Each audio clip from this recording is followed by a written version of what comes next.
National Drive in Pinehurst.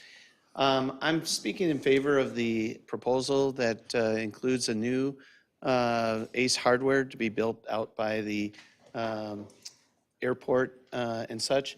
Certainly, just a little history about the area. It certainly was controversial then to get things approved and such, but the presentation was clearly given that it showed much of what could be considered a hard thing to consider is the airport was worried about the traffic or the buildings that would be under it.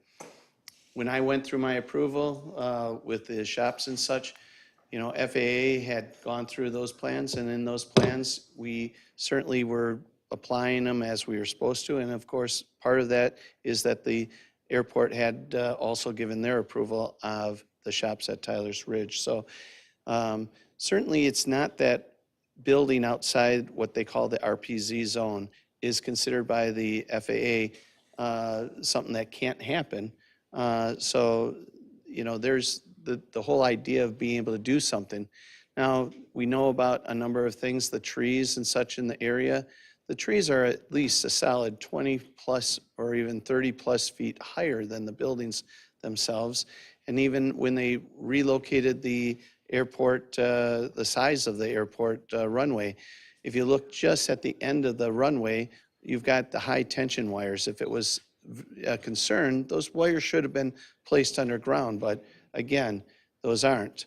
And again, I just want to point out that in the area that ACE is planned developing, if you take any time to look at the trees that were removed on the land across the street, the airport, which paid to have those trees, they don't go back as far as this property, meaning the safety of those trees are from the property that ACE is going in, is they've left the forest still there, meaning their concern isn't that the trees being as tall as they are at a disadvantage. I guess I'm trying to come up with the right word, but anyway, I'm just asking that you strongly consider that they went through all the process of asking neighbors and such to comment, and we met, and we certainly all had it to be able to talk amongst, you know, what the project was, and I really hope that you look to support a really terrific project. So thank you very much. Thank you, Jim. Chris Smithson.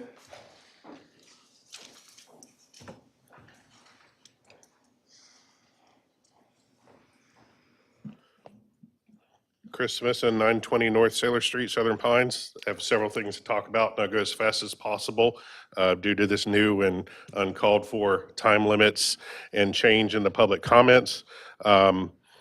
I disagree with moving it up to the front, especially with a time limit, especially if you're not going to allow for comments at the end of the meeting, which, having served on the council for 10 years, gives the people plenty of time to yell at us for what we did in the preceding 30 minutes or 2 hours or 6 hours or whatever.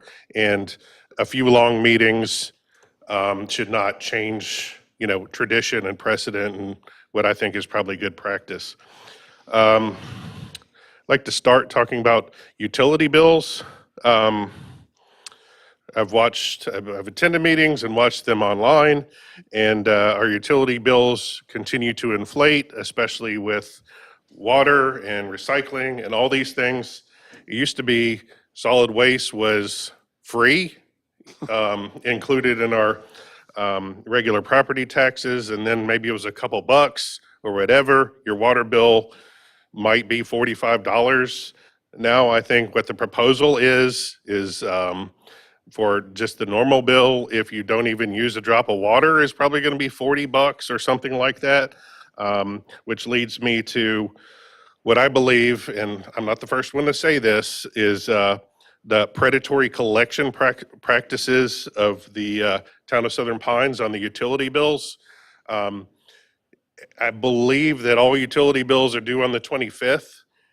Any other utility, you know, AT&T, Time Warner, Duke Power, whatever, if you miss your bill and you get a late notice, you at least have until the next billing due period to pay for it. But no, not in Southern Pines. In Southern Pines, we have this hard to understand water bill that they actually have a diagram up in the utility office just so they can point to and say, here, you stupid, here's what the bill actually said. We cut your water off. You know, water is the foundation of life. You know, you can live without internet, you can live without power. We did that a couple months ago. But water, you can't flush a toilet, you can't drink, basic sanitation, basic life. And the town of Southern Pines is the most predatory utility that I know of as far as collections. There is no slack. You don't even get until the next period. And I know the staff is very proud of their 99.9% collection rate and all that, because, you know, when I was on the council, that was brought up. But I think it's wrong, especially because it's water, and especially because the base bill is going up so high that I think you need to revisit the collection practices of the town. Finally, on apartments, in 2004, we felt like we were going to be overrun with apartments. We did a moratorium. The mayor was one of the people who spoke with the committee that we did to study apartments in town. In 2013, when we redid the UDO, there was an oversight and Time, Chris, I'm getting. exactly, Eli. which is why this is just ridiculous, the public comments, but thank you. Felicia?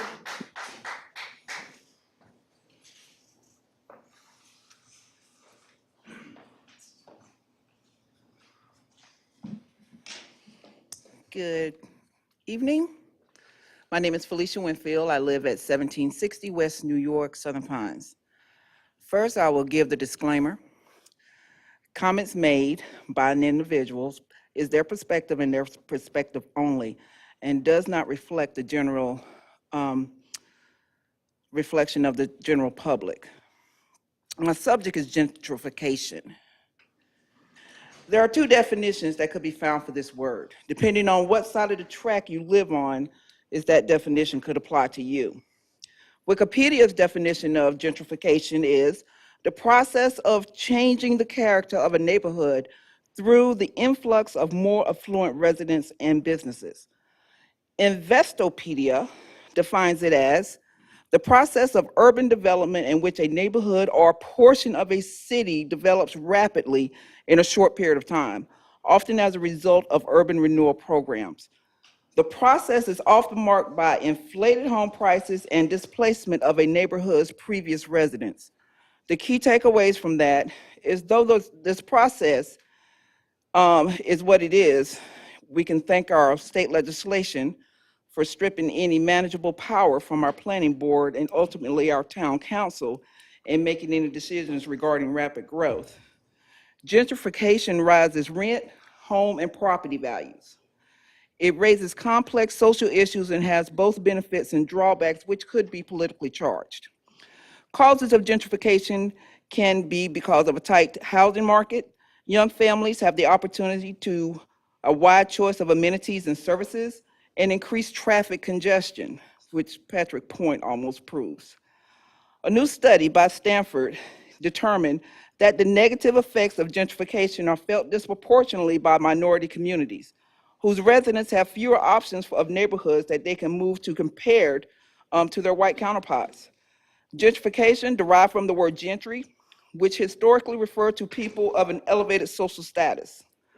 Local municipalities and governments benefit from collecting higher taxes on raising property taxes and increased economic activity. However, the neighborhood's original inhabitants, the families, as well as the singles of those of various ages are often potentially displaced from the very community that they helped build because of rising rent and higher cost of living.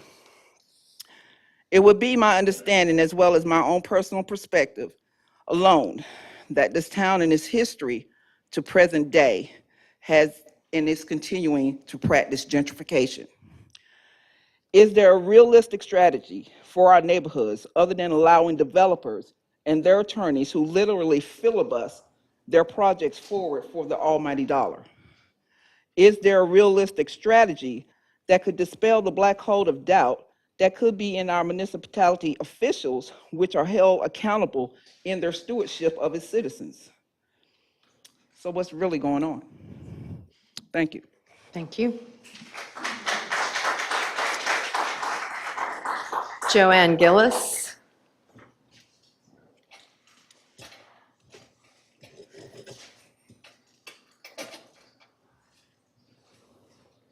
Good evening. My name is Joanne Gillis. I live at 855 West Massachusetts. Can you pull that down, please? Thank you. I live at 855 West Massachusetts Avenue.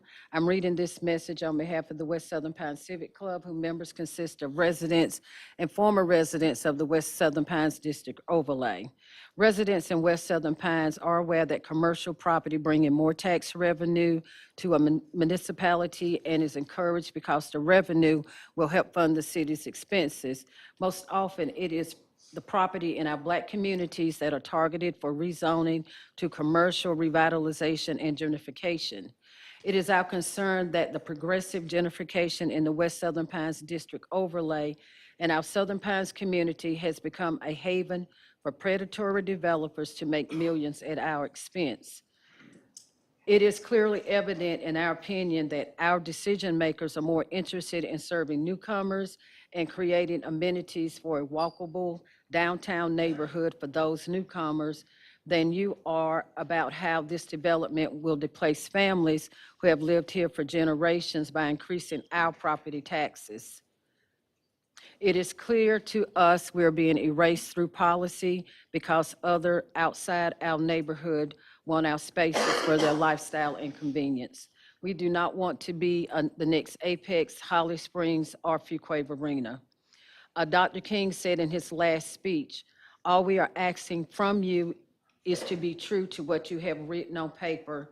It appears to us you are no longer honoring the UDO CLRP as we interpret it. And I do have a few examples, and I'll be as quick as possible. The public health and safety and welfare of the community and the preservation of the historical and cultural character of the community. In our opinion, you're allowing legal jargon to interpret what is historical and cultural in our communities instead of what the residents acknowledge historical and cultural from our personal life experiences. Adverse impacts on neighboring lands. Our traffic is too congested already. The density of traffic is inconsistent because there is a higher risk of vehicle and pedestrian safety and welfare navigating throughout the community. We are disturbing the ecosystem. There are fox and deer habitating in our yards now. Urban development has been linked to many environmental problems, including air pollution, water pollution, and loss of wildlife habitat. Urban runoff often contains nutrient, sediment, and toxic contaminants. Suitability as presently zoned. Developers are consistently submitting applications to amend the zoning listed in our CLRP. Our question is, why are we not adhering to what is already in place? And we're eager to change zoning policies to fit developers from other areas in the country and deciding what our community needs. I'm sorry, your time is up. Okay, thank you. Thank you, Joanne. Lynn Thompson.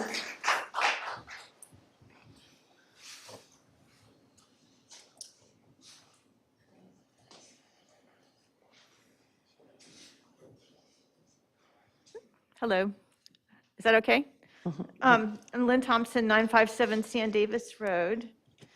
I was so proud and honored to work for the town of Southern Pines for 30 years. And our family was so excited when 22 years ago, we were able to find a house that we could afford to purchase in town. For me, it was not just a job. I really cared about the community, and I wanted to make a positive impact with the service that I gave.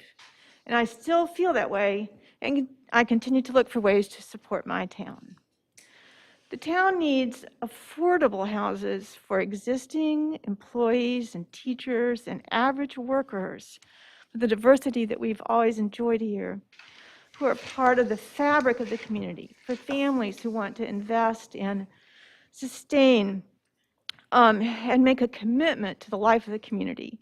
We don't need more dense development at high-priced, large apartment complexes that house transient populations. You all admitted that you did not want to have to approve the Patrick's Point development. It doesn't fit where it was planned, and more giant rental complexes don't fit the character of our downtown or the entrance to it. We've had to visit Chapel Hill frequently these days, and all the new tall apartment and condo developments there are truly an assault to the psyche. Please enact a moratorium on new construction and engage in some earnest and thoughtful long-range planning, even if it takes a little bit of time, that intentionally involves all segments of the community and all departments from the beginning of the process, and not just as an afterthought. Then amend the UDO to support the plan and fund the recommended actions. Thank you. Thank you, Lynn. Bob Howell.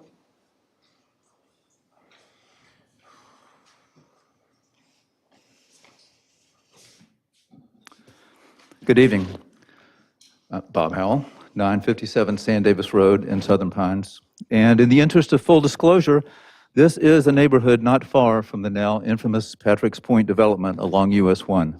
So a cynical interpretation of my appearance here this evening would attribute it to self-interest and the narrowest kind of not in my backyard syndrome.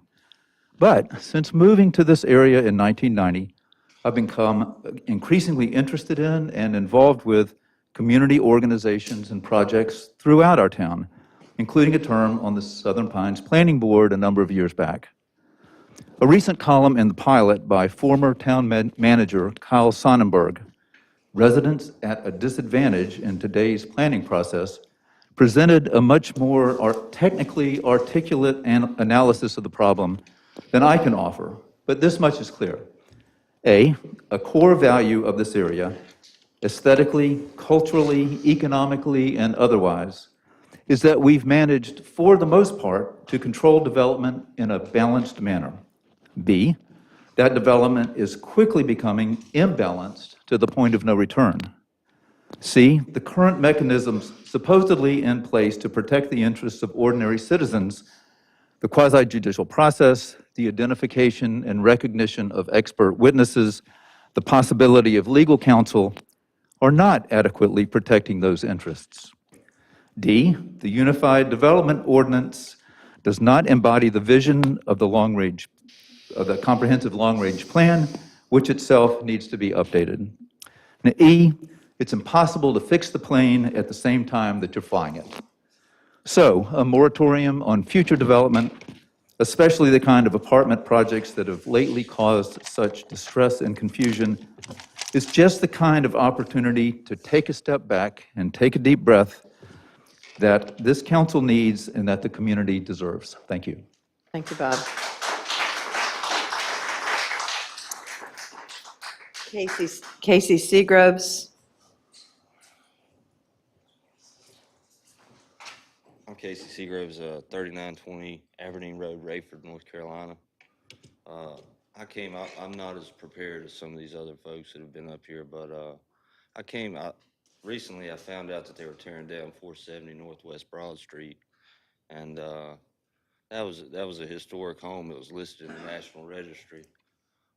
It was my great-grandfather's home. He built that in 1915. Could you raise that up, Tom? He Thank built you. that in 1915. He also had the ice cream parlor built for his store. And he was the director of Citizens Bank when it opened up, one of them. So when I found out they were tearing that home down, first I was hurt. But then the other issue that came up was a lot of homes over there on the west side are unprotected.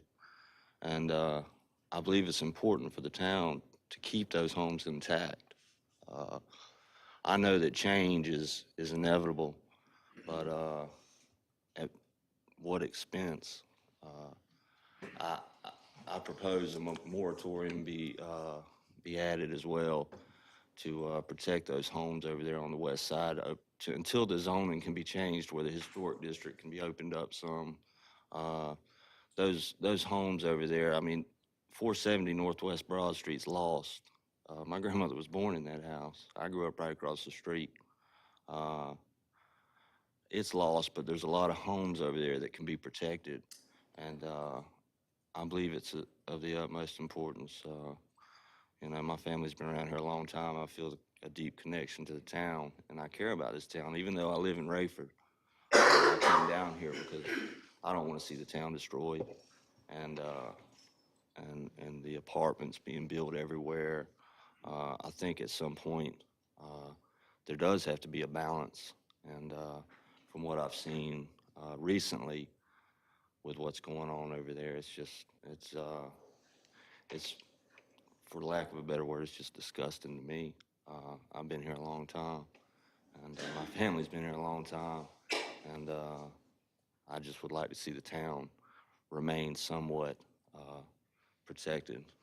That's all I've got to say. Thank you. Suzanne Coleman.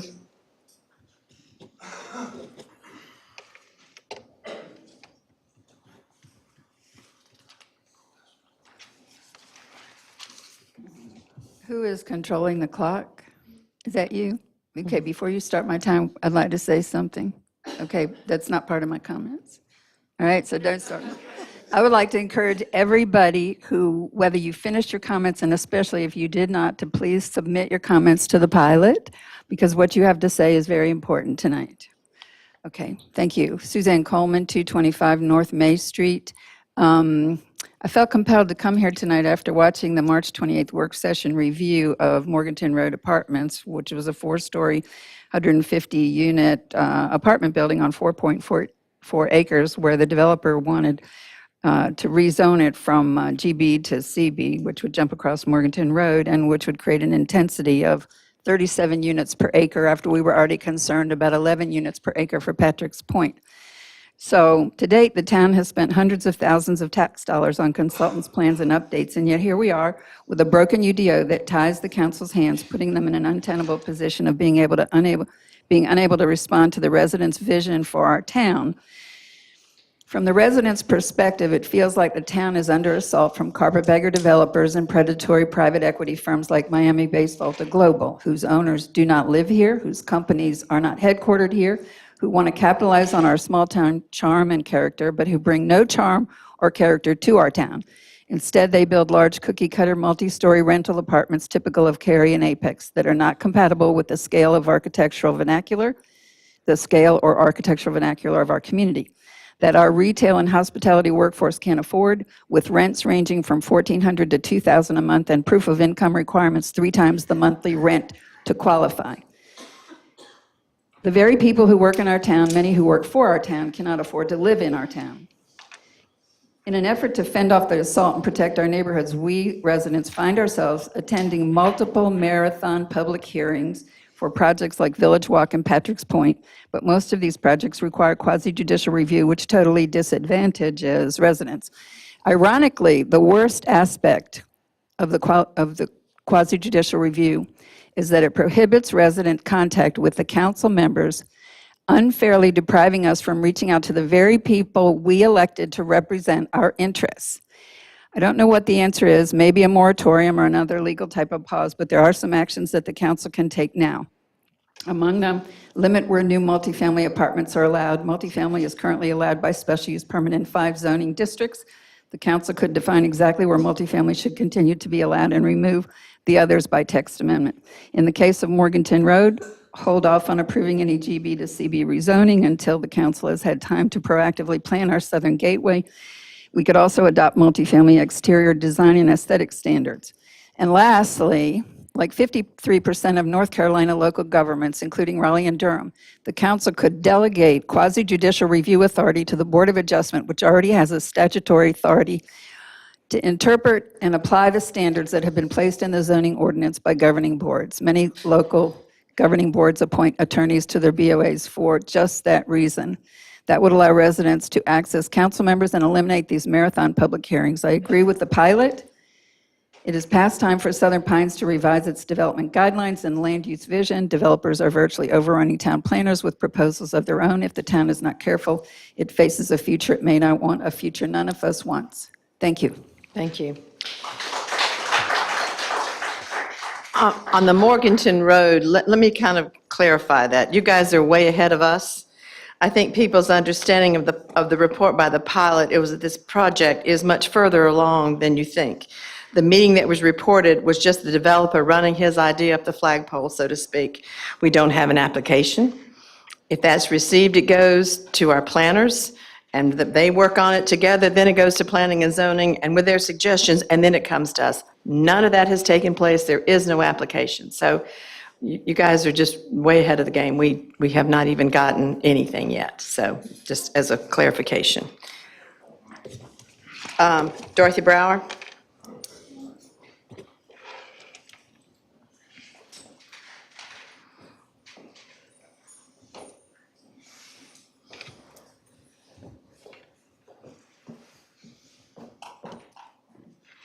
Good evening, I'm Dorothy Brower, 102 Eastman Road, Southern Pines. Felicia Winfield, my neighbor, ended her remarks with what's going on. I invite each of you, town staff, council members, and those of you in the audience, take a drive off West Pennsylvania Avenue and meet some of the West Southern Pines people. Ask them what do they want, what do we want. We don't want to have to drive down West Pennsylvania and see someone having to help Miss Ann McDonald across the street because the traffic is going too fast. And she's about 90 years old, right, Reverend Murphy? And is working in her church, but walking back and forth. That wasn't the case a few years ago. I blame Department of Transportation for some of that. When the traffic was diverted onto Pennsylvania Avenue, when they were building the roundabout, we were discovered. West Southern Pines was discovered. There's lots of land over there. Where did this community come from? I was told when I moved back that people who drove taxi cabs and chauffeurs were encouraged not to come through West Southern Pines to go to downtown Southern Pines because we are a bad community. You don't want to drive through there. So they went Midland Road. But when you were forced to come down Pennsylvania, Southern Pines is landlocked. There's lots of land over here. You can get it for little or nothing. The people are not really paying attention. So now we have someone who is raping, as I said before, our community. Please go through, stop and talk to the people as if this were your election year. Get out of your car, talk to the children, ask them what do they want. I am hoping, and I know for sure, that we will benefit from some of the public funding that's coming through to West Southern Pines that's been designated for West Southern Pines. But there are other things that families want, and it's mostly respect and the opportunity for the children to have what they dream. And it's a safe community, it's what we want. We don't want to have to dodge vehicles. We don't want to have to be practically pushed off the road by some of these newcomers who don't respect us. So what's going on? Please find out, because it gives you a good insight into the wonderful community of West Southern Pines. I moved back here for a reason. It's turned into a great opportunity to help everybody, but my emphasis is West Southern Pines. Thank you, Dorothy.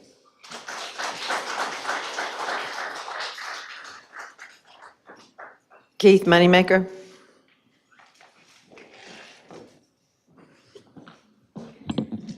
Keith Moneymaker, 140 High Point Road, Pinehurst. Thank you all for hearing me out tonight. I wish I'd have been involved a lot sooner, but here I am, make my stance tonight.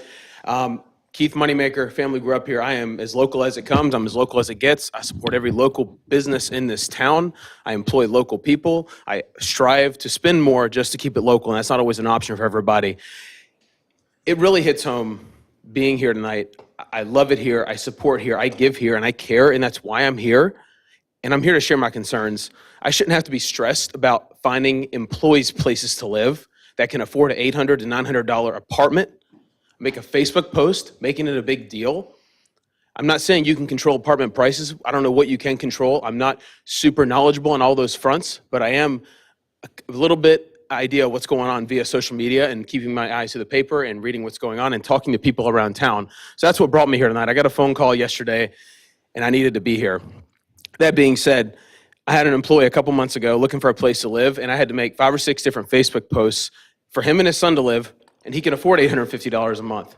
And no, nothing was available. And everybody's trying to capitalize on what's coming into this area, and I completely understand that. I'm not against anybody making money.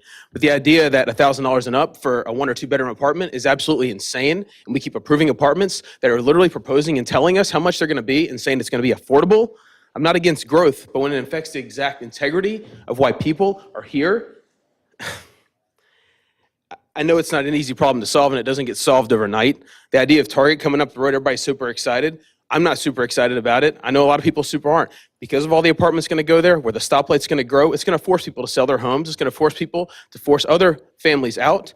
I helped a direct family, a lady in Aberdeen, who I furnished her whole home. And I'm not doing this for any pats on the back. I furnished her whole home, but because the market is great here, and I completely understand that, but they went up on her rent so much, she literally told me you can pay the rent, which pretty much went up to, I think it was $1,500 from $1,000, because I'm gonna sell the home, and if you can't afford to pay this, so it shoved her out, she's back in home with her mom. And that's just gonna happen everywhere, and I know you can't control those prices, but you can control the rate of growth in this town and the exact integrity of why it is here. Now Patrick Point's approved, we're gonna shove 250 more cars into downtown Southern Pines when I can't even visit and support local businesses that are supporting local families in this town that work at these restaurants because of the influx and families here. I understand why people come here. I know it's a bittersweet comment to talk about, well, you want growth and you don't want growth. I know it's a fine line, it's a tightrope to walk, but I strongly suggest to think about why people are here in the first place and hold to those guns and hold to that integrity and just really think first, people over profit. When these developers are coming here, people over profit, and that's how I'm gonna end it. Thank you.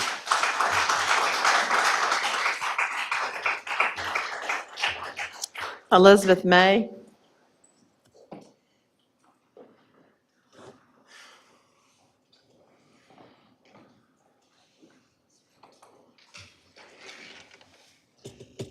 I'll put my timer on and try to be brief, but I have to honestly tell you that I don't do anything quick ever when I start talking. My name's Elizabeth May. I live at 265 Hill Road in Southern Pines, a historic 101-year-old home. I am speaking specifically regarding the plan for the church school, hundreds of parking spaces, and fields on property that's currently zoned RE on Camp Easter Road. RE in the ODU is rural equestrian. Somehow, once you got to the CLRP, that's now rural estate. That seems like a very small point, right? Okay, so it's about 10 acres, maybe it has horses on it or something else. Once you lose that word equestrian, you start to see what is happening with this development. Horses are 1,000 to 2,000 pound livestock. They are flight or fight animals. They live alert at all times for predators.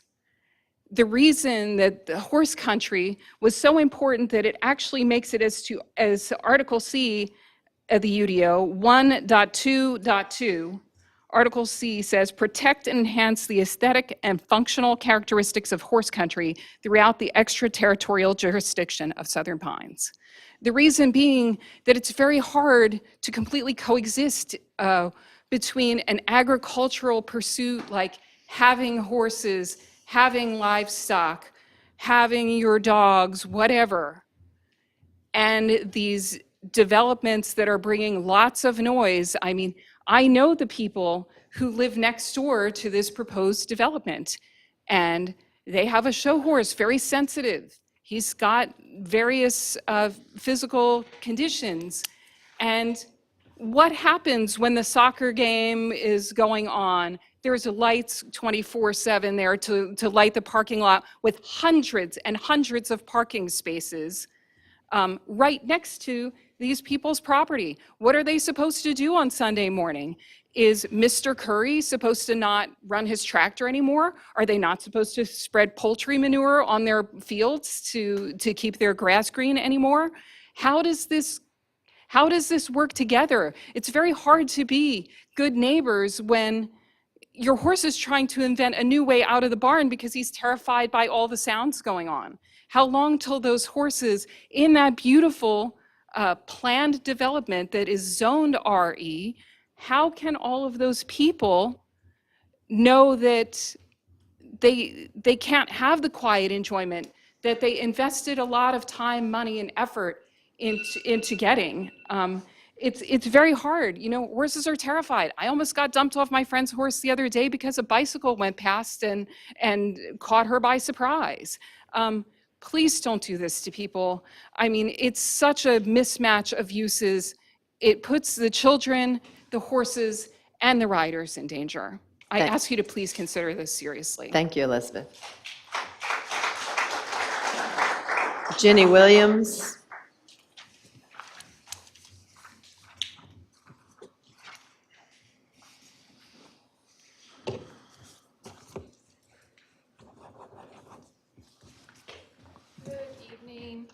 Jenny Williams, 145 West Main Ave. I did some research on what a moratorium is and why one would be used. And I found a moratorium is supposed to allow council time to consider amendments or updates to the underlying zoning ordinance. I understand the town is in the process of hiring a qualified planning consultant to update the long-range plan.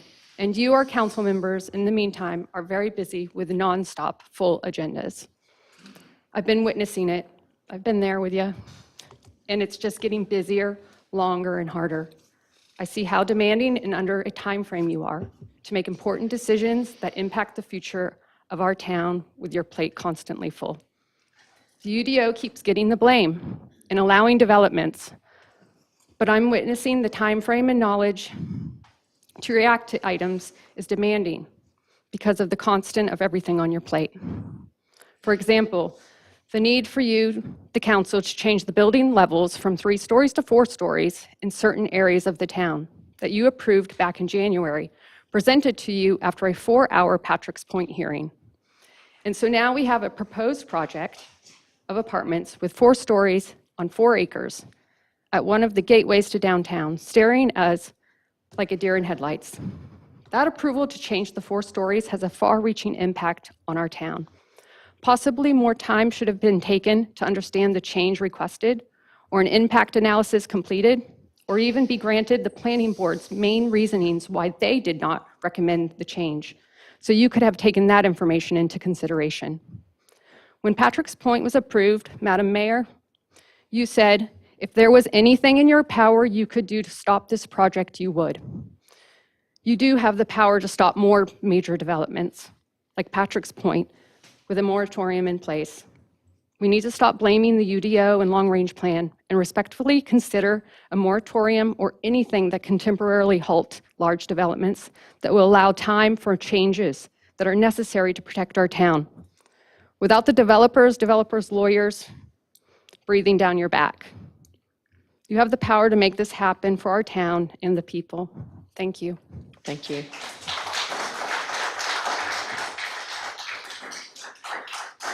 Mary Flynn.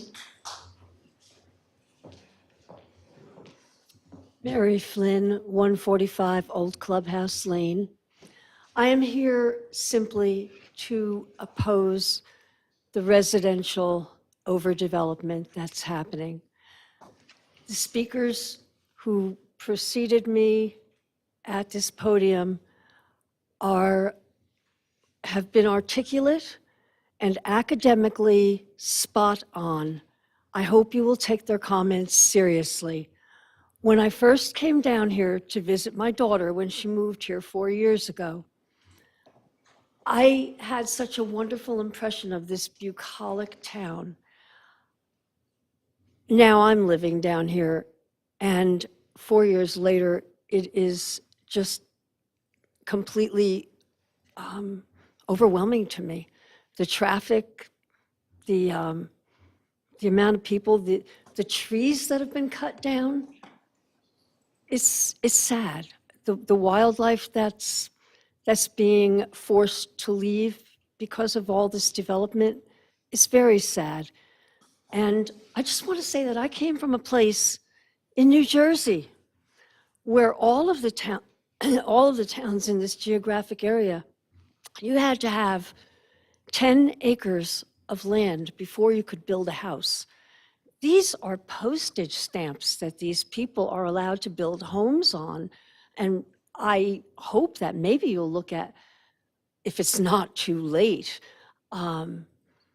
increasing lot sizes. That would help immensely. Thank you. Thank you.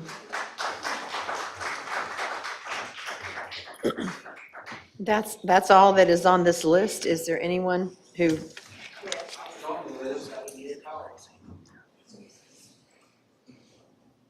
I don't. I'm sorry, Jeffrey, you were second. I apologize. I checked it off and you were, yeah, sorry. Yeah, there he is, right there. Second one, excuse me.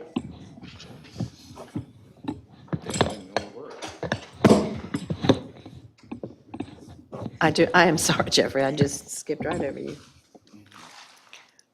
I've come here to advocate for a pause in residential development in Southern Pines. I think it wise when a town is under development pressure to take a little time to reevaluate its long-range plan, revisit our UDO, and see if some changes are warranted.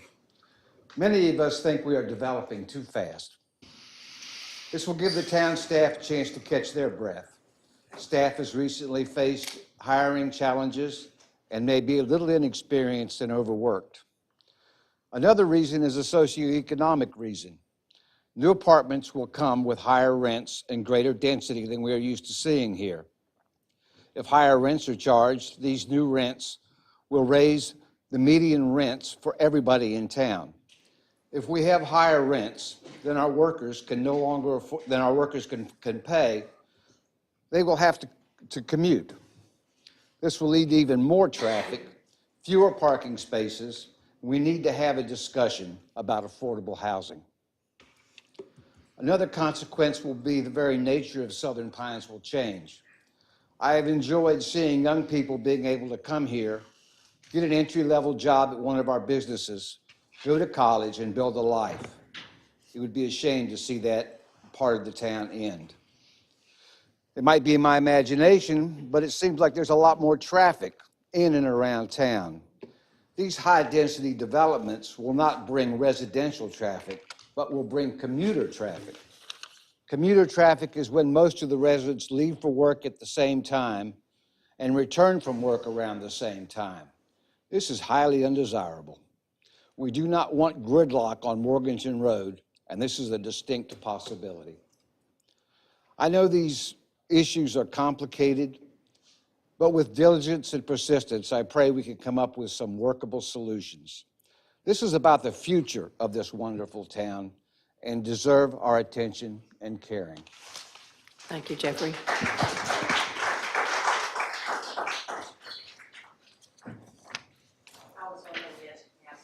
What is your name? Lucy Parsons. It might be another list, but your name is not on this one. Is there another list?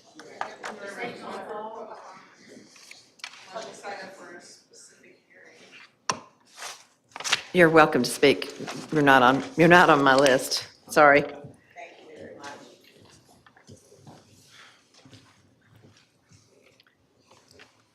Could you state your name and your address? My name is Lucy Mills Parsons. I've been asked to speak to you by Fran Curry as an expert witness in equestrian activities. I live at 241 Callaway Place in Southern Pines. For 7 years, I have owned and operated Fairday Farm, a dressage riding school and training facility in Southern Pines. I graduated from Westmoreland Davis Equestrian Institute in Leesburg with honors, studied in England with British Horse Society 2 different years, and chaired an equestrian studies department at a college, which provided a Bachelor of Science major in equestrian studies. My horses and riders have won national championships because of being in Southern Pines. because you have incredible support services here. And that has occurred because of the number of equestrians here, both amateurs and professionals. And that volume of people enables support businesses. The list is, I listed last night over 150 that we use regularly, all of the equestrians here. And that's because of your prior planning and Pappy Moss, who started with a vision here and gifted land to professionals who came here and seeded his vision. You and the council, Madam Mayor, are part of the essential needs of equestrians. The decisions you make to support the needs of equestrians in our area are important to landowners, businesses who support the landowners, and horse owners. I am certain that you will fully understand the needs of the equestrian community and will make good decisions to support those equestrians. The most important need for a horse farm is a quiet environment. That is number one, and here is why a quiet environment is important. Horses are hardwired to use flight for their protection from predators, as has been mentioned before. During evolution, they have not lost this instinct. Bears, lions, tigers have claws and jaws. Horses have the ability to whirl around and bolt. Their eyes are placed wide on the head so that they see slight movement at long distances. All competitors have to deal with this, even with well-trained horses. They can become somewhat desensitized, but they never lose that primal instinct to bolt. When there's a frightening movement, could be something really simple, but to them it's bad.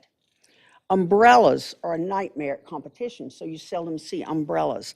Imagine a church on a rainy Sunday morning next to a riding arena with car doors open and all the passengers pop up umbrellas.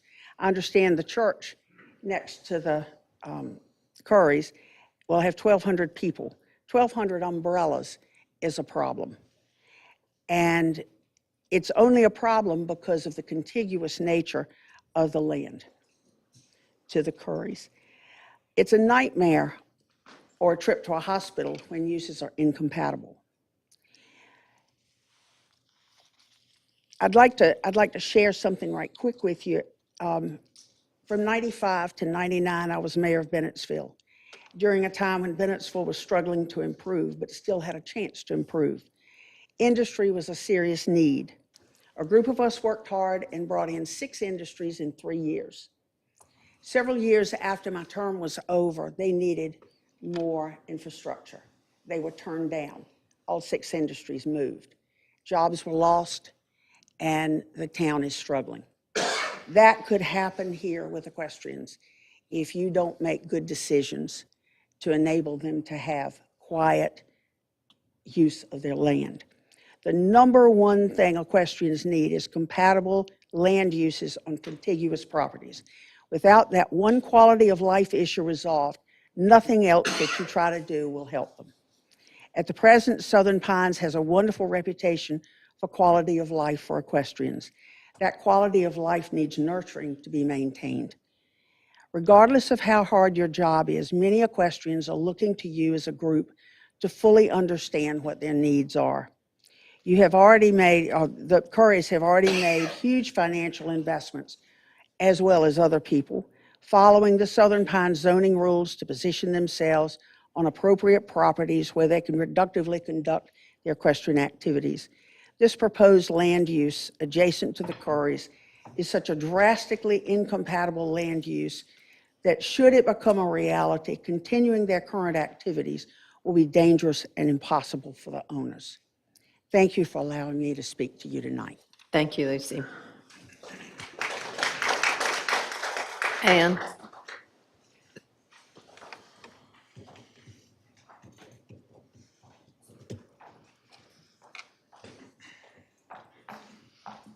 Thank you. Thank you for allowing me to speak. I'm Kim Cotty. I live at 560 South Valley Road.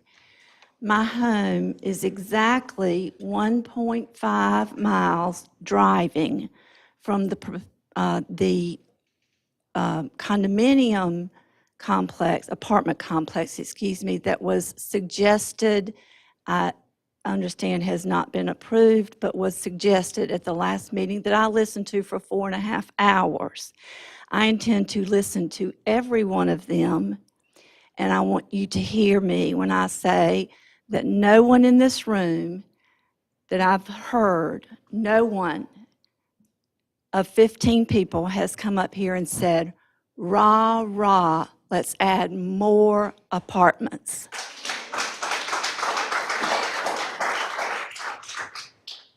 The second thing I want you to hear me say is that the first time I appeared here, there was another gentleman who is no longer on this council. He was outvoted. We are blessed in this country to have the privilege of voting. That gentleman was outvoted because of what was perceived as a growth orientation.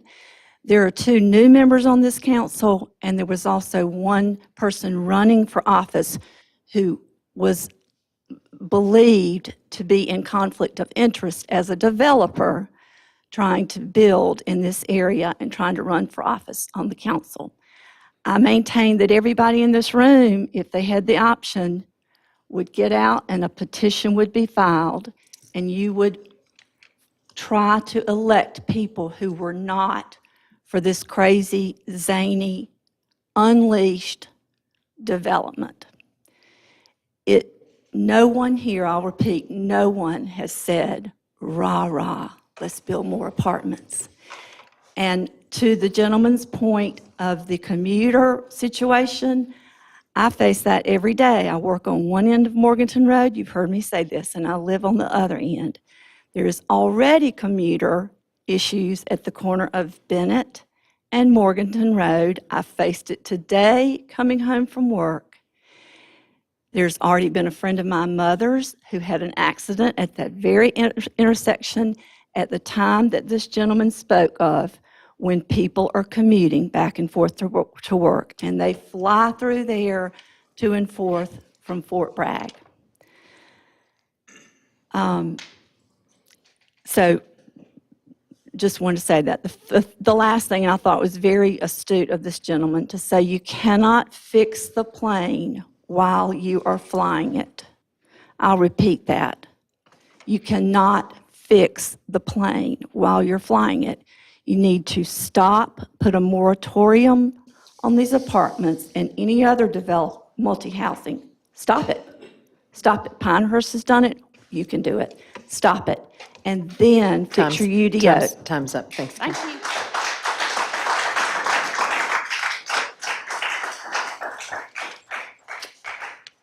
My list is done. So, okay. With that being said, this is the first time we've done this. I'm sorry, what? Did someone have their hand up that I didn't see? This is the first time we've done this, whether we do it again or not, that's up, we'll have to talk about it. It was proposed to us to try this version. We'll see how that flies, and we'll get together and see what people think. I think a lot of you expressed yourself. I know 3 minutes is not long. I've run for office, and I had 3-minute speeches, and yeah, there's not a whole lot of time. So we understand that. It is now a little after 7. I think we'll take a break, and then we'll get started on our meeting. So thank you. We'll see you in 5 minutes.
That's probably when they should have talked about some of this.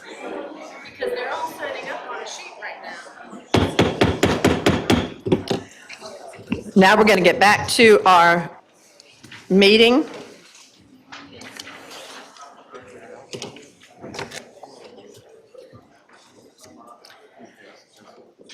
The first thing on our public hearings is ordinance 1988.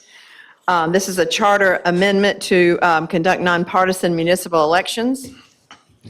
I have been involved in that as the candidate's spouse and as the candidate. So it's not an easy process, and it also costs us over $20,000. So there's better ways for us to spend that money, honestly. But I need a motion to open ordinance 1988, please. I'll move to open the public hearing for ordinance 1988. Pleasure, council. Aye. You make comments? Yes. Actually, Sorry. Jessica's going to introduce this item. Sorry, Reagan, I skipped over you. That's okay. I'll deal with it when we get to consent agenda. That was all I was going to speak about. Okay, I'm sorry. Excuse me. Okay. Good evening. The purpose of this public hearing tonight is to allow the town council to hear any public feedback and comments on a proposed charter amendment that they are considering. The state statutes permit municipalities to amend their charters with regard to election method. The town council is currently considering changing the election method to eliminate the primary, which would have residents voting in the general election for council members. They adopted a resolution of intent last month, which officially initiated this process. Tonight is the public hearing to take feedback. And then at their May 10th business meeting, they will be considering the actual ordinance that would amend the charter at that time. I'll be happy to answer any questions if there are any from council. Any questions? Comments? Just for clarification, this is the hearing this evening. I believe the vote does not take place until next month following the hearing. Thank you. With that being said, yeah, it is. It's going to be on May the 10th. So I just need a motion to close the public hearing. No? Oh, Chris wants to speak. I don't know if you're...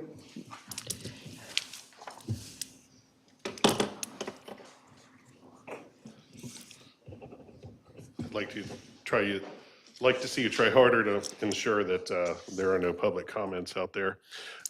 Chris Messon, 920 North Sailor Street. I'd like to talk about democracy, which is not always pretty, usually ugly and difficult and sometimes expensive. So in the context of charter amendments, I'd like to talk a little bit about the history of it and perhaps caution you from so quickly changing something due to a relatively rare occurrence.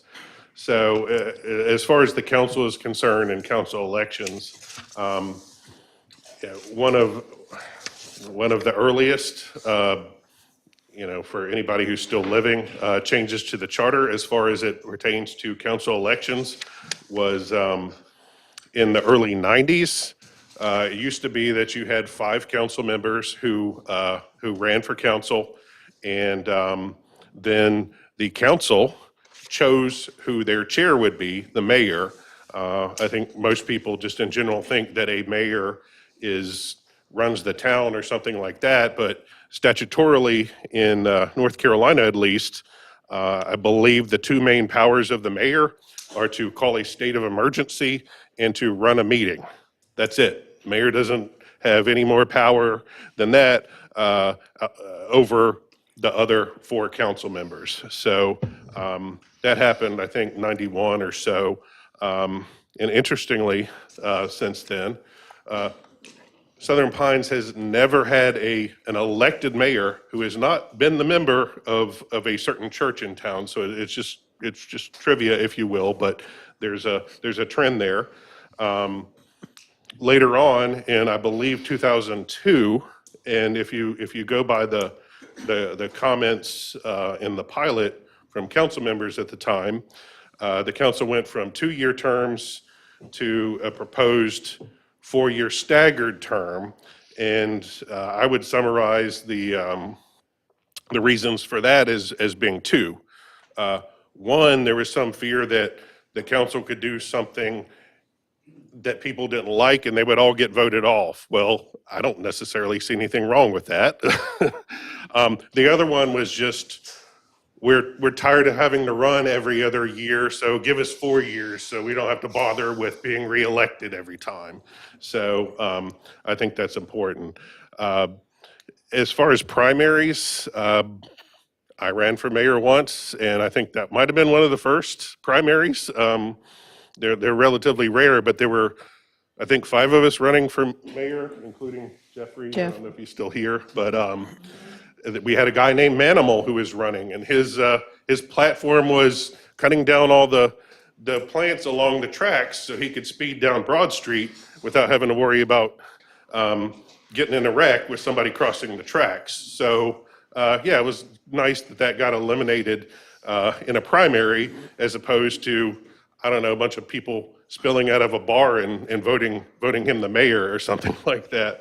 But it went down to 2 candidates, and the majority won, and I think that's important. So yes, it cost whatever it was, $20,000 or $40,000.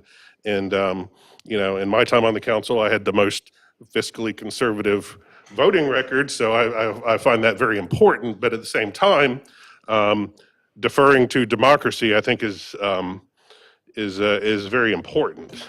And I would recommend that you be slow to change the charter. Our budget's 15, 17 million or whatever it is, and we're changing our charter for $20,000. That happens once every decade or so. And then finally, as far as democracy goes, I watched the last work session, and I was very disheartened to see that the mayor called for basically a vote on the Morganton Road project. Work sessions are for feeling out things and not for votes, unless the vote's been carried over from a hearing or something like that, which is relatively rare. But seeing each council member called out and asked for their vote as far as It was should their be carried on. opinion. It was their opinion, Chris. This is not supposed to be two-way, but you do what you want. But I've never seen that in my time on the council or other times viewing it before then or since then. And I think that's inappropriate for work sessions. Anyone else have any comments? Since we're not voting until the 10th of May, is this just a continuance? Or do we close it? Close the hearing. A motion to close? Yeah. I don't have any discussion on it. Did y'all? A comment that when we started the conversation about changing the election, it wasn't just about saving money. Part of democracy is increasing the number of people who can come out to vote, and 2 elections makes it more difficult for the people to come out and vote. And the turnout of our primary versus the general election ended up being the percentage of people who, Ann and I, our voter turnout or votes, the percent didn't change. And it was the same in the last 2 primaries. So I just want to say it is not all about the money. We really are doing it for democratic reasons as well. And I will need to close the hearing unless there's other comments. Yeah, for me, the economics do factor in because it's getting so expensive to do them. When you see the numbers, I know compared to the budget number, it's not a big percentage, but when that amount, can buy almost a police car or can buy something that the town needs, it's a big enough number that I felt like it warranted some attention. And there was only 7% of the people who voted. That's the saddest part of the whole thing. You want democracy? That's not. Then come out and vote. Get people to vote. That's the problem. You had very low turnout. That was very disappointing. I move to close the public hearing. Pleasure of the council. Aye. Aye. Aye. We're going to now move on to, we need a motion to open RA 01-22. This is the abandonment of the section of Hillcrest Road. I'll move to open hearing RA-01-22. Second. Pleasure of council. Aye. Aye. Aye. Aye.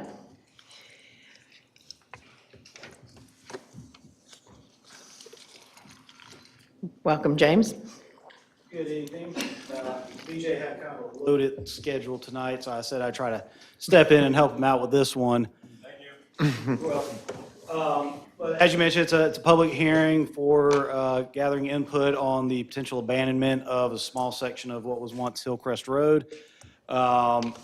Just to give you a couple of bit of technical background pieces, we have looked at it at the staff level. There are no existing utilities in that section.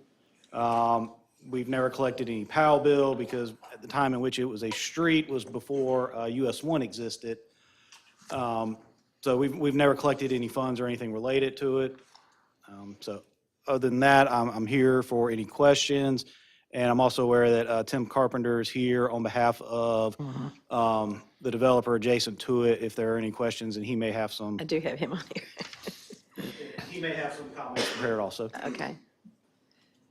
Tim, you want to come Can I forward? just change one quick question? Sure This thing. may not be the right time, but I know you said that we're not collecting any POW revenues or anything from this, but is it costing us anything to have it? No, Okay. at this time, it doesn't cost us anything. We don't do any maintenance. There's not like a right-of-way that we're going out and clearing once a year or anything Okay. like that. Thank you.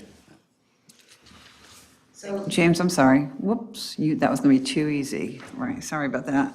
So my understanding is, and maybe this is a question better for Mr. Carpenter, my understanding is that the reason they want that right-of-way abandoned is because it would connect two properties. And I'm looking at the map, and I'm wondering if you can explain that to me, since it looks to me, am I misunderstanding, is the red triangulated portion the part that they want the right-of-way abandoned? Is that correct? That is the portion they've requested, but to answer your actual question, I will let Tim kind of go through that. And in your opinion, does that connect the two properties? Well, we're going to ask Tim. Answer that. Okay, okay, that's great. Thank you.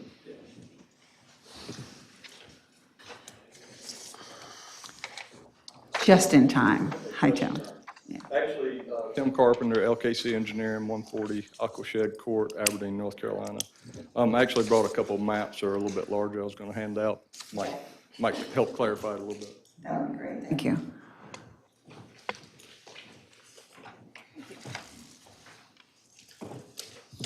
Thanks very much. Because I guess the most obvious question is, why? Thank you. Thank you.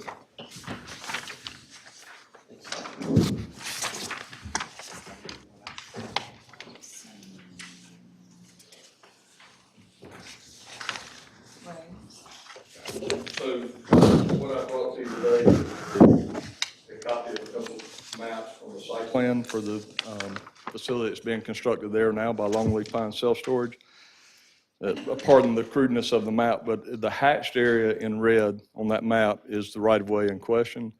The solid shaded red is also a part of the current tract owned by Longleaf Pine Self-Storage. So it's, if we're talking about 5,000 square feet on that, we're maybe talking about, 50 square feet on the other.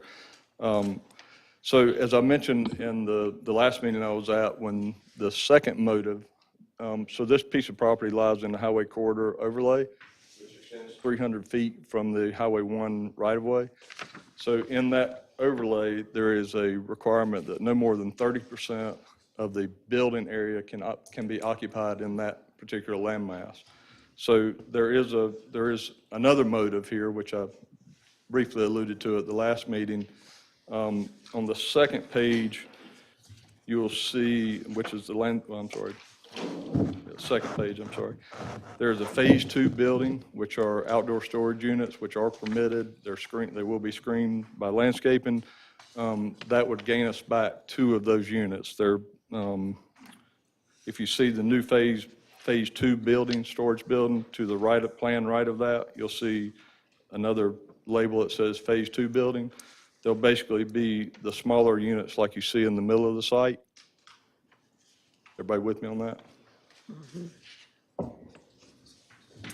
I see what you're saying. So we would gain 2 rental units back there. Now, if you look on the first page, we don't intend to develop that right of way. You see our landscaping plan. We have setbacks and building, and buffering requirements anyway. So the landscaping, that pretty heavily landscaped buffer along what would be the US 1 side. And then you've got the shaded triangle. So we don't intend to develop it. We do intend to recombine the parcels to take in that land if you so choose to approve this tonight. So then when we would identify that would become a taxpayer parcel of land. Can you come show us like that on here, like point it out? Sorry. We're on the Slow struggle with the bus with maps. these maps, I'm sorry. Yeah, I'm sorry. If you go to that second. This,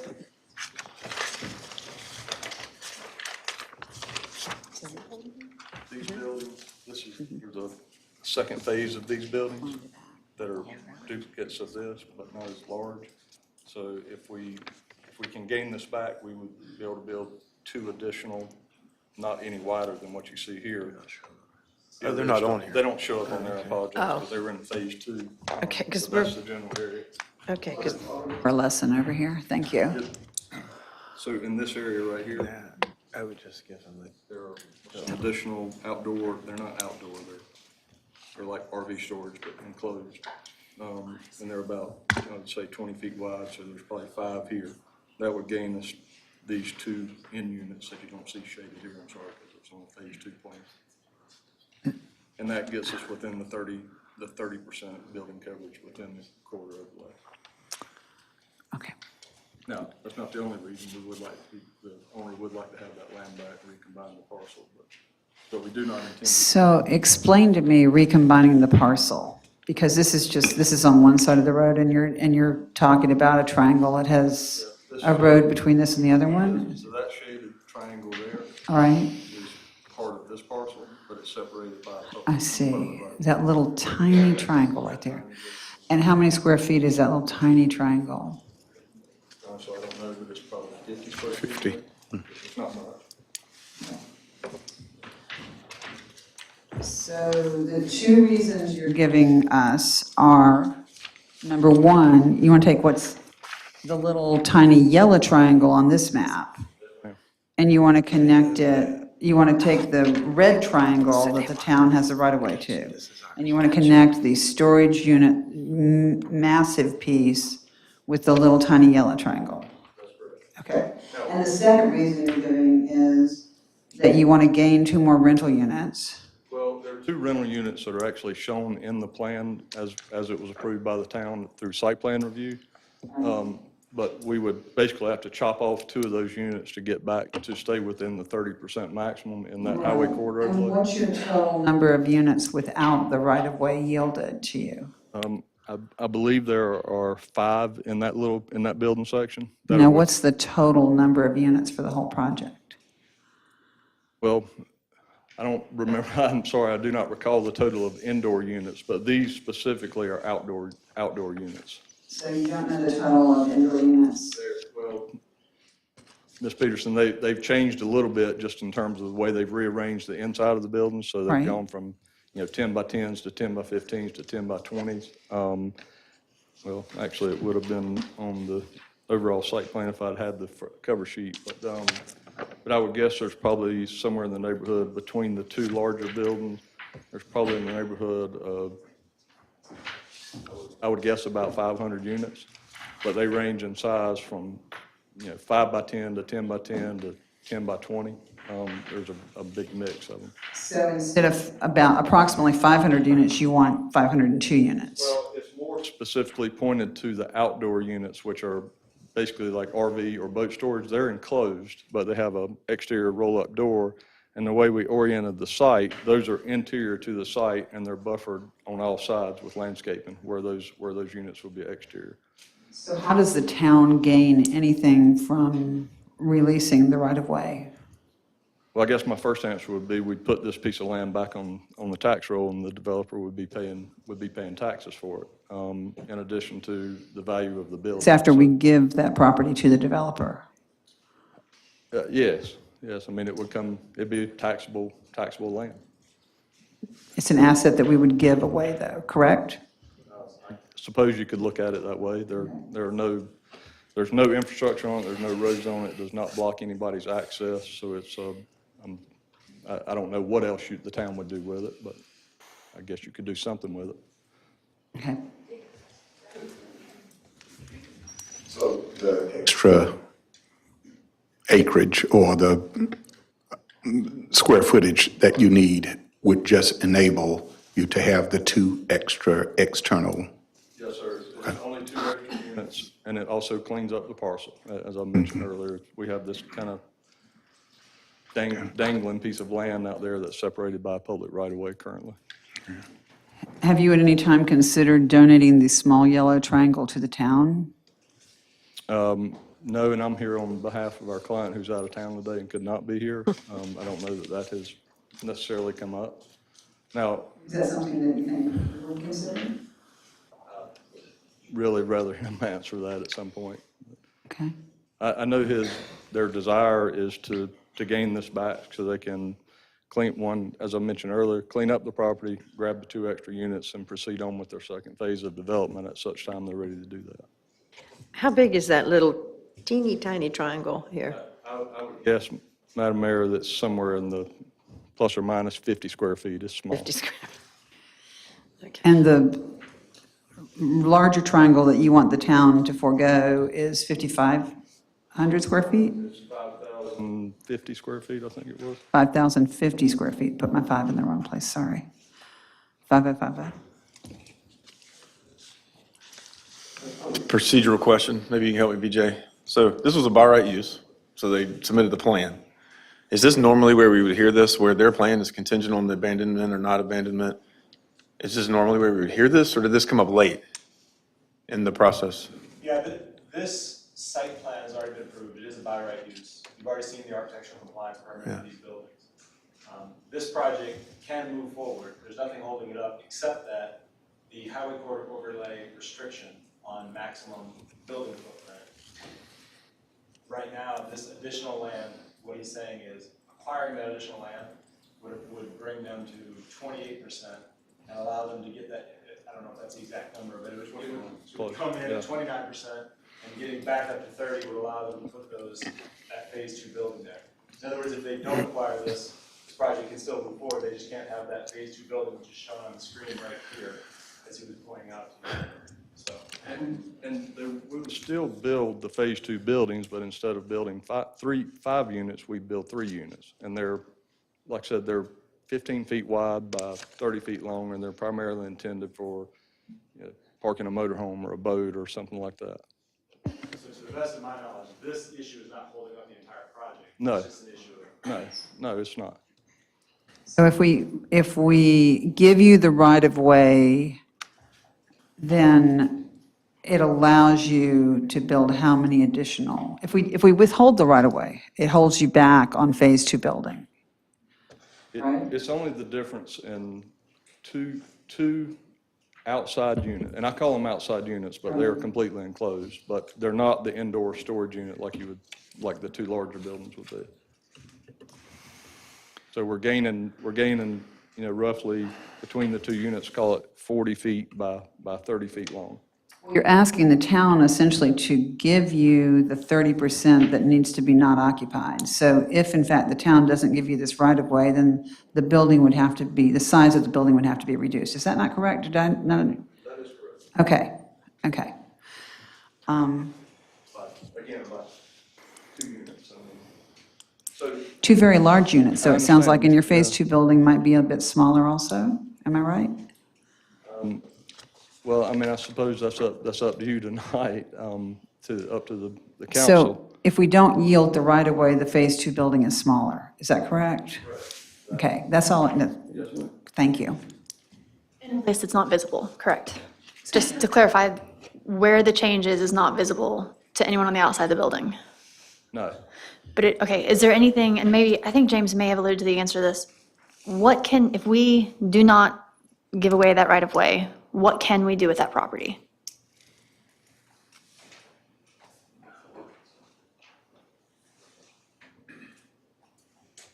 So that is, like it's referred to as right-of-way. It's not real property that the town owns, so we don't just have free rein to do whatever we want. There are limitations to what we can do. General statute defines certain things. There's other things in town's ordinances that give us permission, but, you're essentially limited to things that are associated with transportation, roads, sidewalks, greenway trails, things like that, and underground utilities are your primary uses. I'm sure there's some other sporadic things that somebody could come up with, but those are going to be the primary things you can do with it. Is it out of the question, as I suggested earlier, James, that might, I think you and I are on the same page as far as eventually the vehicles of the town will go electric. Mhm. Is there any chance that an electric charging station could be used in that right-of-way, could be placed in that right-of-way? For the use of the general public or to the use For the use of? of the town.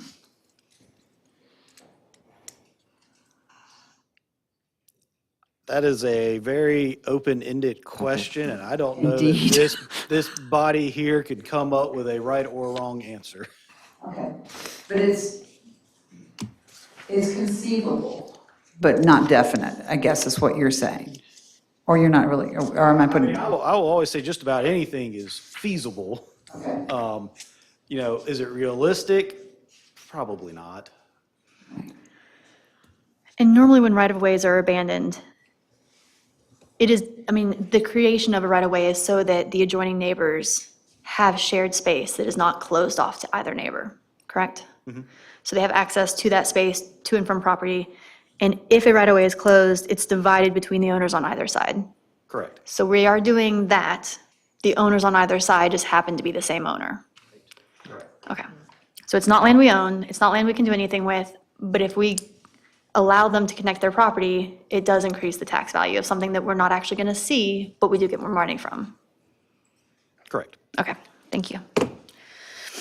And if we don't allow them the right-of-way, then the project has to conform to the land, and it would be a smaller project. Is that correct? Yes, to answer your question directly, it would be smaller, but as a percentage of the whole, it's fairly small. It's a very small change. So the two end units that could be placed there if you abandon the right of way, the added privately owned property. So there are some, I'm not telling you how to run your town, but there are some obvious tax benefits to it, income benefits. And if I may say, I'm not sure that we're costing the town in doing this, and hopefully we were hopeful that we were putting land back on the roll, adding value back to the property that in the long term would certainly benefit the town. And up that street, on the other side of that street, there are residences. Is that correct? That is correct. And have you met with the residents of those properties? No, ma'am. I haven't, I think maybe Will Huntley and his partner had early on, but I have not. Okay, thank you. Any more questions? And just summarizing, I know you said you didn't know the exact number. I thought I heard you say 500. Maybe you were talking about the square footage. Well, that's internal to the two buildings, because the two buildings, if you recall seeing them in the architectural review, they're two, the building closest to Bennett Street is a kind of a basement level with a first level out, and then the second larger building those are your traditional indoor conditioned self-storage. They have a front door in, gated, not gated, I'm sorry, but very, very secure. You go in, you take your goods in, you store them, and the only difference is these two outside buildings are more appropriate for like, again, a boat, RV, something of that nature, a classic car, or whatever. So roughly, if we do nothing, don't approve this, there'll be 500 units there on the project already approved by right use. Yeah, and I'm sorry, Mr. Pate, I may not be completely. That's fine, correct it's in just that for number. example, but if we agree to the abandonment, you'll have 502 units instead of 500, and it'll have added that portion to the right of way. But I thought I heard you say the 2 units that you're talking about happening or not happening are in no way visible won't be visible whether they're there or not there, to anywhere around. Did I hear you say that? So the town's requirement when you have an outdoor, and BJ, help me if I get this wrong, but when you have an outdoor storage, like, with a garage door, these doors are interior facing to the site. And in that area, if you look on I think the first page that I gave you, the UDO has a requirement where that happens, they have to be additionally screened with landscaping. So if you kind of look in the middle of what we call, we'll call it Building A, the furthest to the right, and Building B, the furthest to the left. In between those, there's a pretty significant landscape screen that's in there. So that's by design. It's by design in the UDO for landscape screening. What's the driving factor to do all of this for just 2? Well, I don't know that business particularly well, other than what our clients tell us, but there's obviously rental value in those, and trying to maximize the return on their investment of the land. Cleaning up the parcel is a piece of that, certainly, recombining it, and then gaining the 2 units. So I honestly don't know what the rental rates are, but let's say they're $100 a month or $75 a month. I mean, there's some value in that. And these guys are in that business. They know it much better than I do. I'm sorry one of them couldn't be here tonight. Any other questions? Are we ready to move on? So I need a motion to close, please. So move. Oh, did you want to speak? I'm sorry. Yes? Go ahead, Marsh. You haven't spoken yet.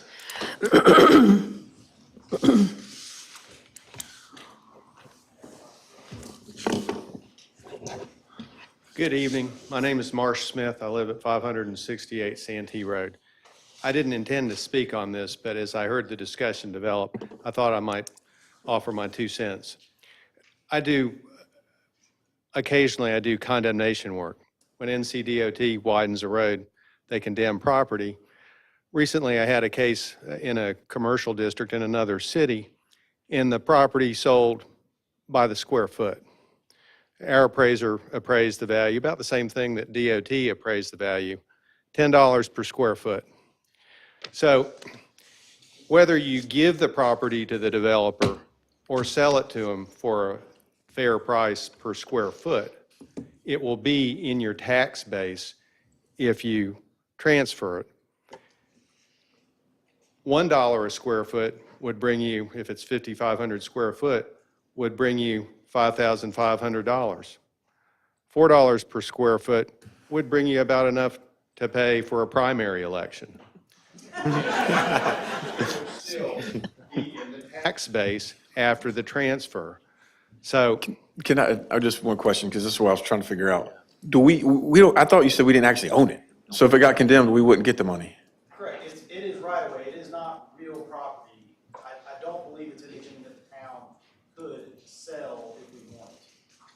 So if it's condemned, or does the DOT just say that's our property? Well, he's talking Right about of way, it's private not property DOT's. owners. Oh, you're talking about, sorry, go ahead, yeah.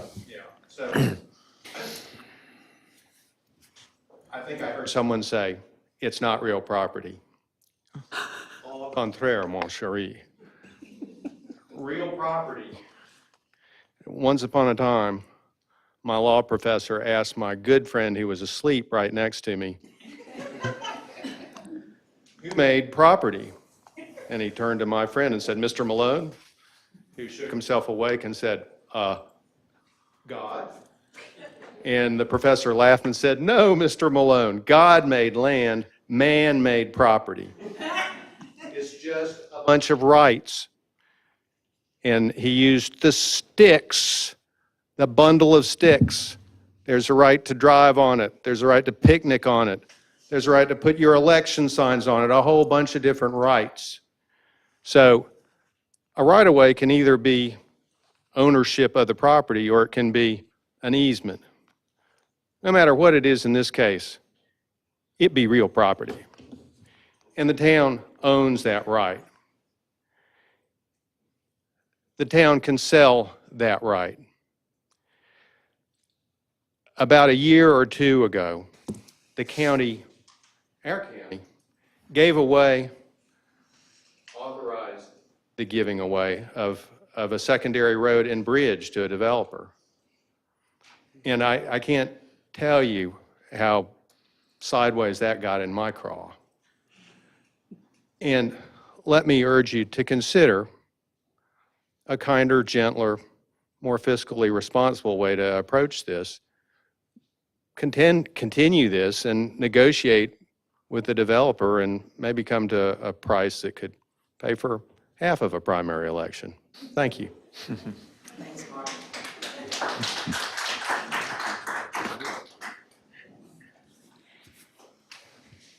But can we sell something that we don't necessarily own? Yes. Chris Smithson, 920 North Sailor Street, Southern Pines, North Carolina. For the second instance in a row, I would urge the chair and council to be more encouraging of trying to make sure that there are not people that wish to speak up in the public comment instead of rushing to ask for a motion I had to the word close. discussion and I didn't see okay. it, so I apologize. All right. I agree with Marsh for the most part. The most important theme is that you'll never get it back. Now, I don't know about selling rights of way. I don't know how that works, but if you don't have it, in order to get it, it is very, very expensive.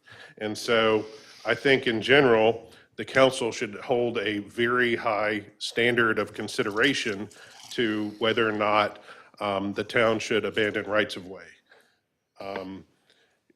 Is there any possible imaginable use? Now, I'd never thought of a charging station, but generally rights of way are going to be streets, sidewalks, or maybe some utilities or whatever, of which I don't think any are involved here. You know, this might be more of one of those no-brainer, whatever. It's a legacy of John Patrick's gridded.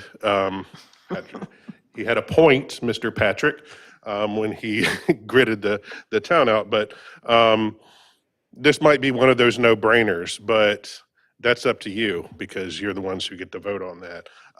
But they're not making more land. If you need right-of-way, you have to condemn it. It's very expensive and it's a huge hassle. You know, and just I think the council has been a bit reckless in recent years in abandoning rights of way. I can think of North Ridge Street behind the cottages in May and the place just south of that.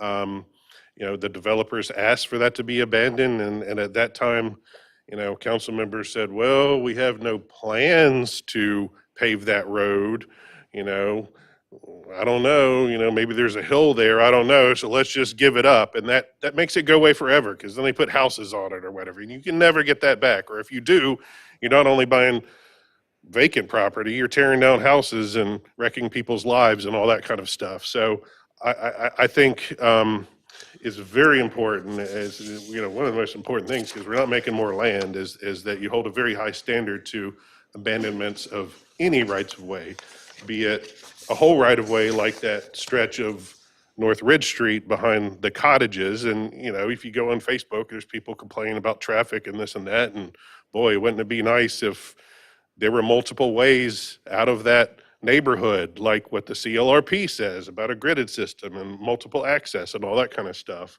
I'm not sure exactly the disposition, but more recently we had Webster's condos up there on Bennett and Wisconsin, maybe, where he was or is or whatever asking to cut the corner there. Why? Is it some crucial thing? No, he wants to be able to put another unit in there. again, we never get it back. And right now, the town, at great expense, on a very narrow right-of-way, is doing crazy things with the sidewalk, which is awesome to get sidewalks on Bennett, because I think it's necessary. But again, we're not making more land. It is exponentially more expensive to try and get that back. So on this, whatever, but in general, where there's any possibility of a road or any other thing going through, don't just give it up because somebody lacks the imagination or there's a lack of a specific plan or budgeted item to pave a right-of-way or something like that. Thank you. Anyone else make a comment? Go ahead, Tim. I just wanted to say, we haven't, on that small parcel of land, we have no intention of development. You saw where we placed our landscape screen. I'm not so sure that the developer wouldn't even be amenable to a utility right-of-way or some type of right-of-way where it could be used by the public, i.e. the town specifically, so that you still keep some beneficial use of it. You never say never, but I'm not sure that it will ever be a road again. And again, we're not blocking any access. We're not impeding anybody's daily traffic. So wanted to offer that up. I don't think that would be a problem. Are you authorized to offer the town any money for the right-of-way that you're asking them to forego? I'm not. Okay. Thank you. Any other comments? Sure, Elizabeth.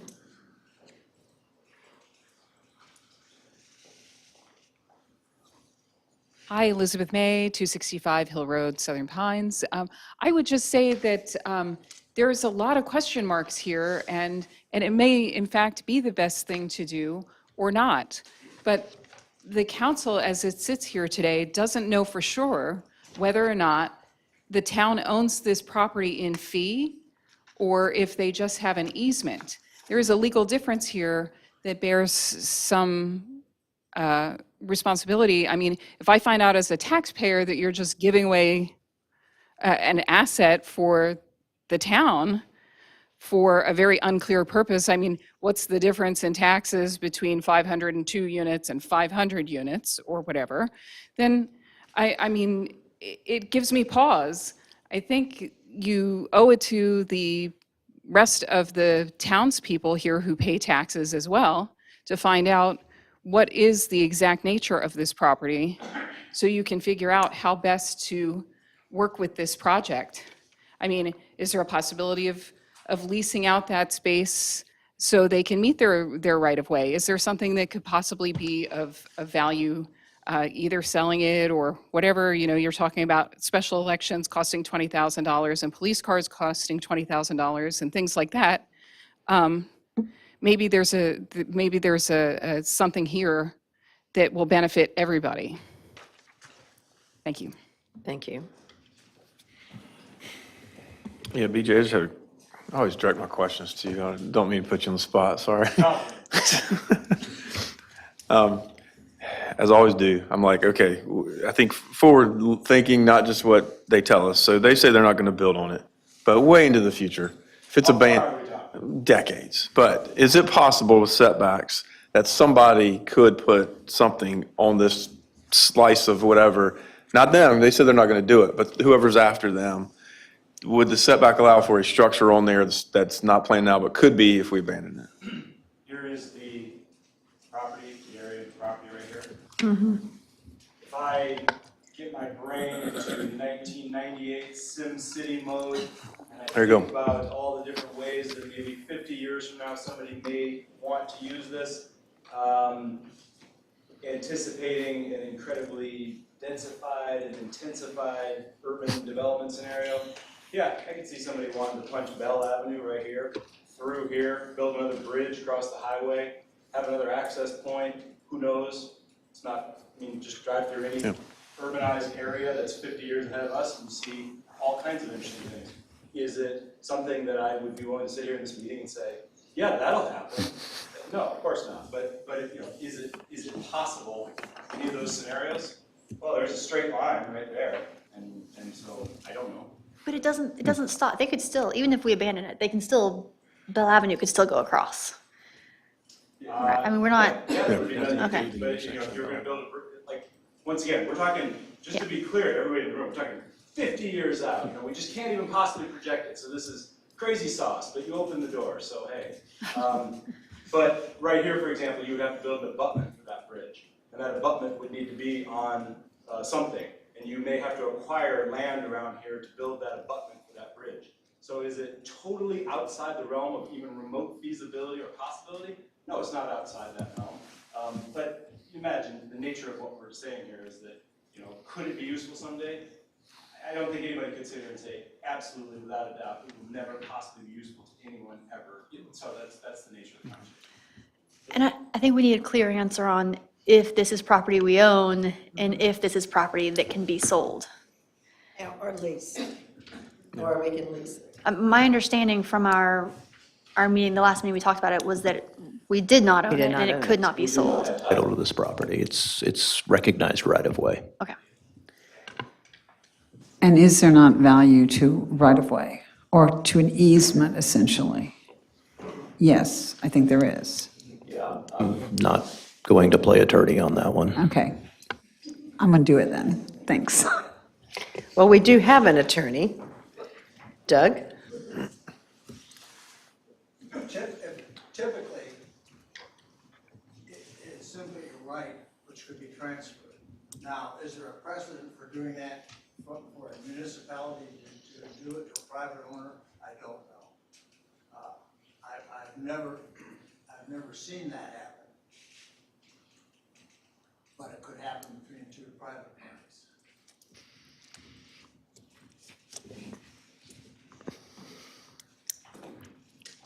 Mr. Carpenter really wants to be recognized. I don't know if you're seeing that. What?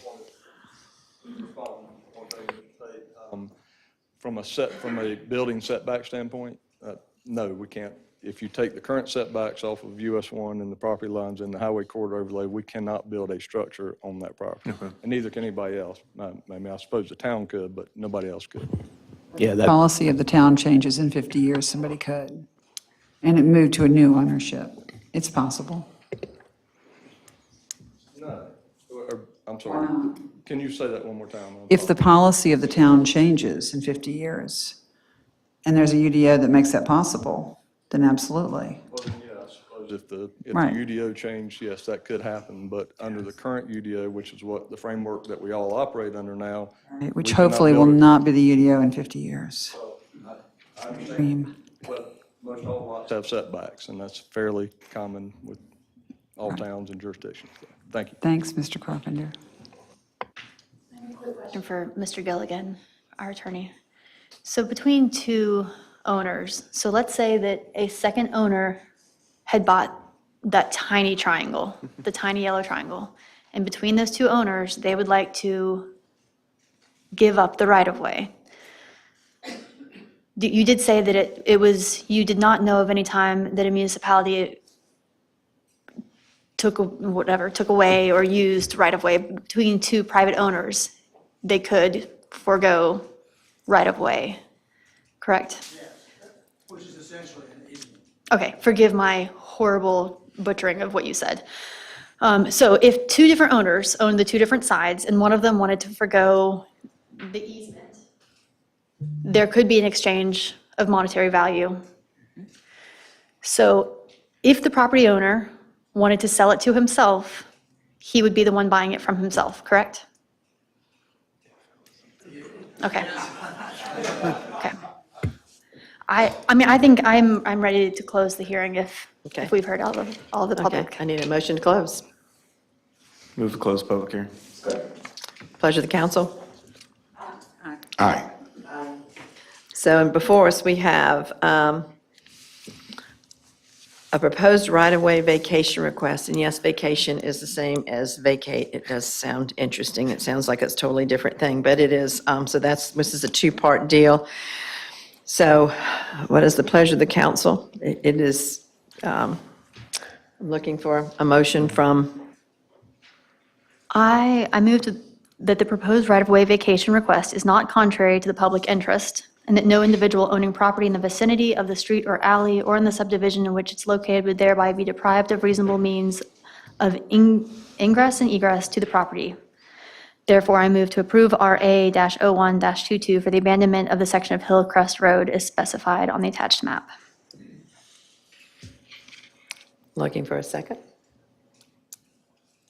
Of course, it's two different things, so let's go back to the first part. There was a therefore, so I just kept going. See, the first part, we have to, the proposed right-of-way is not contrary, so we have to vote on that part.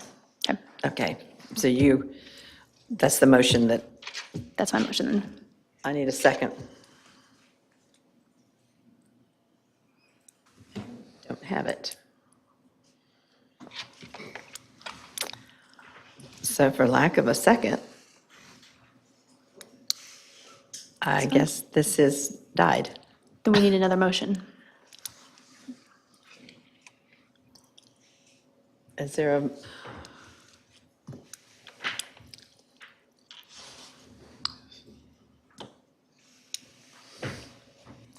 So I guess the other thing is that we either approve it or deny it, or approve it with additional conditions. We still need to, I think we still need to move that it is or is not contrary to public Right, interest. and Well, then someone needs to make a motion that it is contrary to the public interest. contrary, yeah, is it? Is contrary to the ingress and egress of that, of the other property owners, and that it would be contrary to the public good to move forward with this right-of-way. I'm not getting, am I getting? Yeah, you have two choices, one or two. We have a motion on, for both. It is contrary, and, well, first, what is not contrary and is contrary, but I haven't gotten a second from either one. So somebody help me out here. So what's the motion on the floor? There are two, which is really awkward. But I think probably, practically speaking, I think there's probably a monetary value to this, and I think everybody's uncomfortable with that. And I think that Mr. Carpenter might be interested in a motion to continue at this point, so that could be evaluated, and that the town had a chance to be well represented in that regard. I think. Let's go back to the first one that Motion out there. Taylor had, that said, because let me, Well, but you don't have a second on either of the motions, which is fine. I've got someone who's trying to say something. Well, no, I mean, I'm like really close, but I wouldn't be averse to, and I don't know that we need to move it a whole month out, but whenever the next time is, whether it's a work session, is that, I mean, that would give me plenty Your of time. next regularly scheduled meeting is the work session. That would give me plenty of time to be able to do this at that, if y'all are ready to go. then- What else, I'm confused at what else we're going to come up with between now and then that's going to, if we can't do anything with it, we can't sell it, we can't build on it, but if we, But it has value. Okay. on either side. So yes, I would Correct. like the owners on either side, one of you to buy it from the other one, and then you can have that property. The bureaucracy that we create when we make things difficult, this is not something that's improving the town at this point. This is something that is just making it harder for people to do what they're already authorized to do. I mean, This is about right that they're Yeah. doing what they're doing. I'm not seeing negative, I'm seeing a potential positive of increased tax value.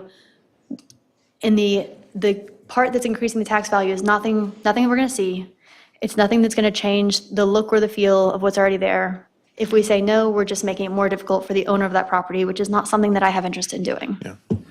If they pay us for an easement and raise the tax value. That's what I'm interested in. My understanding is they can't pay us, that we can't sell it. Because that is what I was just told. I'm just listening to the people who are advising me.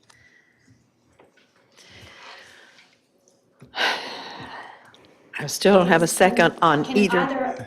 Either our attorney or town planner or town manager, please clarify, can we sell this property? I've been told no, and yet I'm still hearing yes. I don't think you can sell the property. I think you can sell the easement. Yes, you can't sell the property, what you can do is, probably, but I don't know the answer to this for sure, but probably you can release your interest in that easement for some price. Yeah. But as I said before, as far as I know, there is no precedent for a municipality doing that. Let's make one.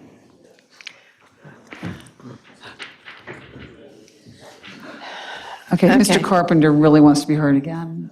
I don't know, I mean, we have two motions, on this is a train wreck, yeah. It failed at this point. Not to put council under undue consternation on this thing. We would be glad to come back at a work session after the town has had an opportunity to have some legal representation, so is our client. Is that? I think that's preferable then. So I would withdraw my motion. It looks like that's where we're headed, Tim. I'm happy to withdraw my motion, and if you withdraw your motion, then we can do a motion again. Is there something that you all would like to say before this gets closed? Or continued. The issue that has been raised in our little quiet conversation here is the extent to which the town actually has an interest in that right of way. Since it was created, it was platted before it was part of the town. So it's not clear whether or not the town has ever accepted that right of way. Okay, so I will withdraw my motion and would move to continue the hearing until we can have more guidance on. I got a second. I got 2 seconds. Wow. This is awesome. Pleasure of the council. Aye. Hi. Thank you, Tim. Thank you, crowd, for hanging with us on this. Let's hope the others are smoother. All right. The next one. Really quick break. Quick break, please. A quick break. 5 is great. 5 is good. 5 minutes. Thank you.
Well, that's good to know. Yeah, appreciate that.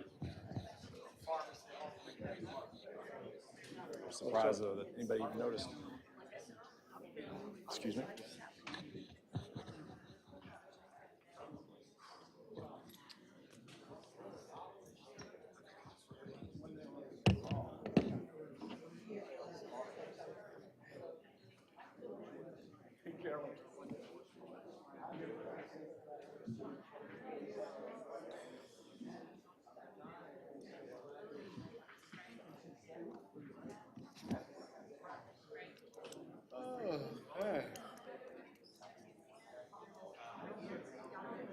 Barely even getting started yet.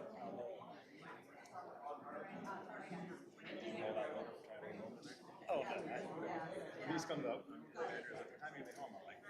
Count on me for breakfast. Yeah, they called me earlier. It's like, so you think you'll be home to see the kids? No. Just tell them I said good.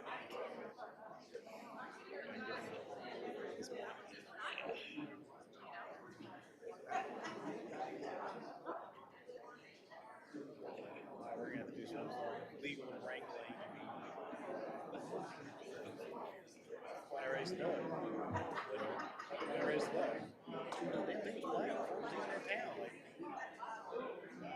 outside of the authority to abandon a right of way, which private or public, you can, like, it takes council action to abandon it either way.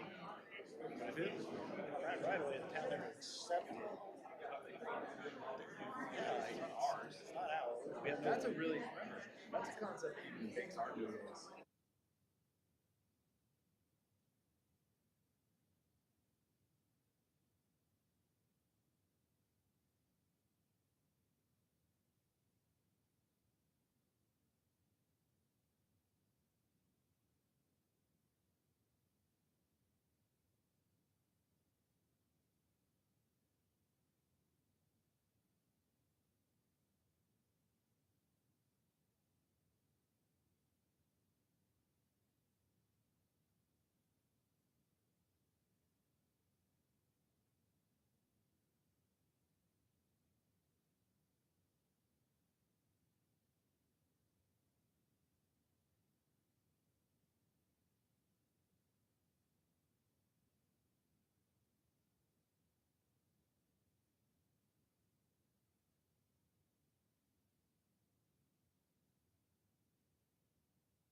Okay, mics are back on. All right, we will continue. The next one is an ordinance 1971. It's PD 0122 is Ace Hardware. This is a continuation from March the 8th, so we don't have to open because we have already. Pardon? We're going to reopen, yes. So I'm looking to reopen 1971 PD 0122. So moved. Pleasure of the council? Aye. Aye. BJ's got this one. Good evening, Madam Mayor, members of council. My name is BJ Grieve with the Town of Southern Pines Planning Department. I'm here to present to you planning staff's review of application number PD 0122. This is an application for a plan development, conceptual development plan for Ace Hardware development. Just very briefly, you guys may recall that when we're doing plan developments, it's a three-step process. The conceptual development plan is step one of that process. It is rezoning to a plan development zoning with a specific set of zoning regulations and constraints and maps for the subject property. So it is a conceptual development plan. The reason I'm pointing that out in particular on this file is because the subject property is actually already zoned plan development, but it is zoned plan development without a CDP. At some point in the past, some areas of the jurisdiction were zoned with plan development as, you might say, placeholder. Hey, someday in the future, if this is zoned, right now there's a use, but if it's in the future to be developed, it will require the plan development process. It will be required to have a conceptual development plan. So that is what you have here before you this evening. The proposed conceptual development plan is to take, I can't use my cursor on this, but you can see that let's do this. Let's go forward to this slide real quick. The subject property is the area outlined in red. This is up by the roundabout by the airport. It is adjacent to the existing Ace Hardware, and the reason the application is called PD 0122 Ace Hardware is because they want to build another larger Ace Hardware on the subject property adjacent to the existing Ace Hardware. There is a development plan that has been submitted. This is the original conceptual development plan that was submitted January 10th, 2022. It is 12.62 acres. Again, it is zoned plan development, but without a CDP. The comprehensive long-range plan designates this area as traditional mixed use, and this is, although it's not a mixed-use development per se, it is a mix of uses. The uses that are proposed on this land use plan are those that are otherwise allowed in the general business and office service zone. So therefore, there's quite a few uses that could come in and be developed here. The access to the subject property is off of Airport Road and Capitol Drive. Capitol Drive is the road that comes in, man, I wish I could point to this, but I really can't. Comes in front of Ace Hardware, goes over here to where Roast is, and then kind of just dead ends there. That will actually continue through the subject property and then come out onto Airport Road. You can see it in this, although the line work is a little bit faint. Traffic analysis is not submitted with the conceptual development plan because specific land uses are not proposed yet. There is a whole host of possible land uses, and you really can't generate you can't do trip generation calculations until you know a little bit more about the uses that are going to be occupying the site. Therefore, the TIA is not required until we get to PDP later. The airport had brought forward quite a few concerns about development of the subject property early in the development process. They attended the planning board meeting and brought forward some concerns, submitted 2 different rounds of agency comments, and all of those were in your packet that you received and that was posted online prior to this meeting here tonight. We have received new airport comments, and one of my planning colleagues here will help me out by handing out the new airport comments that were received, I believe, I'm sorry, either yesterday or today. The days tend to run together a bit. It was either this morning or it was yesterday afternoon. I don't remember.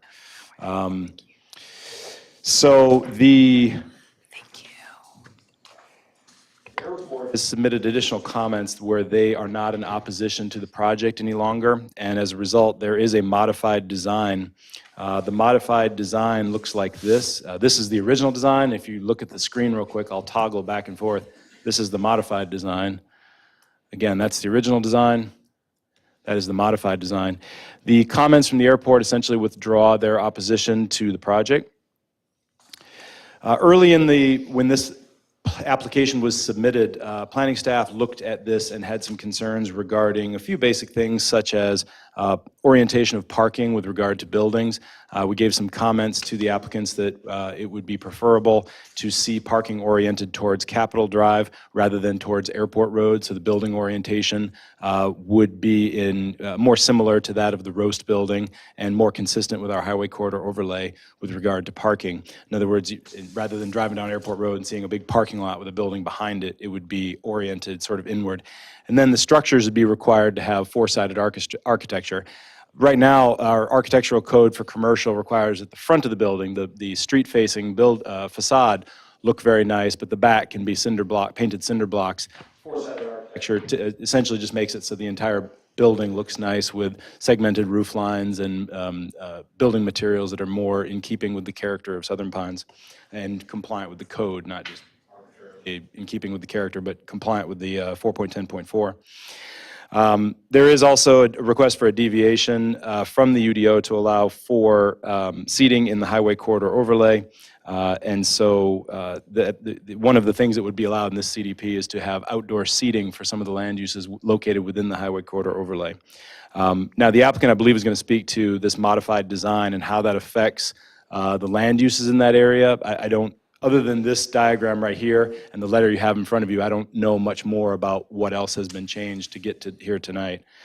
The subject property is located within a high-quality watershed. It is 12.62 acres. Therefore, if this CDP is approved, it would need to be granted 12.62 acres of exemption allocation. That is written into the motion. However, the amount that's in the motion in the packet is incorrect. It's 8-something acres. 0.83.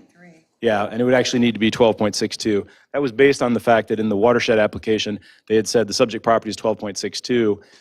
If exemption allocation is granted, going up to 70%, that would allow them to have developable area of 8-point-something, or the developed area was 8-point-something acres. Therefore, it was less than 70. But I grabbed the wrong number off there. I grabbed the 8-point-something and put it in there. It would actually be the entire subject property would come out for exemption allocation if it's granted.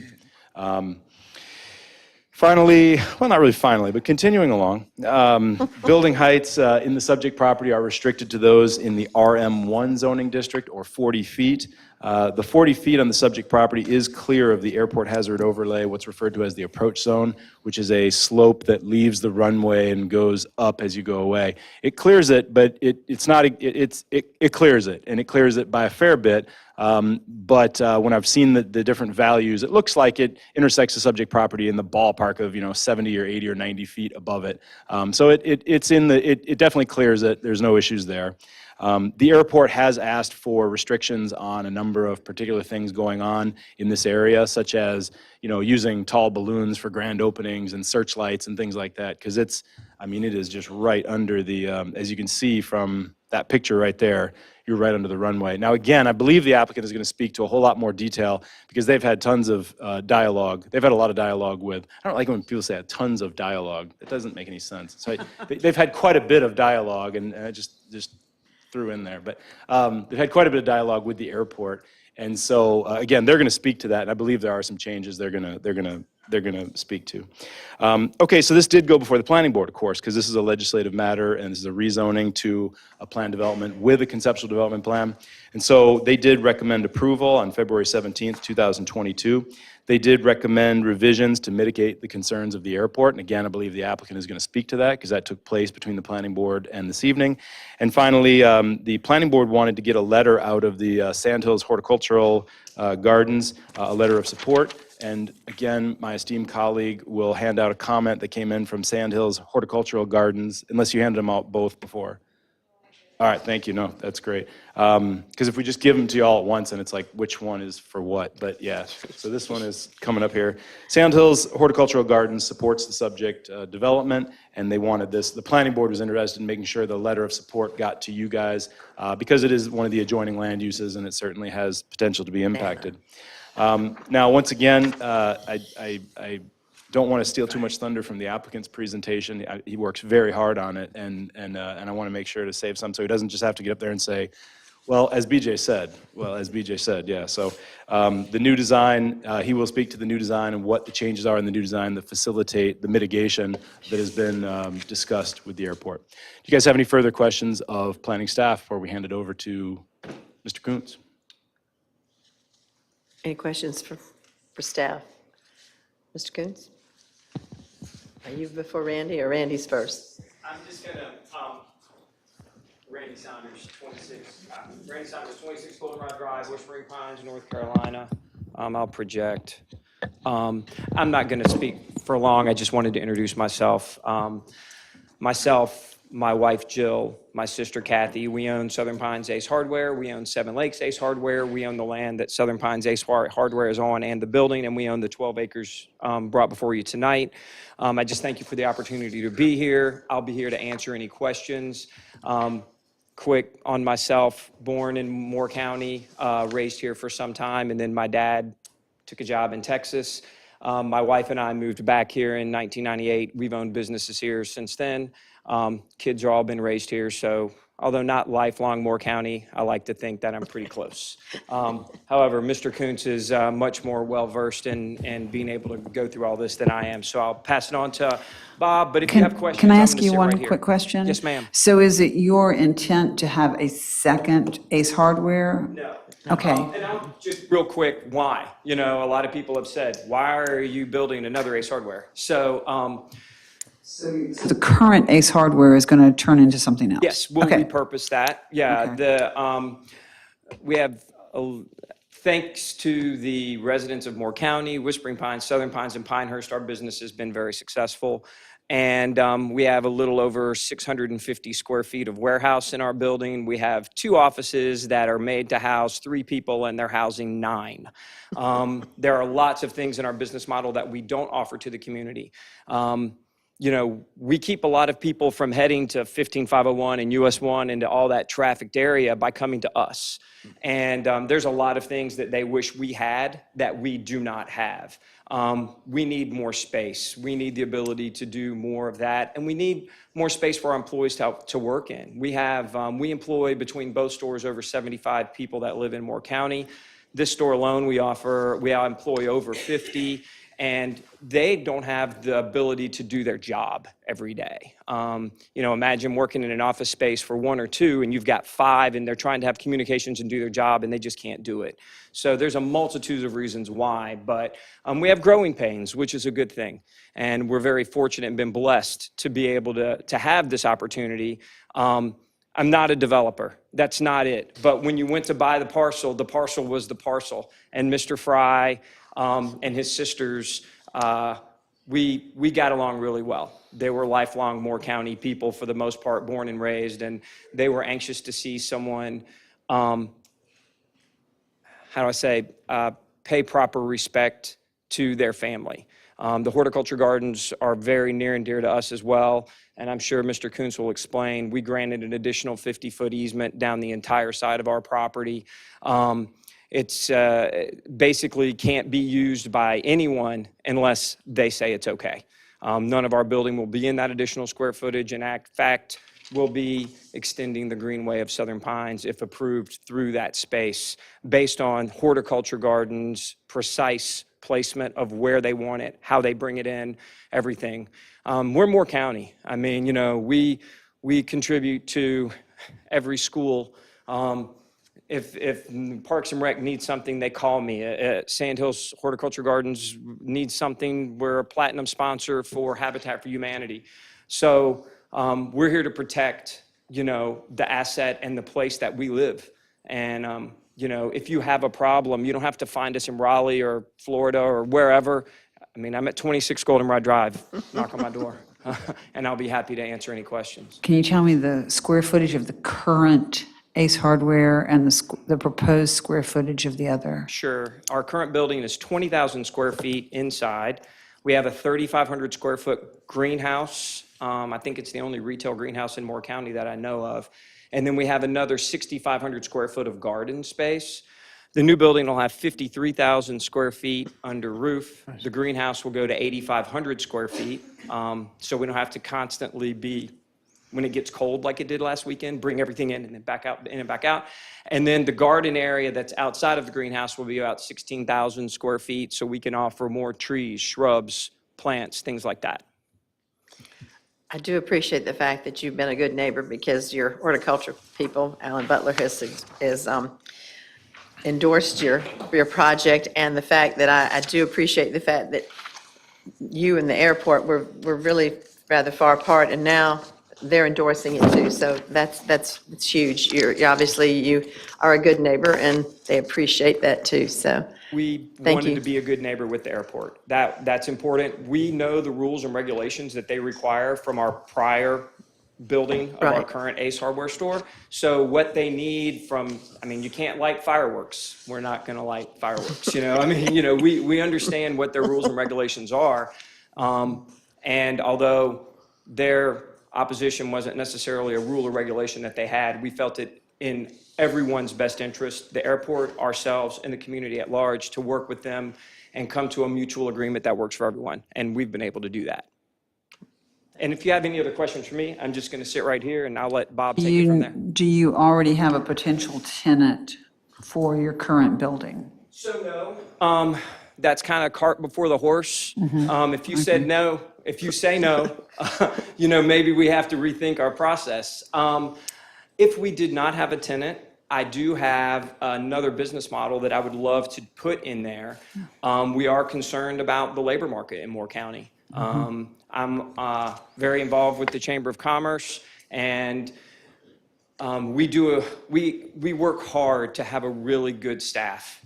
And to do what we're going to do, if we already have 50 employees in 20,000, it doesn't mean we're going to go to 100, but we're certainly going to get up there. And we want to maintain that level of quality staff, well-trained, that help our customer every day. So, and I'm not as young as I used to be. So I'm like, you know, taking on another 20,000 square foot business, I never say never. I'm not afraid of much. Spiders and snakes maybe, but not much. But I would, if for some reason we struggle to find a tenant, and if you've lived in Whispering Pines as long as I have, we need services. We need a place to get a bite to eat.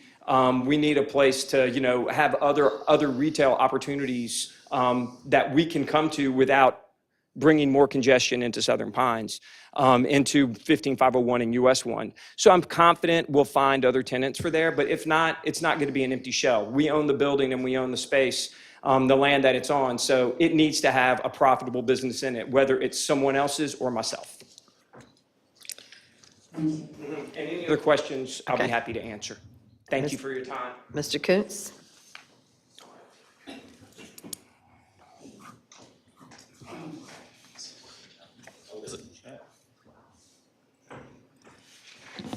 Thank you, Randy. Thank you, Mayor, members of the council. It's good to be here tonight. As Randy said, I'm Bob Koontz, Koontz Jones Design, 150 South Page Street in Southern Pines. And I'm here this evening to walk through the application and to walk through the conceptual development plan. As Randy mentioned, we have been working diligently. We did ask for the continuation last time, specifically to work things out with the airport. And as Randy mentioned, that has been worked out through tons of communication. But so we wanted to just walk through this tonight and go through everything for you. The location of the site, you can see, is right next to the Sand Hills Community College Horticultural Gardens and the existing Ace Hardware. And then also the shopping center that houses Roast is at the front. You can see how Capitol Drive comes through the middle of the site. Actually, do you mind if I walk over and point? Or actually, is this pointing, BJ, or just changing? Man, I barely got it working, so pointing, come on. Okay. Okay. That's a lot. Okay, so looking at the site, the main access comes off of Olive Tree, off of NC 22 right now, and then Capitol Drive is constructed. And Capitol Drive actually dead ends and stubs into the adjacent property now. So it was always intended that Capitol Drive would continue through into this adjacent parcel. It was always left in place for that. There's an existing daycare, and the Tyler's Ridge Apartments are sitting on this side. One thing that we'll be talking about in a few minutes is the location of the Greenway Trail. Right now, the Reservoir Greenway Trail at the Reservoir Park, that Greenway Trail comes up to this area. It actually connects into the Tyler's Ridge Apartments and transitions to sidewalks in the Tyler's Ridge apartment community, transitions this way, comes back around and connects with sidewalks in front of the daycare. And then there are sidewalks that run down this side of the roadway. We are intending to connect that Greenway Trail back this way and down the side of the property. So that's a good look at the existing site. As BJ mentioned, it is a PD district, and this is the first part in the CDP portion of the project. Well, go ahead and skip that slide. So on the existing conditions, and this map actually orients things a little differently. The maps you saw previously, north was straight up. In this plan, we've turned it so we could get a larger area. And north is actually headed toward the left side of the screen. So you can see this plan shows the existing ACE, shows the roast, and how Capitol Drive comes down and actually stubs here. All the utilities are also stubbed at the end of this roadway as well, making really easy connection into this adjacent parcel. This plan, you can see the trees. The trees are indicated here, the existing trees. So there are a lot of existing trees along the back edge of the property, and then also along this side of the property. But the majority of the property is clear for the most part. As BJ mentioned earlier also, this is in the highway corridor overlay. There's a 75-foot highway corridor overlay building setback here and a 50-foot landscape and parking setback located. The blue line represents that. So this is the new proposed CDP plan that BJ showed earlier. You can see the Capitol Drive coming through and connecting back out to Airport Road and making that connection through. We have been working with NCDOT on locations. TIA is not required yet. That's at the PDP, but we have been working with them, talking about access and talking about improvements that could be necessary, which may include an improvement to the roundabout. So just getting that out, but we're still working through that process with them. This plan provides access into the two yellow parcels, and then phase one that's located here. Phase one, the red area would be the ACE Hardware. I'll show in a second the flip that we've done and the reasons why, working through with the airport. This plan also shows the large open space area here in the back, and this hatched area is a 50-foot building setback and construction setback that runs along the property boundary with the Sandhills Horticultural Garden. So the goal in our discussions with the community college and the horticultural garden, they really wanted to have this nice buffer and a nice 50-foot buffer running along that edge. And we also had approval, there's also an approval letter in your packet from Dr. Dempsey as well, stating his support of the project also. So for this setback and for this area, looking at extending the Greenway Trail, this green dashed line is the extension of the Greenway Trail. And it would actually, now we're talking about bringing it all the way out to Airport Road and connecting it there with the potential to somehow in the future be able to connect back to the McDeeds Creek Greenway Trail and the whole system in Southern Pines, as well as getting it back to Airport Road and then connecting. There's a Greenway Trail on the other side of O'Neill School. On that side, it actually runs behind the O'Neill School and then connects back, and that would really create a really big loop here in the town. So that's what we're doing here and what we're proposing. This site would be all general business, and then general business and office services on the two adjacent other out parcels, or the other parcels. So the difference between this plan and the last plan, if you look, is the location of this yellow box, basically. And the concern of the airport with this project was that there would be a building, could be a building out somewhere in this location, out in the front of the property, and some type of an out parcel without really knowing what was there. They don't have a problem with parking and some other things, but we wanted to have an agreement and that would get us something that they would feel comfortable with. In this plan, we have actually flipped this. So originally the plan that BJ showed earlier had the parking lot for the ACE Hardware on this side. This plan actually flips the parking area to this side and gets it out of that airport concern area. So that's what we've been working with the airport on. Where's the airport on that map? The airport is here. Okay. So where's, on that map, where's 22? 22 is right here. It's on that side, and the roundabout is right about there. Right. And so how many feet is it from this exit to the roundabout? Oh, gosh, we measured it. That's what we're working with NCDOT on. Bet. Um, Pretty close. We actually have plenty of distance. We have plenty of distance there, Find plenty of distance. more than the required amount by NCDOT. Can you now tell me what distance we have? I don't know exactly. It's been a while since I looked at that because of the discussion with NCDOT. Originally, we had a road that came out this way and connected to this location. In our discussions with NCDOT, that was a little bit of a conflict with where things were, and it was a little too close to the circle. We ended up getting about an extra 300 feet out of the distance by shifting it to this end of the property, and DOT was very comfortable with that. There will be a road widening that has to occur through this area, and that will occur and provide access in and out of the site. So there are a lot of improvements that will be made as part of this, including probably, as I mentioned earlier, improvements to the roundabout as well. Mr. Kuntz? Yes. Was the original location approximately where the gravel driveway is? Yes. Okay. That's Just if you're familiar with the area there. Yeah, actually, yeah. Our original access location was right where the existing location is today. So you can see the roadway, you can see the roundabout and the divided median that comes to about this location. The divided median comes here and then it's painted out to here. We moved everything outside of that area down to this end of the site, specifically at the DOT's request. And there's still, if you look at the access and the distance here versus the distance here, it's about the same. So we're looking at Olive Tree, and it's actually a little further. It's actually a little further than it is from Olive Tree Lane.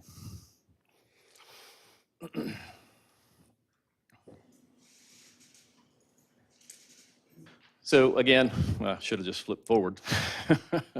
But you can see it a little bit better here too. So again, it's a greater distance to this access than it is to Olive Tree Lane. So just looking at the overall site acreage, 12.62 acres, current zoning, and this project is with PD districts are required to have 20% open space as an overall, and then 10% usable open space.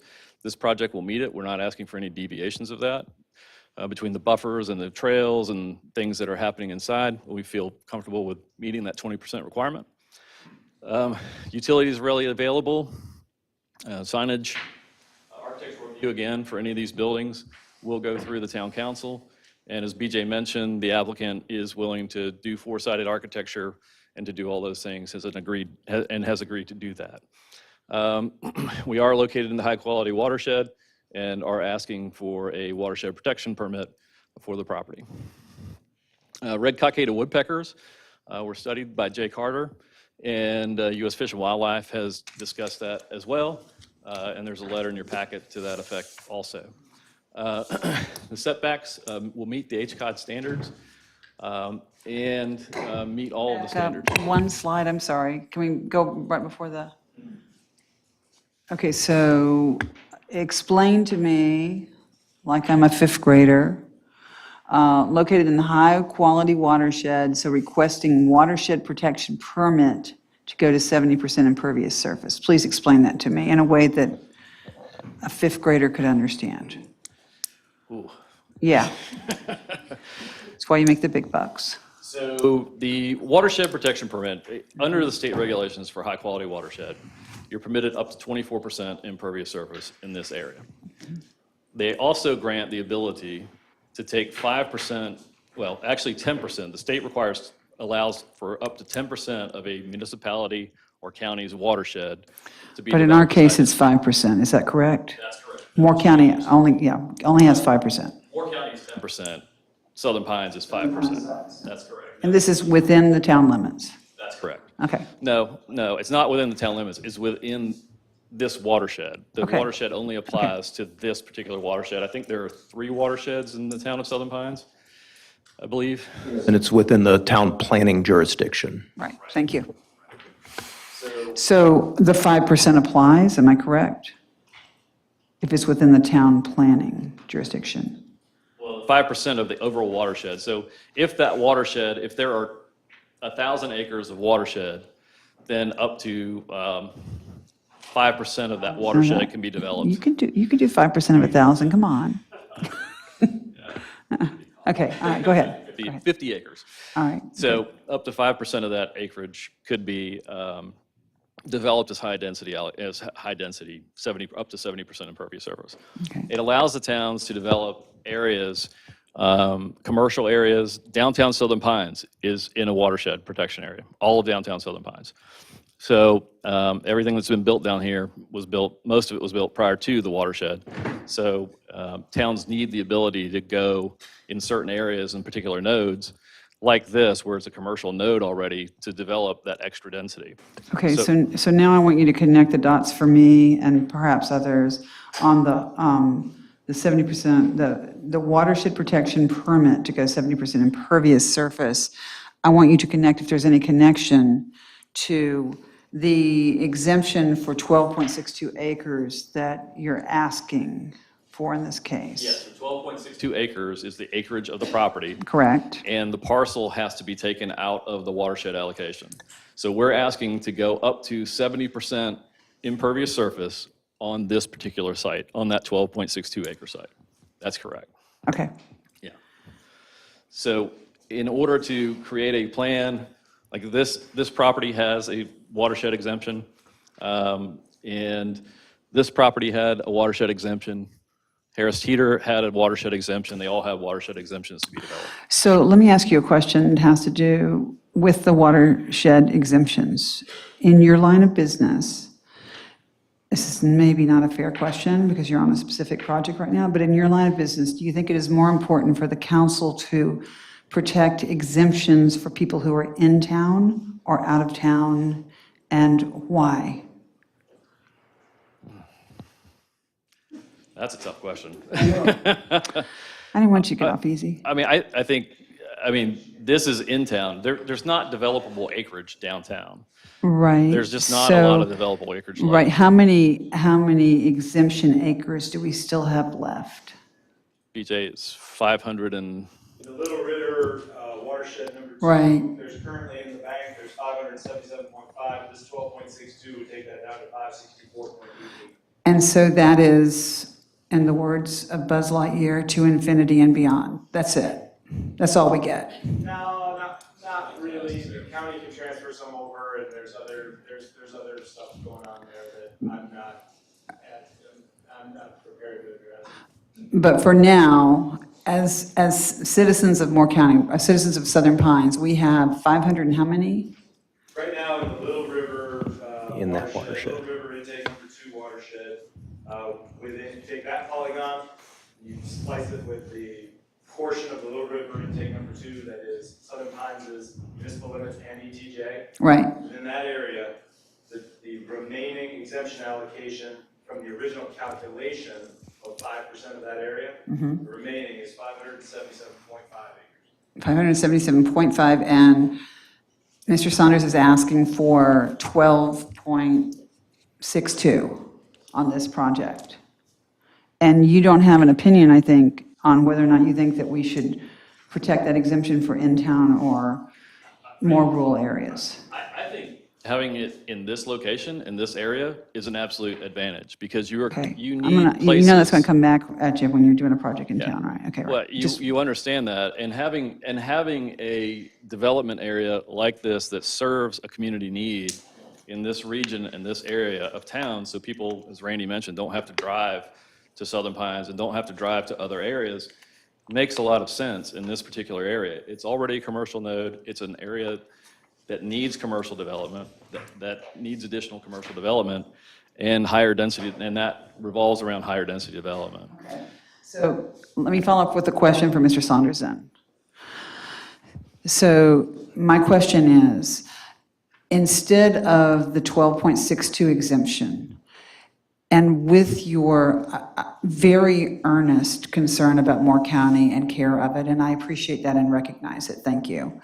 Would you consider the alternative of a conservation easement that you would purchase and waive your right to the exemption, but have the protection through the conservation easement that you had purchased? On the spot tonight, that's a tough question. My first answer, considering this area, considering my years of living in this area, and considering the developable land in this area, Right. which is almost zero, Right. across the street, is non-developable. The airport is non-developable. As you move up 22 on the left-hand side and you get to Nicks Creek, it's completely non-developable. Right. So for the people that live in Whispering Pines, in Pine Grove Village, all the way to Pinehurst, the traffic circle, who want to avoid 15501 like the plague, Right. and have other services here, I see, as a former elected official, I understand. 12 years, Right. I see that this would be a prudent use of allowing 12.62 acres. Right. And I'm removing myself from that as much as I possibly can, simply because in this portion of the watershed, I don't know where else you would use it. As we've looked at the area around us, and to be honest with you, we run a pretty successful Ace Hardware store. So from- You guys are the only people who had marbles during the pandemic. I want to thank you for that. Yeah. We, Ace asked us, have inquired if we would be interested in building in other cities, other towns. And personally, for myself, I said no. I said, where we live, our employees, our staff, we need to be able to do more for the people that live around us. And I appreciate that so much. Thank you. Again, I said I'm not a developer, but I couldn't go to the Fry's and go, we only want to buy enough property for our store.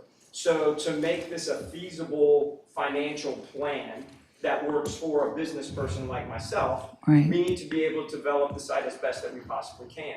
In working with the airport, there were some concessions made that are Costly. hopefully in the long run, it will work out. Mhm. But in the short term, it is certainly costly Mhm. to work with them on something that legally we were not required to do, nor did they legally have the ability to tell us we had to. But as a good neighbor and a person in Moore County, I felt like it was in our best interest to be a good neighbor. Right. So to me, I think I've done what I can do. I've gone the extra mile. And I even told the airport in multiple meetings, and if they were here, they would say it. I said, every single person I talked to, except me, said, why would you negotiate? There's no reason for you to. And I said, there is a reason. And I said, it's because I care about where I live and I want to be a good neighbor. And there's a good reason to negotiate. So in this particular situation, I think we've gone the extra mile for Moore County. I think you've gone the extra mile for the airport and for the college, it sounds like, and I appreciate the trails and I appreciate a lot of the things that you have in place. I really do. And I appreciate the marbles. But I'm asking because I think it's a pretty important precedent to set if we start to look at a conservation easement and protect our allocation of watershed exemption. So I'm not going to pin you down again on that question, but I really hope that you'll let that one settle in your mind and think about that. That would be a brilliant thing to do and would protect not only our watershed exemption, but also our environment. So anyway, thank you. And just correct me if I'm wrong, this 12.62 would actually decrease the intensity of traffic in our area. So it would actually be a contribution to the Southern Pines A area. couple of things that we do, and I'm stepping on Bob maybe a little bit, but what we would, if everything, if we can develop out parcels, we have a traffic study done, and the requirements from that traffic study, in the discussions with DOT, I don't know if any of y'all have discussed with DOT, when they plan on improving the traffic circle. It might be in my lifetime, but I would not be a young, spry fella that I am now. Just kidding, I'm not. So we would be helping to improve that. We would be widening airports so you could have turn lanes coming in. But one of the most important factors is, I'm sure you all know, as I do as well, where your fire station is, which is north of the circle on 22. So right now, let's just say there's a bad accident at this traffic circle that needs desperately to be improved. And you're trying to get to it, and it's on the south side of that circle. You can't get there. But with the improvement of Capitol Drive, you could come around onto Airport, come through Capitol Drive, and get back onto 22 heading south. Same situation coming the other direction. If any of you have ever been here when it snows, coming up 22 to that circle, a lot of people have slept in their cars trying to get up that circle. We would have some assistance to help with that. So, I mean, the amount of improvement we're doing to the area, one of the discussions that we had with the horticulture garden, with their board, were they became personal, you know, like, what happens to the road for me, you know, and things like that. And if you live out here and you drive on that road every single day like I do, you feel the need to be improved. And, you know, going into this, if you don't think we knew that it was coming, we did. And, you know, we bought that property before we ever came here. We own it. There's no option. There's no anything. We bought that as good faith with the Fry family, who are, they're getting older, and they wanted to do something with their one asset. And they came before us many times. They were delightful people. And we felt like that dragging them through this process was not useful for anyone. And we knew what we were dealing with, and we took a financial shot. I mean, to be honest with you, when we opened the current Ace Hardware store, the day it opened, the day before it opened, I just needed someone to buy a Coke. I don't care what you bought, just don't make me have to give more, because there's no more. I mean, the pockets were empty, everything was gone. And like I said before, I'm not afraid. You know, I'm not. I have confidence in myself. I have confidence in my sister and my wife as great business partners. And I have confidence in our staff that whatever we take on here, we'll do a good job. But we are definitely alleviating problems for the residents of Southern Pines, Pinehurst, and Whispering Pines. And I know this isn't Whispering Pines, but there are neighbors. You know, we're your neighbor and you're ours. And we're definitely alleviating a lot of issues with this development that are desperately needed. And the community college sees that as well. Appreciate it, thank you. I think I'm going to wrap up. Actually, BJ, it's not working. It died.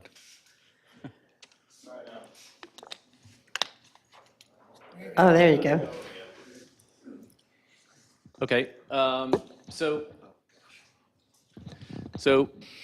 back to the site information, we talked about the red cockaded woodpeckers, the setbacks, again, the 50-foot building and parking setback along the Sandhills Community College Horticultural Garden. As BJ mentioned earlier, we are asking for 2 exceptions in this, and essentially we're asking for the exception because the town of Southern Pines landscape requirement is so heavy. We are asking for the ability to allow for the Greenway Trail to have an exemption to be able to take that area out when we're calculating the number of trees and shrubs. In addition, we're asking for the ability to provide seating areas and patios inside the highway corridor overlay to activate that street, very similar to what you see over at IHOP and Five Guys, where those are actually in the, that was part of a conditional district, but those are actually in the highway corridor overlay. And then also by taking that area out of the necessary landscape buffer standard, just because trying to add those extra trees and shrubs into that area is just, you just can't do it. It's just too heavy. And then, as BJ mentioned, what the staff asked us to do in relation to the parking areas orienting internally as opposed to out toward Airport Road. We've agreed, and that is part of the CDP document, and then also the four-sided architecture. That is also part of it. The airport requirements, we are complying, and we've worked very diligently with the airport to get to a point of recording a navigation easement and doing the requested items of the airport. So with that, that's the last of my presentation, and happy to answer any questions you may have. Appreciate all the extra work that you all have put in, and you did, and you really have gone the extra mile, as you always do. So you have a great business model. And you do have great friendly staff, I gotta say. They are a phenomenal group, Mhm. and they work hard. We got about 50% of our staff is from day one, they're still there. That's impressive. And That is they're impressive. just a fabulous team, and we've all run together. Thank you. Any other questions? Public comments, I know. I got it right here, discussion. Small Circled. question, just a rookie question, and this is probably for you, Mayor. Can you tell me who's on the TRC? Because I'm learning all my acronyms. Technical Review Committee? Yeah, BJ is, well, I know Reagan's on it. And we just got a new person on it, the newest member of Pinehurst Council. Isn't he on there too? He was on there, no? Okay. I was in my UDO, okay. And I know you like I love it. details, ready for this? I love it. Technical Review I'm Committee ready. exists pursuant to 8.11 of the Town of Southern Pines Unified Development Ordinance. And according to said section, there is hereby established a Technical Review Committee. The Technical Review Committee, I won't read the whole thing by reading. That's, I'm loving The it. Technical Review Committee shall serve as a review and recommending body, assisting the town manager, planning director, town council, planning board, and other bodies where appropriate with the review of applications for development approval. TRC shall provide advice and recommendation on environmental planning, fiscal design, engineering, et cetera, et cetera. TRC shall meet at the request of the town manager, planning director. Owner may be invited to attend the meetings. TRC shall make recommendations to town manager, planning director, town council, planning board, and other bodies for approval, conditional approval, or denial of applications for development approval. In addition, 2 members of the TRC specifically required in this UDO. So that establishes the Technical Review Committee. Okay, Now, keep throughout the going. UDO, there are references to various things that go before the Technical Review Committee. Primarily, it is an administrative review body to look at site plans, and most of the applications that come before you have a requirement that before the planning director's staff can write a staff report, they are to consult with the Technical Review Committee. Technical Review Committee meets every Tuesday morning at 9:30. Okay, so you're on it. Reagan's on it. Who else is on it? Let's see. Representatives from fire, police, public services, planning, code enforcement, and utilities. In addition, as appropriate, the TRC may include for a specific development approval, application representatives for other jurisdictions or service providers. We do occasionally ask people to attend TRC meetings to speak with us about various issues. So that's your Tuesday morning meeting. That's a fancy term for you guys is TRC. You threw that down in your staff report, and I went, what? Yeah. Technical review. Thanks for the new acronym. Appreciate it. Yeah, Absolutely. appreciate it. Any other questions from council? My other question is, and maybe this is for you, maybe it's for Mr. Coons. As we are looking at a potential development with Mr. Bledgy at the Waterworks and this potential development, what impact do those dueling developments have on a TIA? And how do we, as the council, sift through that?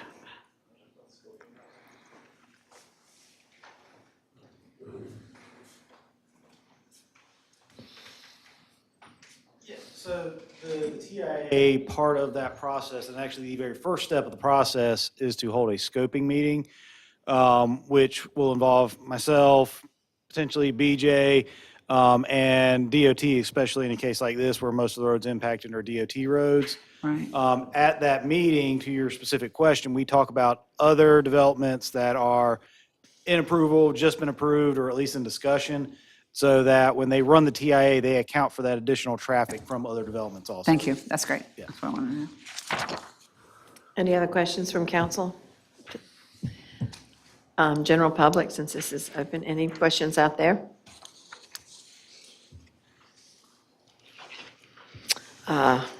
Need a motion to close? I move to close public hearing. Pleasure? Aye. Aye. I'm looking for a motion to approve the adoption of the conceptual development plan. I'll make a motion. I move that after reviewing the proposed conceptual development plan, the criteria for consideration of a conceptual development plan, after considering the comments received at Town Council's public hearing and the planning board's written recommendation, that the requested conceptual development plan is consistent with the comprehensive long-range plan and is a reasonable request for rezoning for reasons set forth in the written planning board recommendation attached to staff report as modified to account for all of the changes that are different from what the planning board said, that we heard included in the reports tonight. Second. Pleasure of the council. Aye. Aye. Aye. And therefore, I move to make sure. Approve PDO 1-22 as submitted and set forth. So we're going to have to help me because it's all changed. And the attachments to staff report. Yeah, approve PDO 122 as submitted and as modified following planning board. Just throw that part in there as well. And then give me the number, it's 12 something. 12.6. All right, thank you. All right, so I move to approve PD 01-22 as submitted and modified as part of the staff report, and also to grant the 12.62 acres of water supply watershed exemption allocation to the proposed development. Second. Pleasure of the council. Aye. I'm really interested in a conservation easement. I'm voting for this, but I'm hoping that you're going to come through as a good neighbor. Aye. Aye. Give it some thought. Thank you. Approved. Thank you, Randy.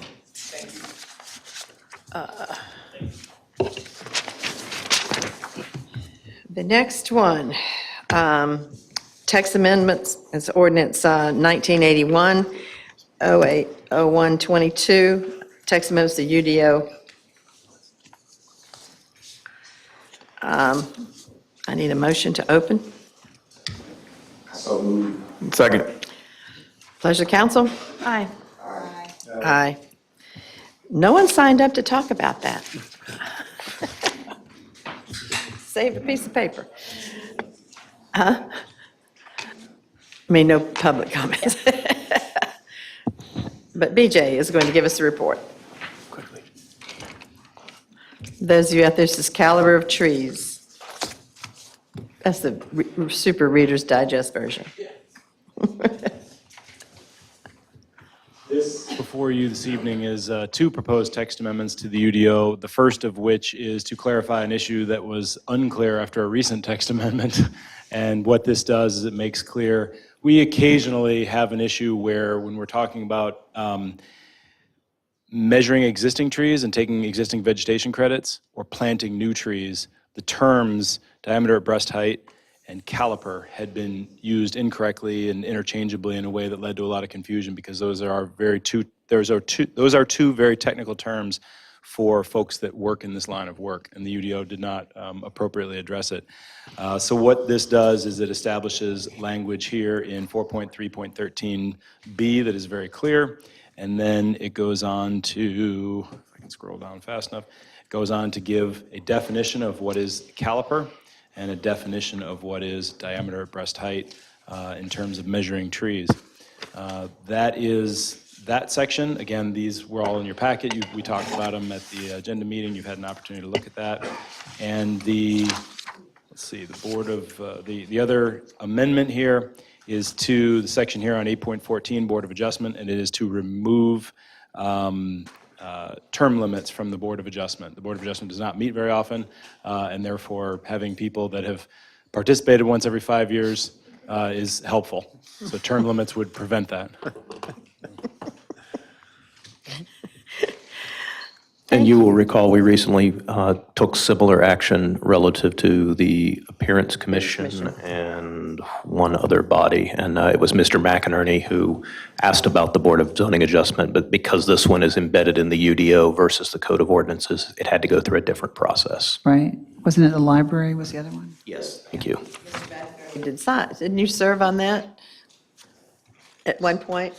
The Board of Adjustment? You're still on it?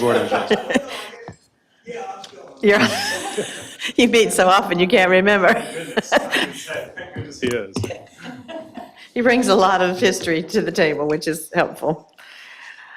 Any discussion from the council or any questions to BJ? Any discussion out there? This is open.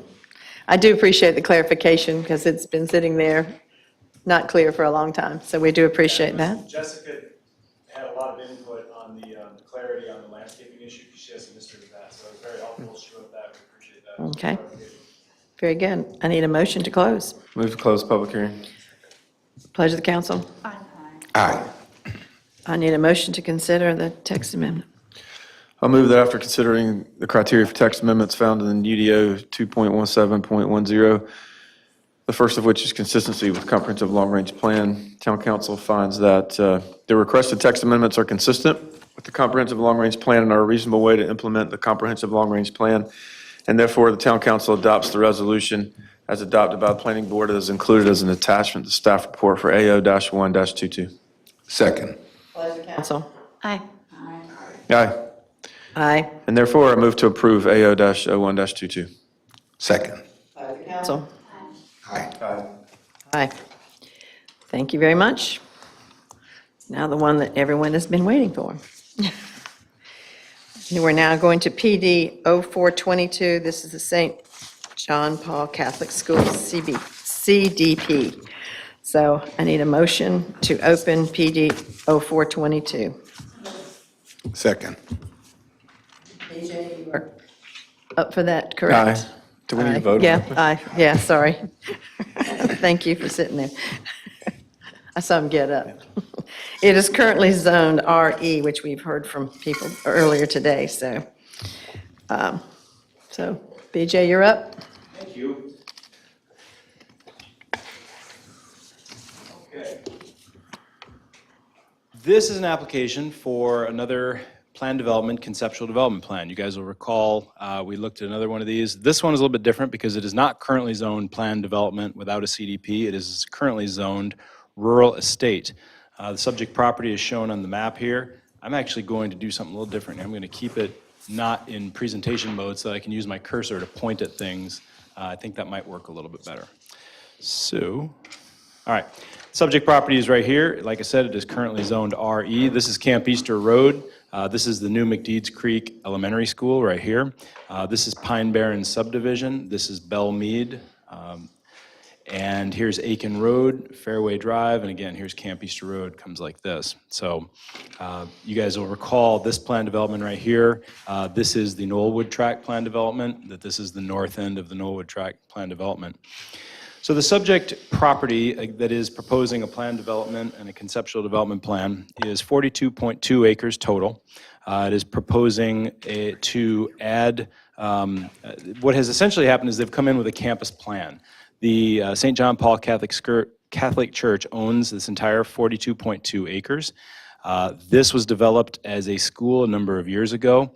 And as they have been wanting to expand the school, they've run into issues with some clunky zoning under the RE because the school is currently a nonconformity, and expansion of a nonconformity would require a conditional use permit, special use permit for everything they want to do. So number of years ago, going back a good 3 or 4 years, they started talking with the planning department and the town about this clunkiness, and it was suggested that they look at a plan development to develop a campus plan so that rather than coming in piecemeal, one conditional use permit at that time, now special use permit for expansion of nonconformity, and having to go through that, because each time they wanted to do something, they came in and said, now we have to do this SUP process, and it was just really clunky. So the discussion was, hey, why don't you look at doing a campus plan and rezone it to plan development so that you're kind of showing it all at once, And then you can go forward with phase 1, phase 2, phase 3, and at that point, it's zoned for it.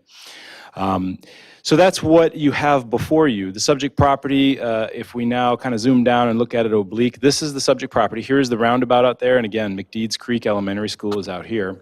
This is the school portion, and this is the former horse farm. You're going to hear a fair bit of discussion tonight about the western portion of the property, which is more recently was a horse farm, and the eastern portion of the property, which for a while now has been that school. And then, of course, you're going to hear a lot tonight about the Pine Barren subdivision, so this is that subdivision. Again, this is the subject property, just to give you an idea for the current situation. Again, this is Bellmead up here. This is Pine Barren subdivision over here. And this is the Knollwood Tract. The spine road that goes down into the Knollwood Tract is right here behind these trees. So St. John Paul Catholic Church came in with, this is kind of an existing conditions map. This is phase 1 of development. This is the campus plan. You'll notice I'll toggle back real quick. They're going to be adding that school building right here and getting rid of most of the modulars that they've been using for the school for a long time. And then in the application for a plan development, they did put in a future phases, which looks like this. Now you can see a large parking area, and you can see an area here set aside for a church. They have a minor building standard and a major building standard. They have a series of setbacks here for buffering and various things along this line here. Again, this was in your packet, so this was the original submittal. You've had an opportunity to look at this, and it's been available to the public as well. So the plan submitted showed quite a bit of parking, and that parking was close to neighbors. At that time, it showed 480 parking spaces. They wanted a standard of 1 parking space for every 2.5 seats in the church. The town of Southern Pines base zoning has a parking standard for churches of 1 space per 4 seats. That's a minimum, just to be clear, in the UDO, that is a minimum. So if you want to provide more than that, there's nothing that stops you from providing more under the base zoning. If it was just, any other zone, because the parking standard comes from Chapter 4, which is just a design standard. The minimum would be 1 per 4, and you can provide more than that. Now, given the context of the area and the circumstance, really just giving the context of the area, this is a planned development. So staff came back, and in the staff report, we recommended considering that the 1 to 4, rather than a minimum, be put in the conceptual development plan as a maximum. So the maximum parking for the church for future phases would be 1 to 4, which would be 300 spaces or 180 less than the 480 proposed. So that was in the staff report. You also notice that there are setbacks proposed on the west side of the property. Now again, this is the original CDP that was submitted with the application that came in February 14th.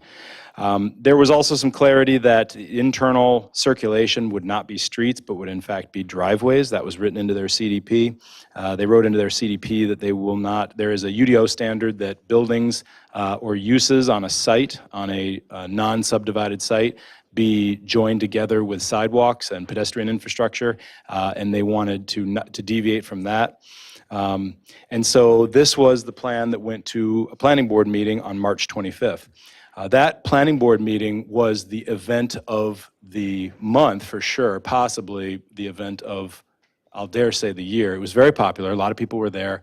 There was I almost said it again. There was quite a bit of I almost said, yeah, there was quite a bit of excellent feedback that was heard by the planning board.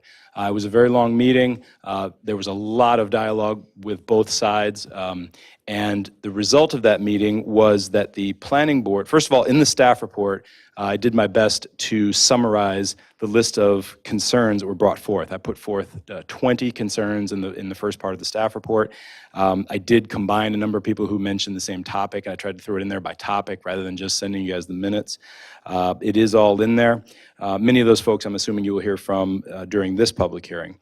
The planning board did recommend recommended that it was inconsistent with the comprehensive long-range plan, and therefore recommended denial. And the reasons for that are set forth in the planning board's attachment, the planning board's resolution to adopt a written recommendation for conceptual development plan application, which is attached to your staff report, so you can read that.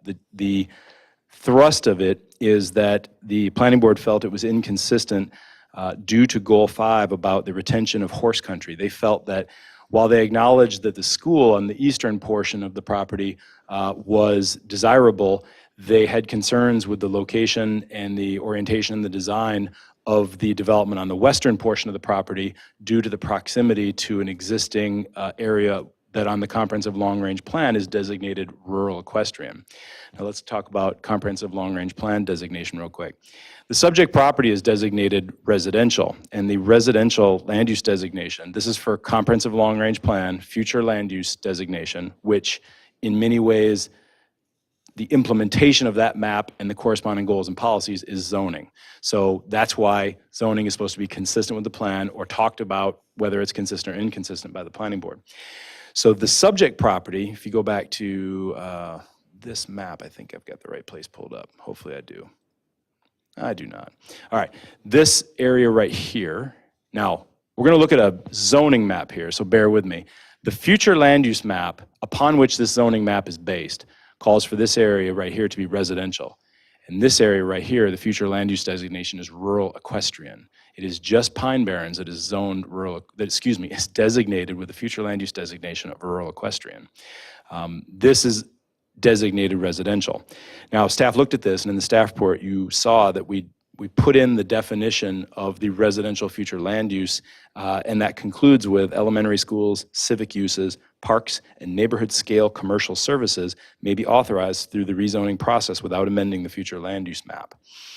So we looked at that, and our analysis prior to the planning board meeting, prior to the public hearing, prior to this public hearing, was that the proposed plan development was, of course, consistent with that due to what it says about civic uses as well as neighborhood scale commercial services. Now, that analysis was a subject of discussion at the planning board, and there was a lot of opinions offered on that, and I tried to summarize those as well in the staff report by offering some multiple definitions of civic uses that was in the staff report, in fairness to both sides. Okay, so again, the planning board did recommend against it. Following that, it was primarily due to inconsistency with goal number 5 and the retention of horse country and the impacts to the area. The applicants did go away from the planning board meeting and make some revisions. They talked about some revisions they were willing to make at the planning board meeting, but following that, they did go ahead and looked at some changes. Now, I don't want to steal too much thunder from the applicant because I know he's raring to go with just a heck of a presentation here to address as much as he can about this. But he did forward me a copy of the image of the revised plan that he's going to speak to. This was submitted on March 30th. And the gist is that the parking has been moved over here, the buildings have been moved over here, the parking has been reduced by the number that is already on site. So there's a shared parking arrangement here. Whereas in this design, you have roughly 137 spaces for, I say roughly because there was a discussion of 10 something, but there roughly 137 spaces are here, another 480 are here. This design, to get the parking they want, they combine this existing parking with some of the new parking. Now this is also designated here that this would be, I'll just use the retain existing major and understory trees as natural buffer. Now this distance right here, there is an existing building right here. So I measured from the property line to this building, this swath right through here is 200 feet wide. So they're basically saying that in this area right here, and I sketched it out exactly 200 feet from the property line. Now this is looking the reverse direction. This is looking back at the traffic circle. There's the traffic circle right there. There's McDeeds Creek School right there. Here is the existing Catholic church. And now this time Pine Barrens is on the right. But this is the 200 feet that is shown in this CDP. And I keeps flipping back and forth. But this swath right through here. So I thought that was important to acknowledge and kind of put a measurement on that. The move and share the parking, move the buildings, and then there would be the large undisturbed area. Now, before I conclude and we pivot to the next part, I did receive 2 written comments that came in via email that we've printed out, and my esteemed colleague, Ms. Jennifer Hunt from our shop, will hand those out. These are both comments of the same nature. Well, they're both public comments. I don't need to address them individually, so that's why they're coming out together. And so that is everything I've got for my notes from the zoning point of view on this project.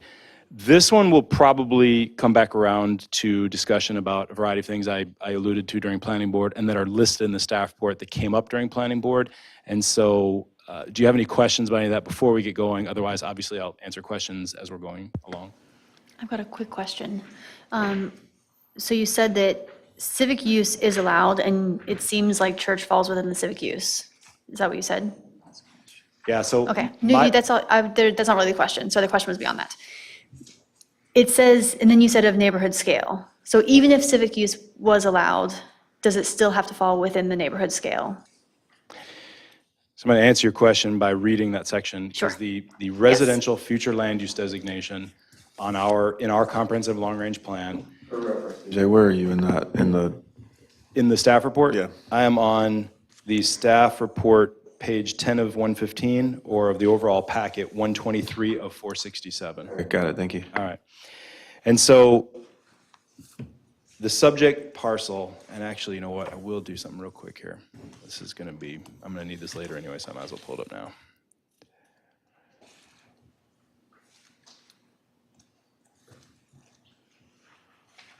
So we have in Connect GIS, we have all the future land use designations.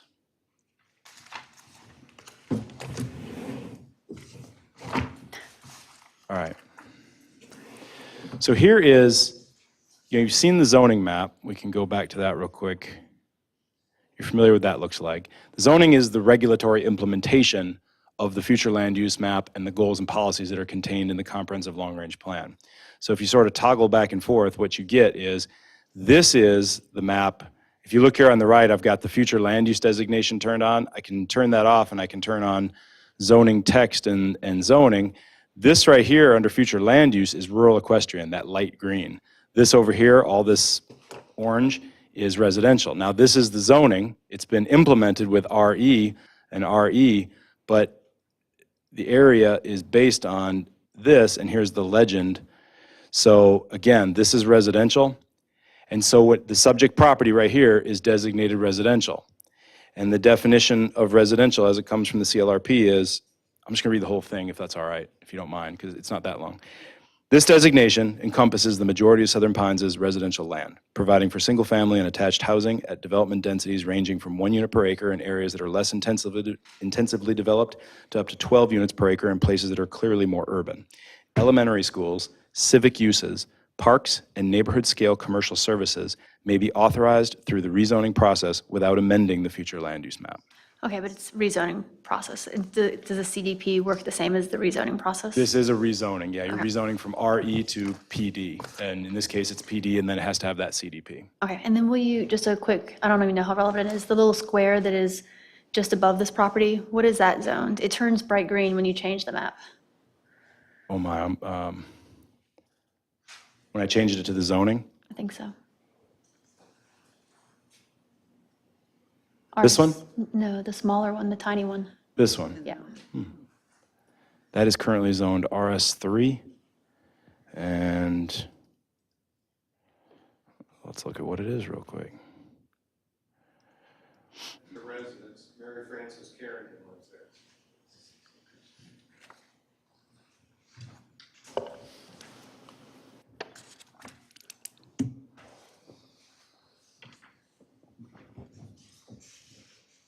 Never has GIS felt like it took quite that long before. Yeah. This is that yellow layer I just had on is city limits. So this is obviously Belle Meade up here. Obviously a member of the audience knew who lives here because based on this it looks forested, but certainly if someone lives there, I'm not familiar with this area. Does that answer your question? It does, thank you. Thank you. Any other questions?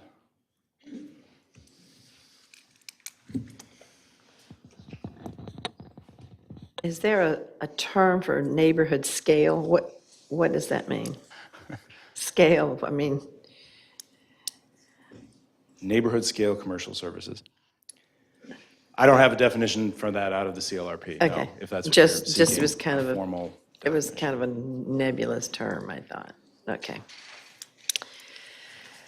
Any questions for BJ before the applicant comes before us? All right. The representative applicant, yes.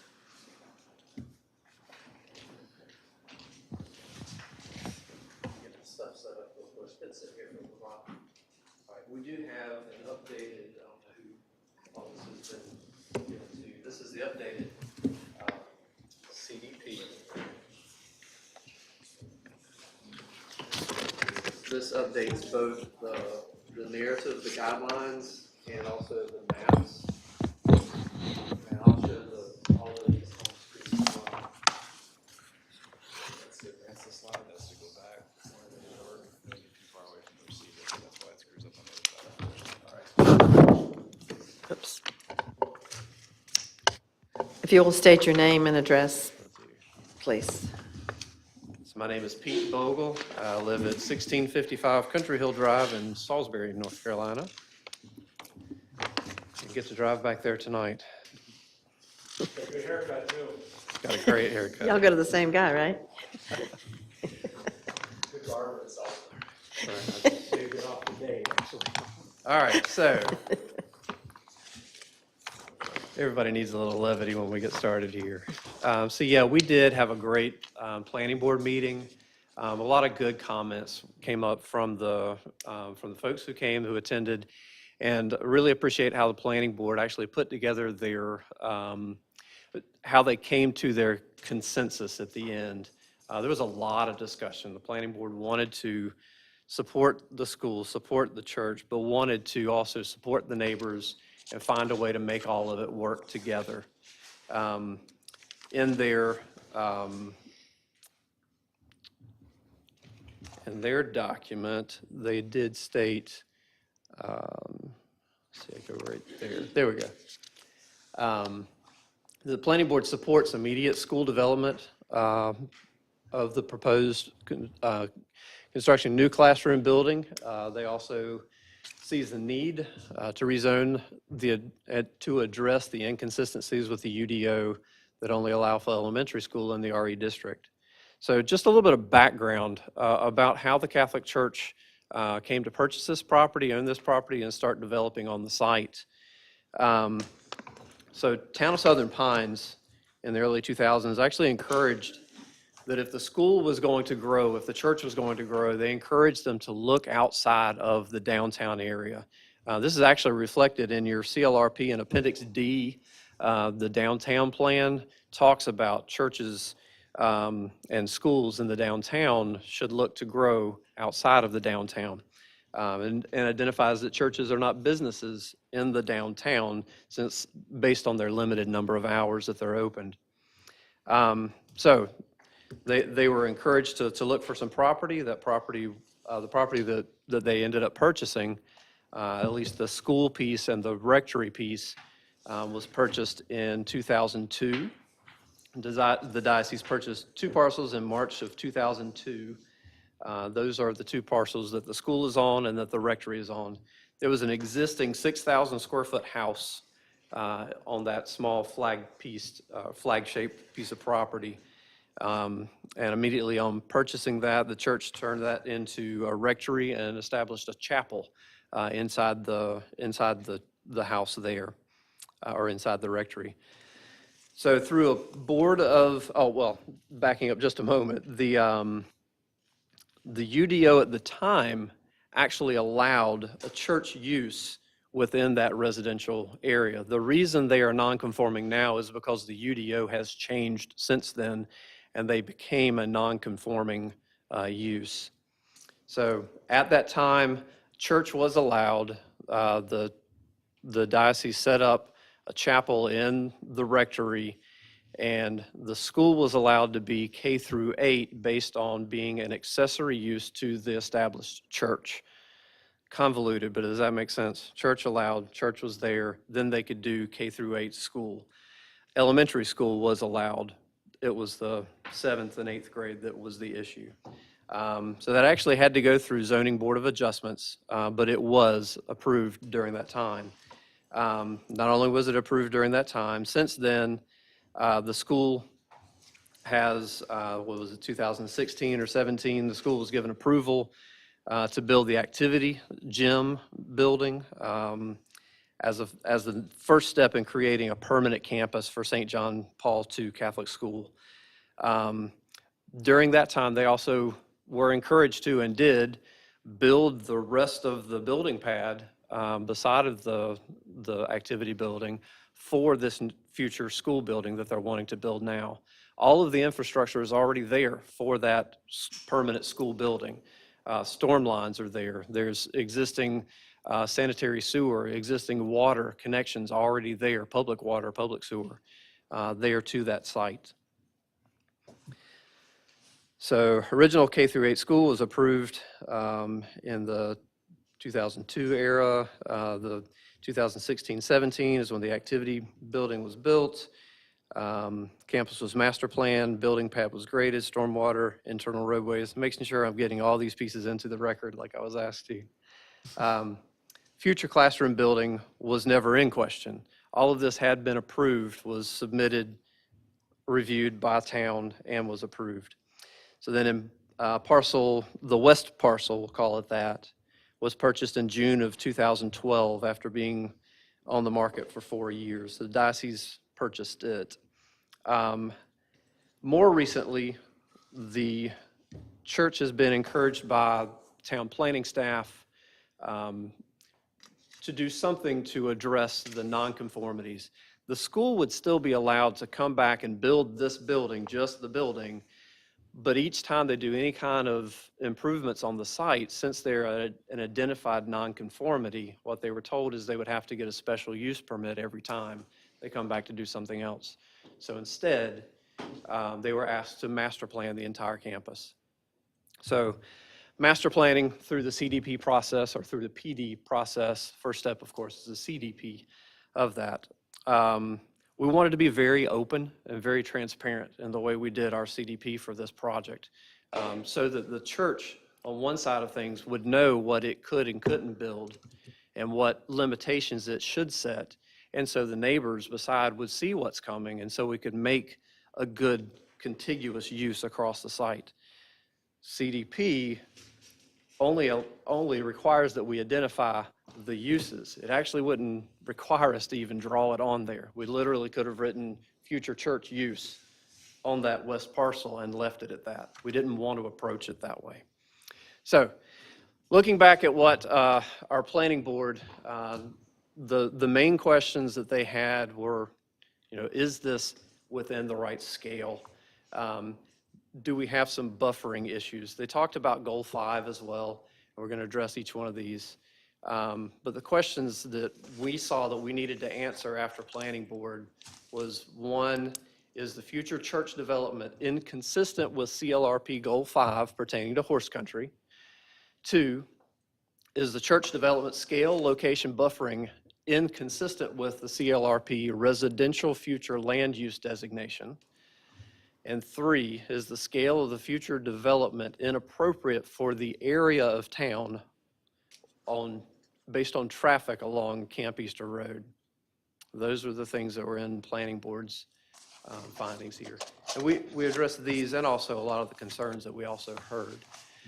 So a couple of quick definitions here. Rural equestrian, this designation provides for a large lot residential equestrian use with property sizes generally ranging upwards from 5 acres per parcel. Land use under this designation includes single-family residential along with other ancillary uses normally associated with horse farms and the keeping of large animals or other small-scale agricultural. You'll see very clearly there's 2 main areas that are labeled in this light green, rural equestrian. I hate the word rural, it's so hard to say.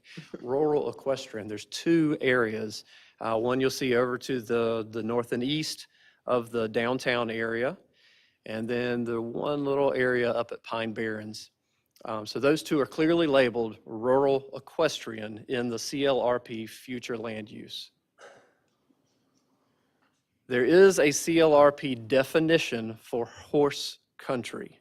Horse country specifically says that area to the east and northeast of Southern Pines, extending from Weymouth Woods through the ETJ and into the unincorporated Moore County, characterized by large estates and an overall dedication to equestrian use, culture, and activities.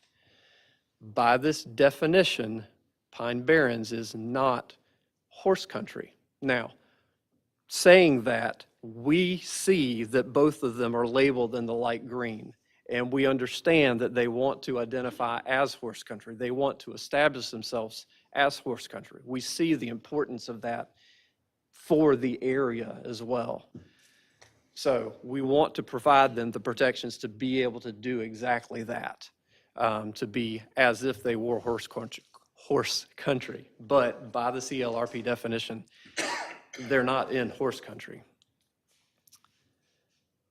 So looking at, and that's me zooming in here to show you rural equestrian and rural equestrian and horse country. One is just one, the other is both. So P5, the policies, once we see the goals identified in the CLRP, we then go to the policies to see what to do with those goals. So the goal is to retain the aesthetic and function characteristics of horse country. So whether it's horse country or not, we're pushing that aside. We want to look and see what policies we need to follow to protect it as if it is. To ensure new growth and development in the horse country is compatible with existing horse country use and designated characteristics by, one, is engaging in equestrian organizations or property owners.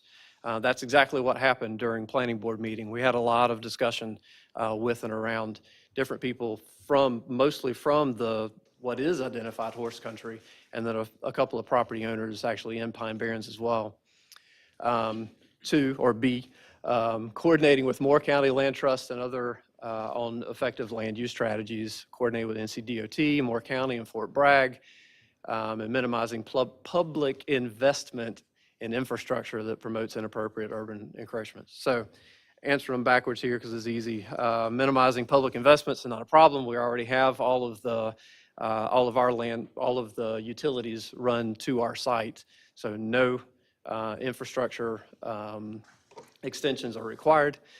NCDOT actually comes further down the road when we get into PDPs for this. Then coordinating with Moore County, kind of the same. Engaging in organizations and property owners. We did have some conversations during planning board, and then we also had some conversations with Adam Kiker. He's a civil engineer and also lives in the Pine Barrens area. Talked with him a few times since our planning board meeting to discuss, what's the best kind of buffering. We talked about a 100-foot buffer as is also established at McDeeds Creek across the street between that PD and the residential area, and a couple other things that would make things better. So again, not horse country, that's okay. We're moving forward to protect the property owners. So the revised CDP is not inconsistent with Goal 5 based on St. John Paul's, the STJ P2 is St. John Paul's II Catholic Church. Land use is not identified as either rural equestrian or horse country. So to be clear, the St. John Paul's property is identified as residential, so it's neither of those. Adjusted CDP includes a 100-foot setback and planted buffer to visually screen and physically separate the church development from the existing rural equestrian designated parcels within Pine Barrens. That's different than the preview that I sent to BJ that you guys were given. We've added all the buffering.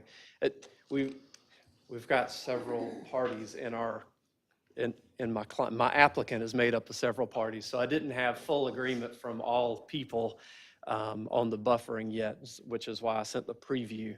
But now what you have does include the buffering because we have an agreement on that now.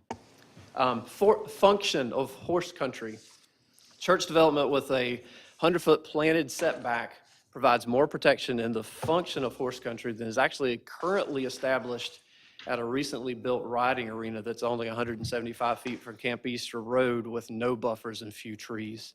I'm going to show you that in just a minute. Also, the existing topography and natural vegetation provides additional visual separation, and I'll show you those images as well. Here, you see the west track is the one that's outlined in the light blue. Just to the west of that is a recently built riding arena that is 175 feet off of Camp Easter Road. And there's a few trees between there and Camp Easter Road, but it's very visible underneath those pine trees. You can also see kind of down in the middle bottom part of the page there, the horse pasture at that area is only 75 feet off of the road. So we feel that what we're providing with the church use and a densely planted 100-foot buffer between the church and the neighboring properties is well more than what is established by the owners of the horse that lives in Pine Barrens, has provided for said horse. So looking at some pictures, this is what it looks like. And you can kind of see my key down in here in the bottom. So here's our site. Anytime you see these red lines, that's where I'm taking the picture from, and that's the direction I'm looking. This is a pano. We've got a couple of panos, but then we'll go into the actual images so you don't get the distortion of panos. When it has a wide thing like this, that's a pano. All right, so that's standing at the existing, what was intended to be a horse barn, is being used as church offices or school offices right now. And you'll notice my car sitting here in the bottom right-hand side of the picture. That's important there. That's the western edge of the main parking lot. And I'll show you what that looks like later. This is another pano. This is actually standing on that easement, on the paved area of the easement. Again, it's a pano, so it's kind of wide angle. So to the left part of it's a straight road. It's not bent like that. So the left part of the road is looking toward there, and then you take your camera and you move all the way around like this, and you get this nice fisheye lens. So you can see the pond down below. That's directly, I walked a straight line from where I was in the previous picture down to the easement. So that's what you can see looking into Pine Barrens. And this is me moving down that easement some. That's a pano existing easement looking at the Curry House. So the Curry House is probably the one that's the closest to, or it is the one that is the closest to the church property. And then one more pano, another view toward the Curry House. All right, some actual images. Again, standing right beside of my car, looking out toward Pine Barrens, and what you can see is on the right, on the left, is standing in that same spot, kind of turning and looking back toward the road a little bit more, actually looking at the Curry House. And this is walking down to the easement and looking into Pine Barrens. You can see there's a big drop down to where that pond is. There's a large area of unbuildable area just on the other side of their drive that's inside of Pine Barrens that drops hard down to that pond, which is why we located the parking where we did, or part of why. It's directly east. The parking that we're showing is directly east of the pond area. So there's no houses directly east of where the parking are. There's no pastures, no horse stables. It's pond. All right, a couple other images there. This is turning and looking from that easement back into the site. What can we see in the site? The bottom left, you can see a little bit of the horse barn, or the horse barn that slash offices. Actually, you can see it real good in the top one, in the middle, and then the larger picture on the right is turned and looking toward where the future church is intended to be built. And there's a little red arrow on this one. That's the top of my car. So the land between these actually goes up and then starts to go back down some. The car, again, is parked in the western edge of where we're showing the new parking lot. And that's from the easement. That's no buffering, no nothing. It's just, that's what you can see at the top of my car. And another one looking back into trying to see, this is toward the Mace House, which is 950 feet from where the church is being shown. So we're pushing 1,000 feet of separation. The Curry House is 450 feet to where the athletic field, if that athletic field is ever developed, is shown.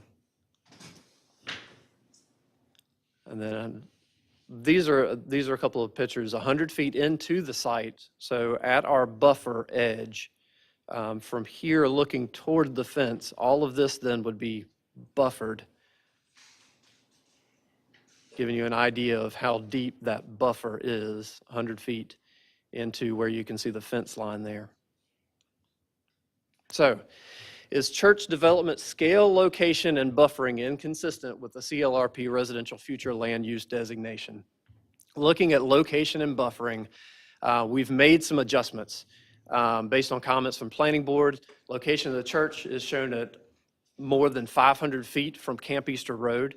The original concept was that the diocese really wanted more view, the church to be seen more from Camp Easter Road. They changing that concept now to a church that's tucked away in the pines. It's a destination. It doesn't have to be seen to draw people in. That's the idea. So moving it in 500 feet from Camp Easter Road and in line with the adjacent school buildings. So all the buildings are there real similar and real close together. Plus the addition of the 100-foot buffer and setback along the western edge. And you can see all the green area there that represents the new buffer that we're showing. Okay. Is church development scale, location, and buffering inconsistent? So here is the 100-foot buffer that was approved at McDeeds Creek Elementary School. McDeeds Creek is a PD up against a residential zoned area, which is exactly what we're proposing, to be a PD up against a residentially zoned area. And what was approved at McDeeds Creek was to plant a 100-foot buffer between the residential and the PD. We'd actually like in the PDP portion of the church, when and if that comes to fruition, we'd love to look at, so there's two different things, a buffer, a planted buffer, and a undisturbed natural area. The one that looks more consistent with the area, more consistent with the overall neighborhood, is actually the undisturbed area. It looks, well, I mean, it looks like what's there now, it's pine trees. Doing a planted buffer area means adding a whole lot of new growth and hoping and maintaining that it's going to grow. We would like to consider again, this is future, we'll look at that then, whether this can be a buffered area, whether it can be an undisturbed natural area, or whether it can be somewhere in between to keep all of the existing mature pine trees and you supplement with understory. That's something that we've done in other jurisdictions. Pinehurst with Village Chapel doing some of that there, where we have to count all the existing trees, and then where we have to do understory to bring their point system up. It's different than what this is, but it's something that can be looked at. Again, that's PDP down the road. Right now in our CDP, we want to say that yes, we're providing a 100-foot setback and buffer. All right, scale. Somebody asked a question about what defines scale. Scale actually needs to back up some to show what the scale of the entire neighborhood is. What is the growth pattern of the area? The growth pattern is actually not represented by the island of rural equestrian. The growth pattern is represented by the traditional mixed use that extends all the way to US 1. It's represented by the residential areas that's up above.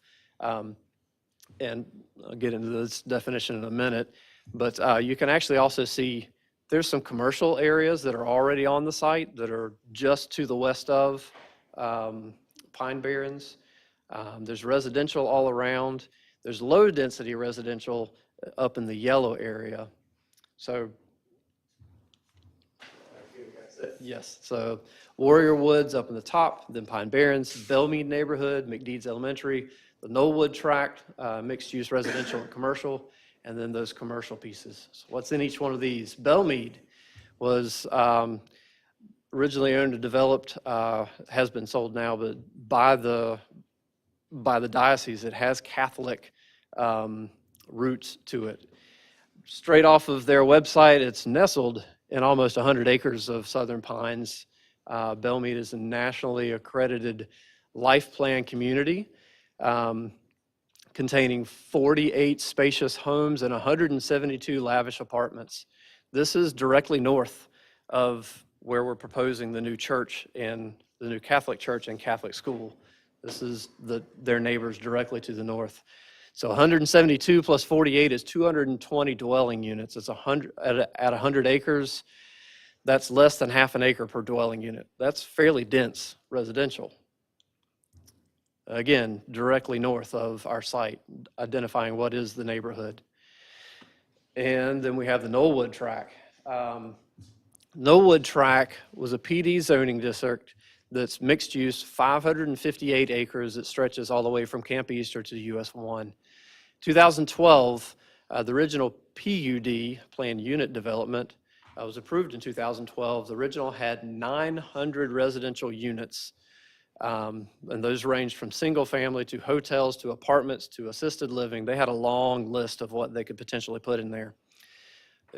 Plus 450,000 square feet of commercial, retail, office, and resort space. In 2017, they updated the PD. The PD application changed from a PUD to a PD, and then also added the elementary school. With the addition of the elementary school, it took out some of where they were going to be doing housing units. So now the maximum is 800 units. Still, though, this is the neighborhood. This is 800 residential units that are approved already to go in this area. McDeeds Creek Elementary School is part of that PD as well. It's 118,500 square feet. That's straight off of Moore County tax maps. 800 students and 89 employees. That's off their website. Again, this is your neighborhood. This is your scale. And BJ, thanks for stealing some of my thunder, but I already touched on this. There's a difference between CLRP, future land use plan, and what is current zoning. So looking at the current zoning, zoning for Southern Pines GIS, adjacent neighboring zoning includes, you can see PD, you can see RS3, which is a residential. FRRCD was actually the Belmead property. NB, which is neighborhood business, and also I, the dark blues there that are right up against the western border of Pine Barrens, that's industrial. That's already there. In fact, the industrial predated Pine Barrens being developed here. So revised CDP. Church development location size buffering is consistent with the CLRP future land use and current land uses and the current neighborhood is what we are proposing now. The church development has been relocated. Again, we moved the church. We added the 100-foot setback to visually and physically separate the church development from the adjacent neighborhood. Existing McDeeds Creek School, Belmead neighborhood, and the approved Knollwood tract mixed-use development establishes what the true scale of the area of town is. So these are the two industrial uses that are actually already approved prior to Pine Barrens developing this site. This is Fletcher Industries. It's 60,000 square feet. Again, all of this is off of Moore County tax records. 60,000 square feet of manufacturing on 8 acres with 21,000 square feet of paving. Again, all this predates Pine Barrens. They have no required buffers and no required separations, but they can still work in conjunction with and be good neighbors to Pine Barrens. And the other one is Legacy Home Construction is actually the owner. Their website calls this The Factory Baseball Training.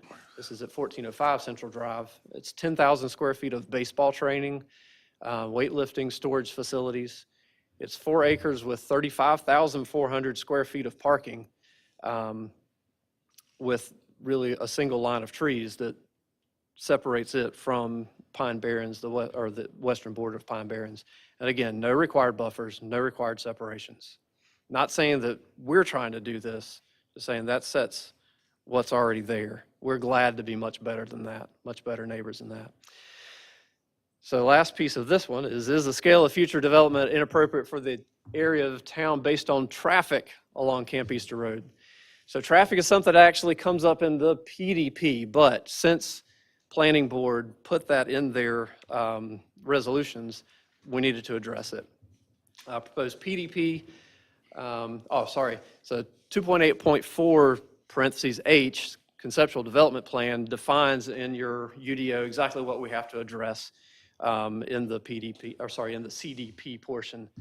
Again, that a TIA is not included in that because it really can't be. A TIA depends on a lot of things and has to be done right before the building is going to be built. One, we don't have an exact size of the church. We don't know exactly what all else, of the 800 tracks that are proposed and approved in the Knollwood track, how many of those have been developed. All those things would go into a TIA just before the construction of the proposed project. So can't do it during the CDP.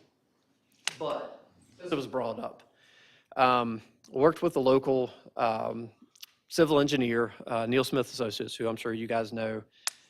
They've worked with us on a couple of projects in the area, but talked with them about current ITE standards. ITE is Institute of Transportation Engineers.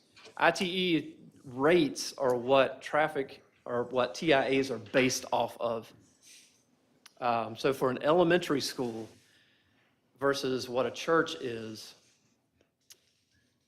we looked at the size of the elementary school and the size of the proposed church as we had it drawn. The average rate of an elementary school is 19.52 trips per 1,000 square feet.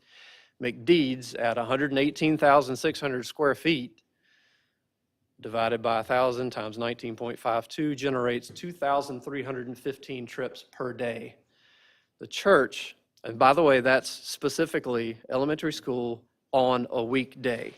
The church on a Sunday, since that's the church's heavy use day, average rate is 27.63 trips per 1,000 square feet. So it's actually a higher rate.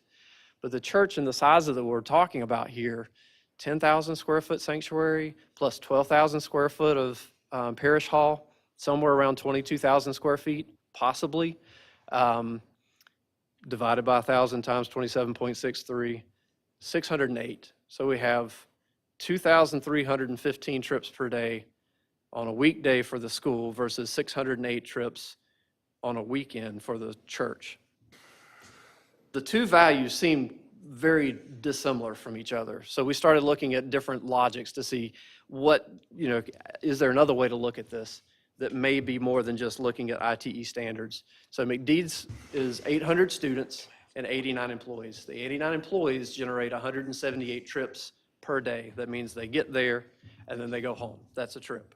Mr. Murphy has a question. Yeah, I was just going to ask now, I think, based on what I was hearing earlier, we're dealing with the issue of proximity to where the horses are kind of thing. Mm-hmm. So the school's over there with all the trips, and it's not near where they are, but what you're talking about is where the animals are affected. It's absolutely all right there together. Okay.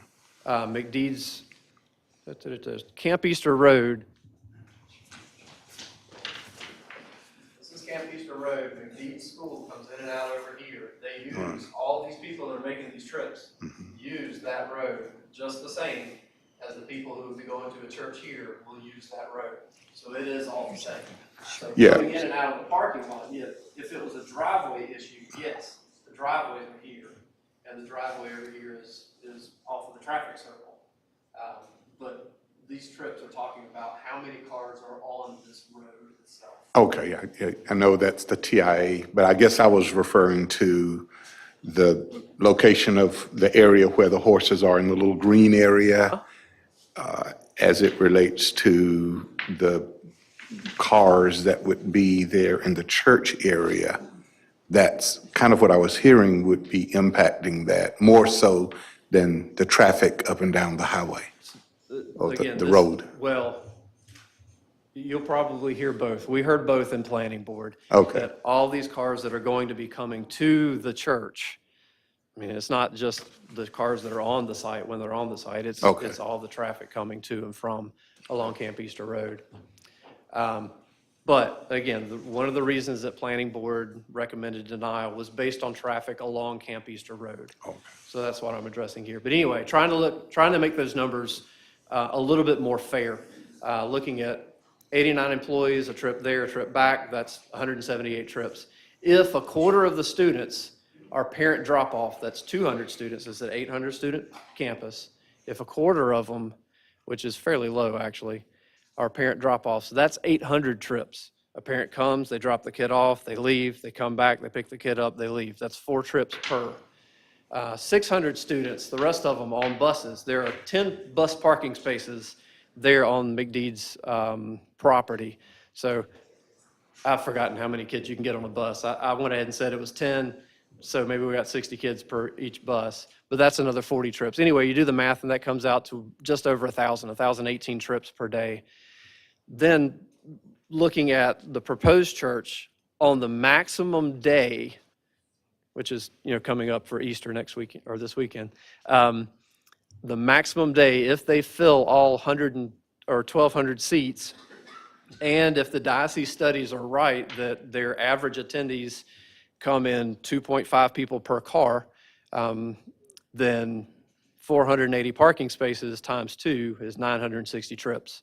So that brings the numbers closer together, but in the end, the proposed church will generate less trips on a Sunday than McDeeds Creek Elementary School generates every weekend. So traffic along Camp Easter Road is not an increase based on this church. Camp Easter Road if Camp Easter Road can handle McDeeds Creek Elementary School Monday through Friday, then by the same logic, it can handle the church on Sunday. So, and again, that's super simplified traffic impact. That will all come in the PDP when and if the church ever comes with a PDP. So the adjusted CDP addresses each of the concerns and the reasons for denial stated by the planning board. So looking quickly at the revised CDP, I think we've covered it fairly well. This is the existing site as it is. Phase 1, which is really what we want to do. Phase 1 is the school itself. The existing mobile classrooms here with the chapel that's in them as well. The new school would then replace all of the mobile units, which I think is everybody's goal here, with a nice building that's a permanent structure. Everything else stays the same. We do add a little bit of parking along here. And then in this future phase, and that's actually what we're calling it, and I've got all the little notes and stuff on here. The classroom addition, phase 2 construction, which is this piece right here. I'm sorry, back up one. Phase 1 construction is immediate need, scheduled completion within 2 to 3 years. Classroom addition over here, if they need to extend, that's a future need. They don't have any time frames set on that. Catholic Church, same, it's a future need, estimated 10 years. Now, in fairness, it was asked at the planning board, if somebody donated all the money that it would take for a Catholic school or a Catholic church there, would they consider building it? Of course they would. So we have to be prepared for protecting the neighbors over here immediately, and that's what the CDP is here for. CDP doesn't require a timeline, so it's not like if we say it's probably greater than 10 years, that doesn't say that we can't build it in 10 years. But it does say that we have all the agreements in place to protect the neighbor's right when and if they ever do build it. So the other pieces here, the planning setback, and the buffer actually would be built when this development happens, or this development happens. The buffer itself is not built when the school is constructed, because all of this stays as existing horse farm to look just like what all this over here was intended to look like. It's only then that they need the buffer. Can I interrupt you for just a second? Would they ever just consider phase 1 of the school and not do the church? So because we were asked to do this as a PD, you can't have a mixed-use PD with only one use. Okay. So this is part of the whole reason that we're here, is Right. because since we were asked to do a PD, well, I shouldn't say we were asked to, it was a recommendation from a previous planning or planning staff that we look at doing a campus master plan. But again, that's to make sure that the future development actually works well with neighbors. And just to be clear, the PUD that you mentioned up there years ago never got off the ground. It was denied. Which PUD? The PUD that they talked about that was on McDeeds Creek land? No, the McDeeds Creek that I was talking about is right here. No, the one. I may have said something that wasn't correct. He called it a PUD. Okay, it's a PD. Yeah, but it's not, okay. But I was thinking about the PUD that was years ago, because when you said PUD, I thought, All of this started as a PUD before they changed some of the right. nomenclature. And Yeah, then it that's, is when you now said PD. PUD, I thought, Okay, that did gotcha. not, that was not successful. I have a question. Yes. BJ talked about measuring 200 feet, and you're talking about 100 feet. What's the, where's that difference? Are you measuring from that building up there? I think he was So measuring. what? You measured to the, What BJ had was that preliminary, or that kind of preview that we sent to you.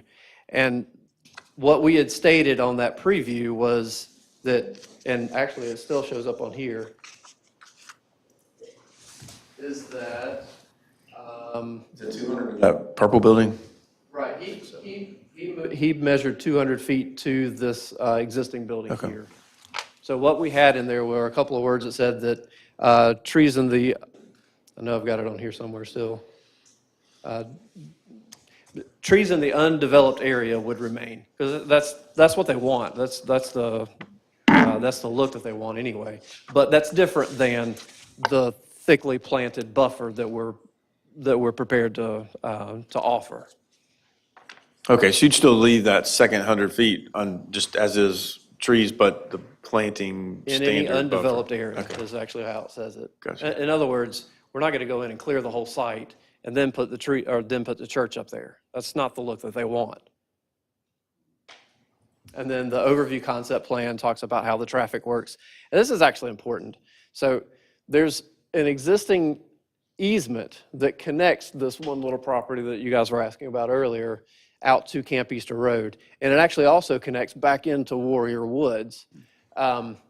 This easement then has to stay, and we're not challenging that in any way. But since it has to stay there, we can't have a planted buffer all the way up to the property line, which is why we've split our buffer. We've said 10 feet, and then we'll actually improve that easement to have a minor drive going out this side, and then another 90 feet full of buffer for a contiguous 100-foot of buffer. Traffic flow, in the way it's laid out, at least now, the idea is that all the traffic either comes out of here and down and out through the traffic circle, or since we actually moved it back here to the back, we can connect through the school parking lot to also come out over here, which is the school's other existing entrance onto Camp Easter Road. That's actually a good thing for the church, is to be able to, one, also use the school's parking as overflow, but to have two different ways out from the site.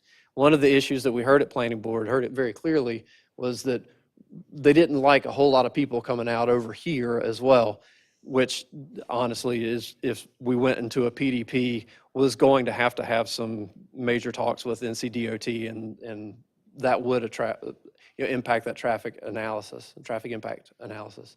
But this works much better now, connecting over here and connecting out here. We still do have a minor connection out of here with the drive back to a future rectory if they want to build this in the future, and also connecting it back to Warrior Wood.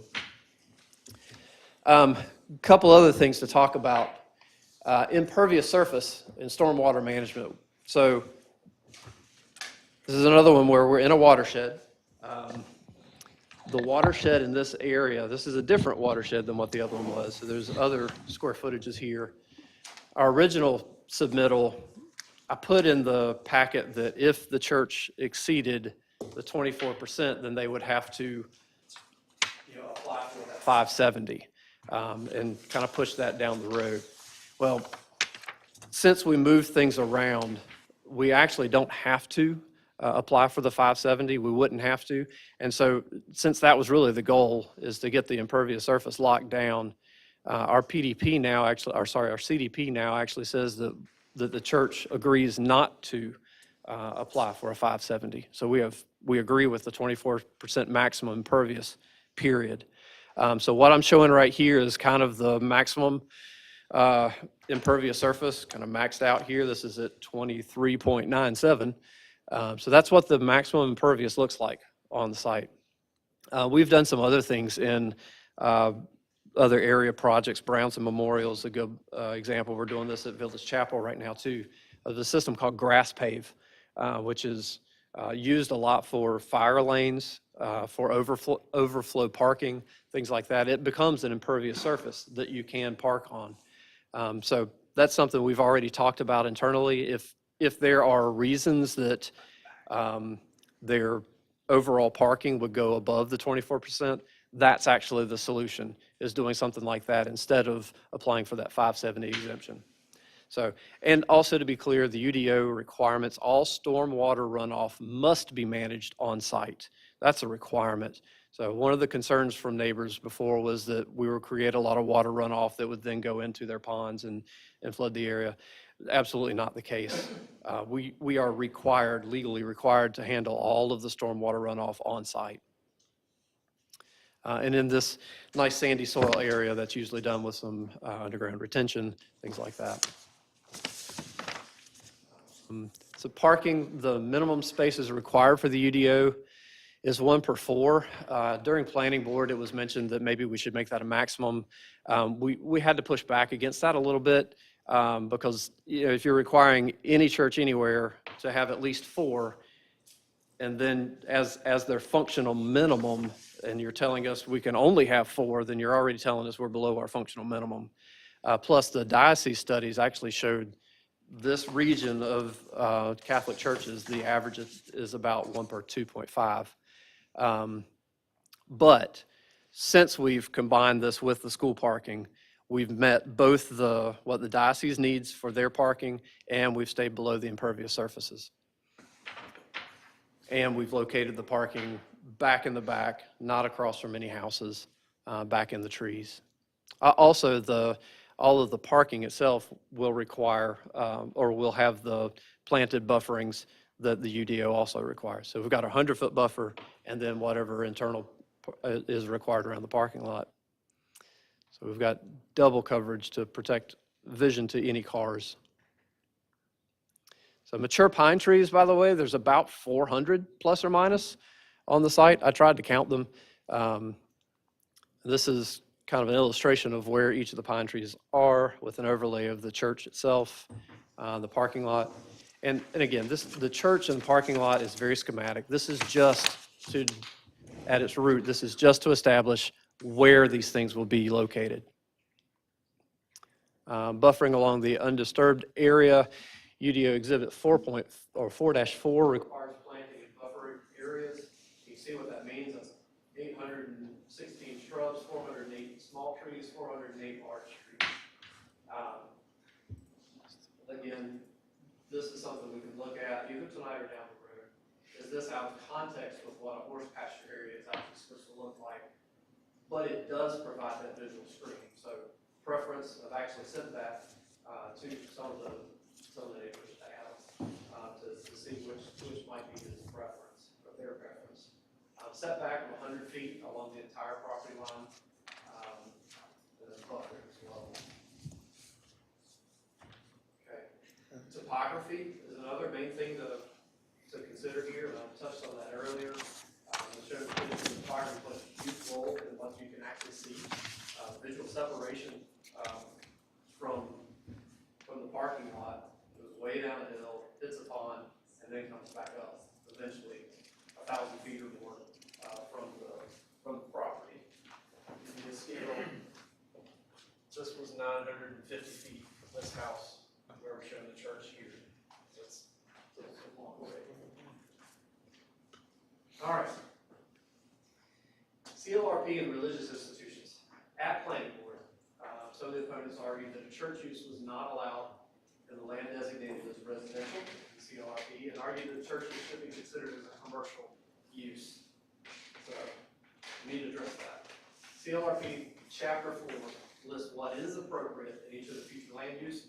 BJ's already read this one to you.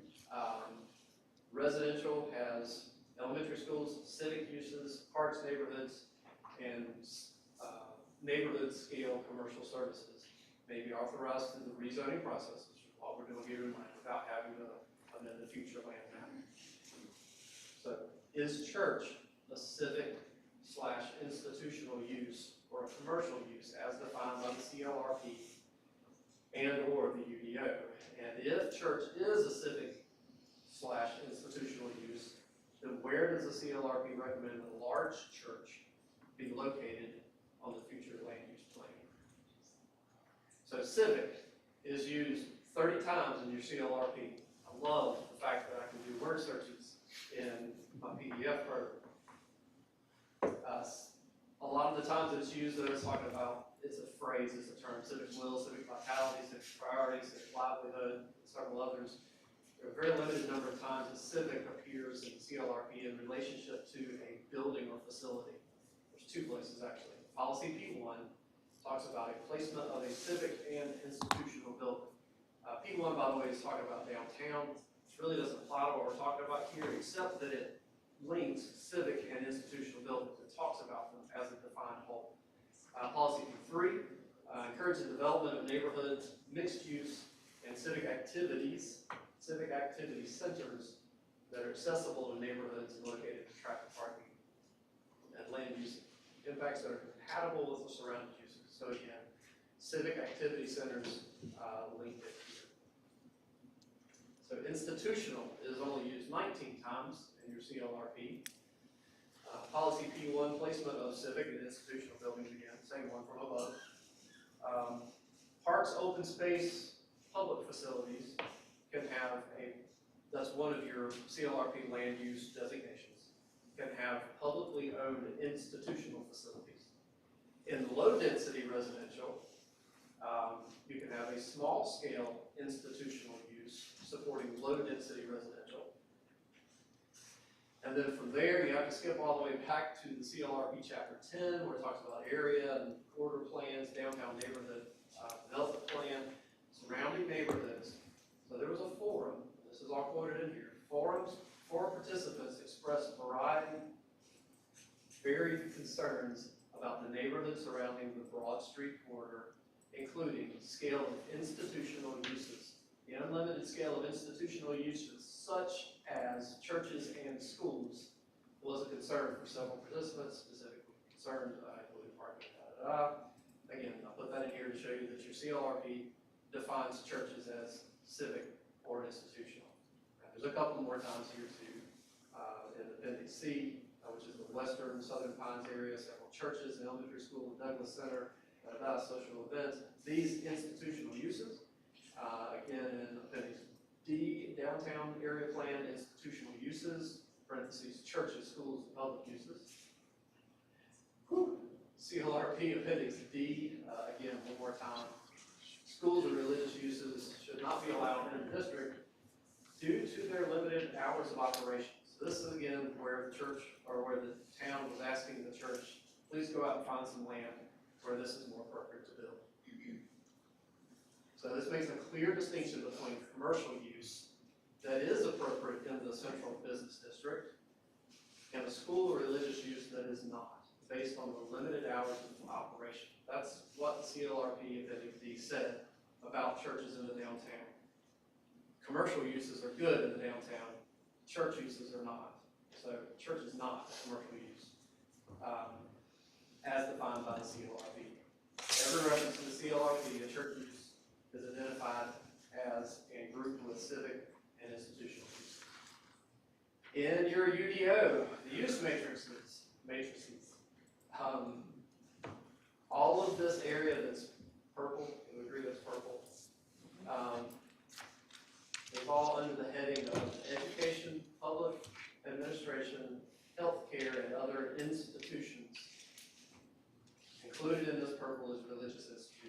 Now, there's two levels of religious institutions in your UDO use matrix, large and small. Large is anything above, or 251 seats and above. We'll talk more about that a little bit later.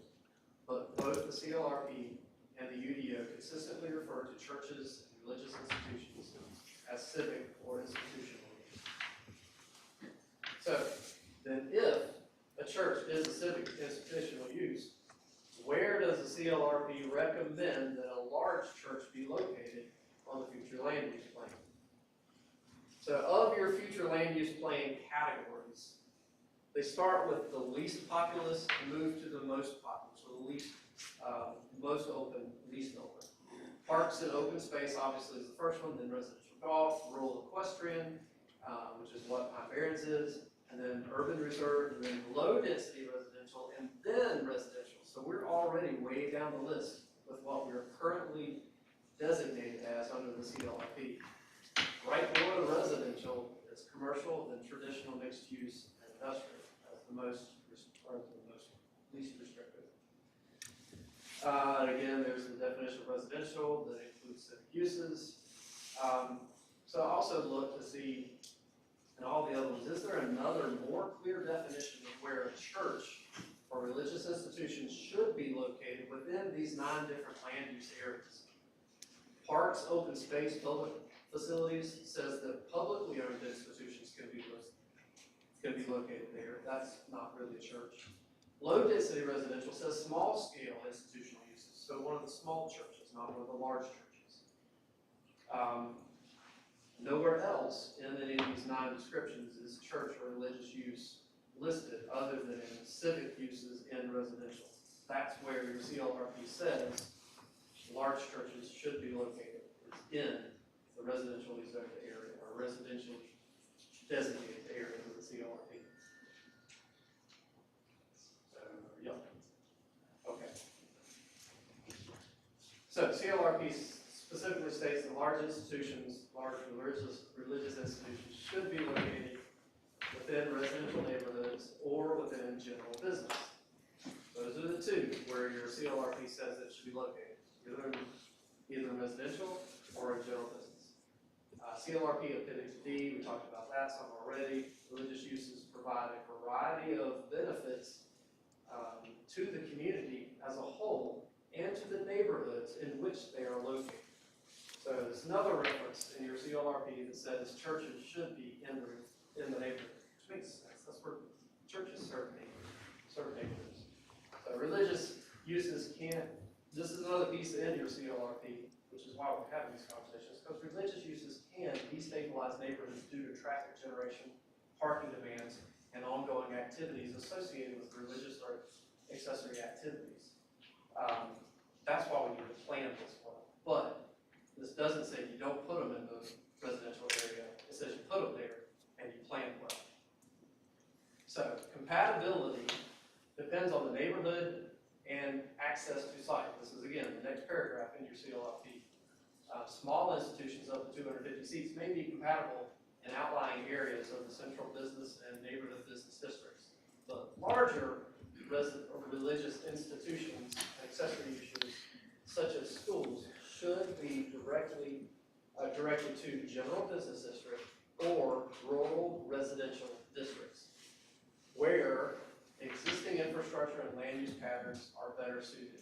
So, again, in the rural residential, with infrastructure already in place, which is exactly what we are. Here's a map down here at the bottom to show you the site in question with the existing water lines, with the existing sewer lines that are already in place. So it is St. John property listed as residential in the CLRP. Yes, it is. There already existing infrastructure? Yes, there is. Is there already a land use pattern similar in nature to the proposed development on or nearby adjacent properties? Yes, there is. Defining the neighborhood. CLRP says the large churches should be located in rural residential. CLRP lists the civic. CLRP does not list civic functions within the low density. So the yellow's out. The kind of tanny orange area is exactly where your CLRP is saying you should put a church of this size. zoning map, moving from CLRP over to UDO.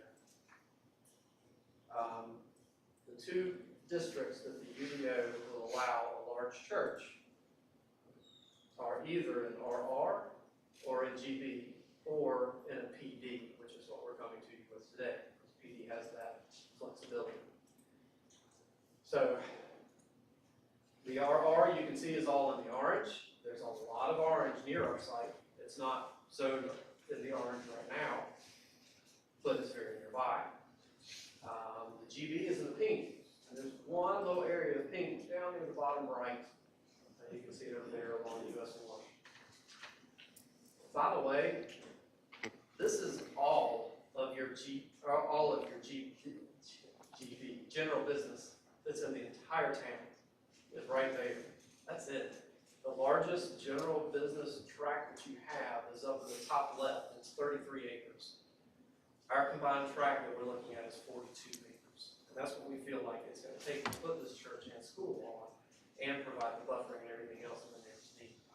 So general business is actually not an option for a large church in your town.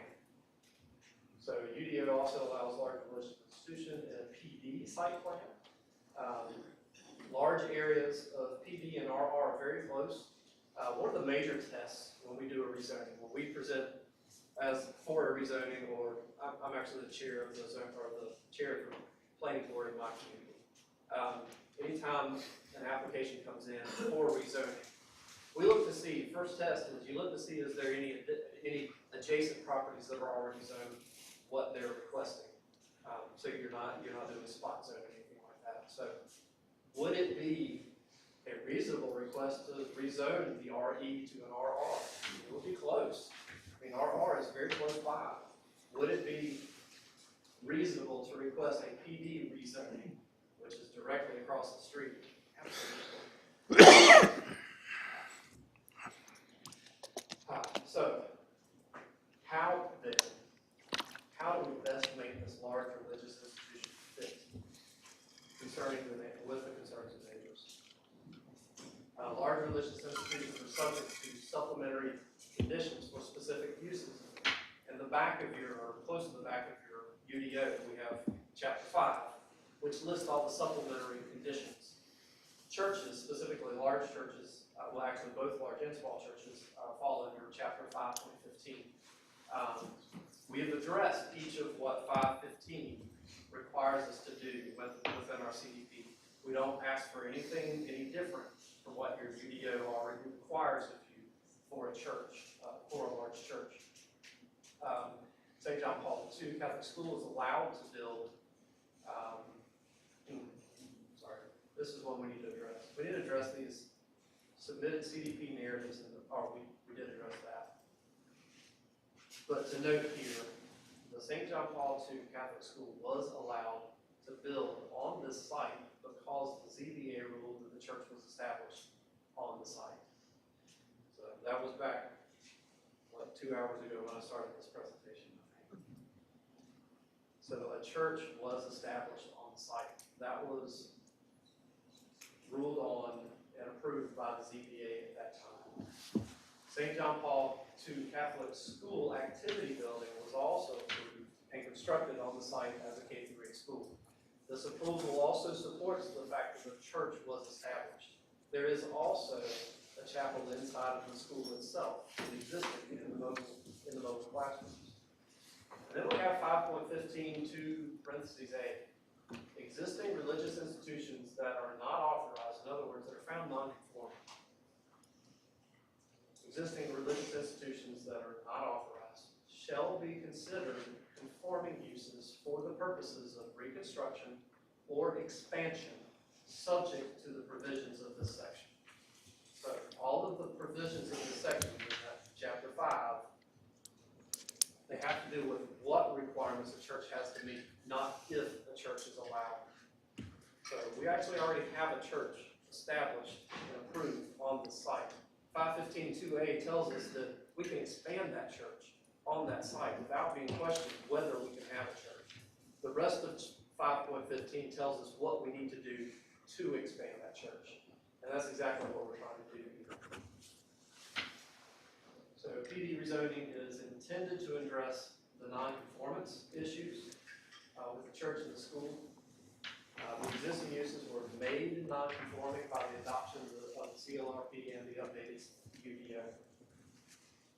Vested rights is another piece that's in your UDO. And it basically says the same thing of what that is. We are not at this point pursuing vested rights. That takes a lawyer, I'm the architect.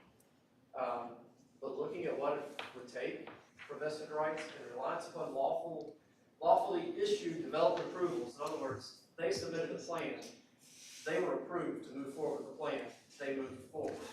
In reliance on lawfully issued development approval, the applicant makes a substantial financial commitment or assumes substantial financial obligations within the purview of the activities authorized by the development application or approval.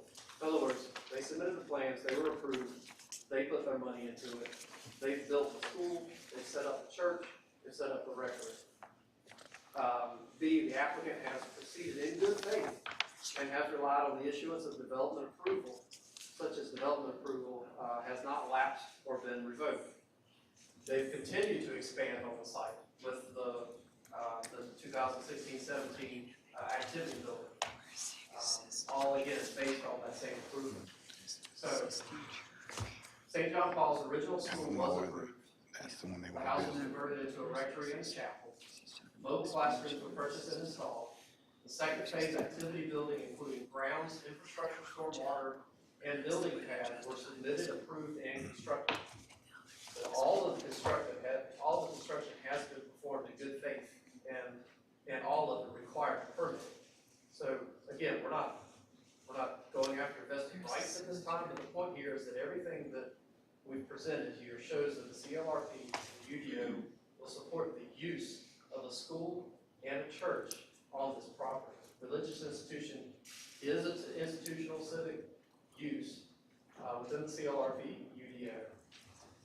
How do we provide reasonable protection for the adjacent neighbors so that the proposed development protection is contextual within the established area of town? Again, wider definition of that area of town. It's not just specific parcels to one side of us, it's the area of town. It involves all of the existing approved growth patterns surrounding the property. So, one other thing, stepping aside. If not a church on this site, then what is actually approved by right? There are 19 different things that are approved by right on this church that if this property owner wanted to build these things, they could without a public hearing, without rezoning. All they have to do is go pick up the permits. They can have single-family homes, modular homes, bed and breakfast, animal services, including boarding and training, a horse track with spectators, horse stables, golf courses. They can have a fire station, a police station, EMS station, a cattle ranch, dairy ranch, a hog farm, poultry and egg production of commercial size, domestic backyard chickens, sheep and goats, forestry and logging, fishing, hunting, and trapping, minor subdivisions. All of these can be done on the site as it stands by right. And then there's 9 more that can be added to the list that will require a little bit of either special use or supplemental conditions. And those are up here: trailer parks, elementary schools, nursing rehabs, cemeteries accessory to churches, which is interesting since a church isn't allowed. But the point here is that the buffering and setbacks required for any of these by right listed above are 0. There's no buffering required. Literally, they could put a fire station with all the sirens and fire trucks going in and out 15 feet off of the property line against Pine Barren without any kind of rezoning, public hearing, anything. You should fight that. Were they to ask for that? But that could go there. A hog farm could go there. Not any of these listed above established on-site by right without any plant buffers and only a 15-foot setback. I'm summing up now. So what we're actually asked to address for CDP is 2.8 Proposed PED satisfies the criteria for a zoning map amendment established in the chapter. So the need for rezoning. The reason we're here is because the existing pre-K through 8th grade school was made non-conforming, is non-compliant with the current UDO, which only allows elementary schools within an RA district.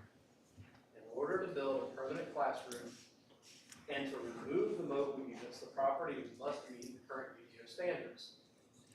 Southern Pines planning staff recommended rezoning to a PD, as is consistent with the recently PD rezoned McDeeds Creek Elementary School and Nolan Track directly across the street.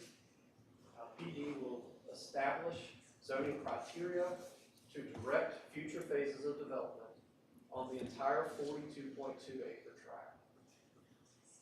So number 2, the conceptual development plan represents an overall development pattern that is consistent with the goals and policies of the comprehensive plan, official zoning map, and capital plan. So the CDP district supports the existing St. John Catholic School and provides UDO compliant means for expansion through the master plan and phased growth. CDP limits the number of potential uses on the site to only those that are allowed, that are listed. In other words, us preparing a CDP says that there can't be a fire station there. There can't be a hog farm there. All that can be there is what we're showing on this plan. It narrows down what is allowed otherwise in the RE, in the residential area. The existing school, existing church, use and proposed church expansion are supported by the CLRP, future land use designated of residential, and with the application of PD rezoning are supported by the UDO and official zoning map. CDP establishes setbacks and buffers to minimize the impact to adjacent residential properties above and beyond what they've established themselves. The CDP establishes these regulations and proposed development patterns in general and requires a PDP process for each of the development phases moving forward. So the CDP is general, the PDP will come back with much more specific engineering required. Number 3, proposed development is appropriate for the area of town in which it's located. So the school development portion of the CDP proposed expansion of the existing pre-K through 8th grade school. McDeeds School is directly across the street. So we have education established in the area. Development of the Catholic Church adjacent to the Catholic school is reasonable and congruous use with the 42.2 acre tract. The proposed future church facilities are appropriate use within the developing residentially zoned neighborhood. Churches traditionally serve communities unless they're appropriately developed within a growing residential area. That's what this is. It is a growing residential area. You can step back and look at the entire neighborhood. But care will be taken to assure that the future church is developed with minimal adverse effects to any of the existing neighbors. Camp Easter Road, the new traffic circle, and the planned extension road from the traffic circle that actually connects all the way through to US 1. Those all have to be studied during the church development PDP to ensure that the transportation support is adequate. But again, that all comes with the PDP. And then the last one, proposed development will not generate the need for inefficient extensions and expansions of public facilities that are already there on site. One piece that's not in the CLRP or in the UDO is Southern Pines Catholic heritage. Southern Pines has a deep-rooted Catholic heritage with many Catholic-owned facilities in and around town. This building that we're in right now was Catholic-owned, was donated by the diocese to the community. St. Anthony's of Padua Roman Catholic Church was established in Southern Pines in 1885. Pretty sure that's before the UDO. Catholic Church is here to serve the community. All of these are images that I just swiped off of St. Anthony's website. You see the multiple programs that they offer for community assistance, Hispanic ministry, family support, charities, It's a very long list. But at its core, churches exist to serve a community. There is a growing Catholic population, citizens and voters, otherwise there would not be a need to consider building a Catholic church. There's a growing Catholic community in this area. Catholic heritage is not listed in the CLRP because it's not land use. It is something that's equally as important in this area as is horse country, as is anything else that's listed, but it's here and it's important. However, preserving and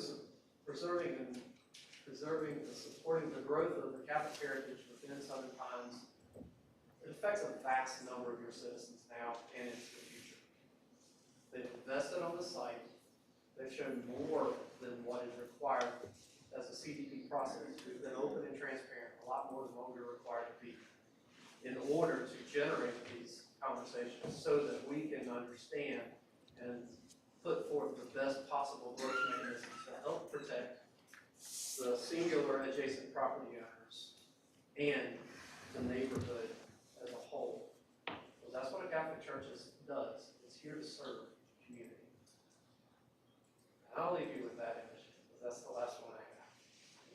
Thank you for your patience. It's a lot to get through. I'll take questions now, or we'll be glad to give the floor and come back later if you need. Why don't we take a, just take a break? But we all Let's take a break and be back in 15. So, clunky old method, that would they still have to come forward just to build this phase one building? Why did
Okay, if everyone can take their seats, please.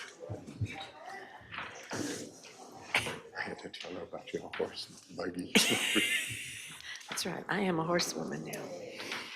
All right. Well, that was long. Captain Obvious now speaks. Is there anyone else who wants to speak in favor of the applicant? I mean, of the conceptual development plan for the church? Yeah, I'm. 3 minutes, Van Camp, we're limiting you. Yes, I have your name down here. My name is Tom Van Camp. I am the 16 applicant. My address is 1680 Midland Road, Southern Pines. I'm just going to kind of draw on a couple points that Pete made earlier. I came to the planning board. I had been on those a very long time, and it was entertaining, and I listened to the folks from Pine Barren, some of whom I consider my friends, speak, and I looked at the picture on the screen, the old one, and I said, my God, that parking lot is awful close to the easement, and if I were living there, at least 2 houses that are close, I would have similar concerns. So, without divulging attorney-client privilege, I kind of said to the folks reps of the diocese, you've got to address all the issues that these folks brought up, some of them more legitimate than others, but primarily give these people a big buffer. There's already a bunch of pine trees there. So ordinarily, I'm in court, arguing with Mark or something, and a judge makes a decision, and everybody kind of sticks to their guns. I found it kind of refreshing that that planning board, folks on the side of kind of not doing this, raised issues, and the church really made a hard effort to address them, not just the buffer, but the topography and what you can see, where they put the parking. Essentially, what is before you is nothing like what was before the planning board. It's completely different. It's not like you're being asked to bless or reject what they did, because what's happened, and I think it's a great process, is people listen to each other. That's how you become good neighbors. So let's talk a little bit about the good neighbor piece here. I was shocked. I don't read these UDOs that often. At what, and Pete kind of went through it some, what is permitted as a matter of right on this 42 acres? He missed one, and it's a shooting range. You can have a shooting range next to these horses right now, and we wouldn't be here. You could have a public golf course with carts going by. Not big enough, but you could do probably a par 3 or something like that. The hog farms, the poultry, chicken houses, stinky chicken houses. So ordinarily I'm yelling and screaming at somebody, but I think this has been a good process, because the alternative to what they're proposing could be a lot worse. Now, the reality is they own the school area, they're going to develop that, so they don't want any of those uses, if they sold the property, to be there, but those are there. And so, at the end of the day, I've had multiple conversations with Adam, because I'm saying, let's figure out how to get this, what your folks are really interested in, how we can get this done. I think they've come a long way, the church, in addressing those issues. And when you think about, I don't know your name, but Ms. Parsons, you said that horses need a quiet environment, and I'm the only person in my family that's not a horse person, so I get educated every time I hear about it. But, trailer parks. You can have a trailer park there. Golf courses, chicken houses, as I said, cell tower, assisted living facility, kennels for dogs. Now, talk about a not so quiet place. And these are things that, are in the the UDO as an accepted thing. So at the end of the day, I think it's kind of, I'll use a lawyer term, arbitrary and capricious to say that a church is inconsistent with equestrian use, but all these things that are already permitted aren't. They're more offensive to equestrian use than what these folks are trying to accomplish. So that's my kind of non-lawyer part, and now let me give you my brief lawyer part. When I read, I think the most important provision in your UDO with respect to what I know to be the facts is 5.15.2, which is, or actually the whole 5.15. What it talks about is religious institutions. And we start with a definition of a religious institution as a church, synagogue, temple, or other places of religious worship. And it talks about where those can appear, can be built, or exist under the current UDO. And it talks about the general business and the RR. And that's for churches of more than 251 seats. We don't qualify for that right now. That's why they're here. But then if you go down, it has a very special category for if you have an existing religious institution on site. And if you have an existing religious institution on site, you can, even though it's not authorized, which the chapel that's currently there is not authorized because the town changed the zoning, the UDO, after it was approved, which is okay. But they changed it to RE.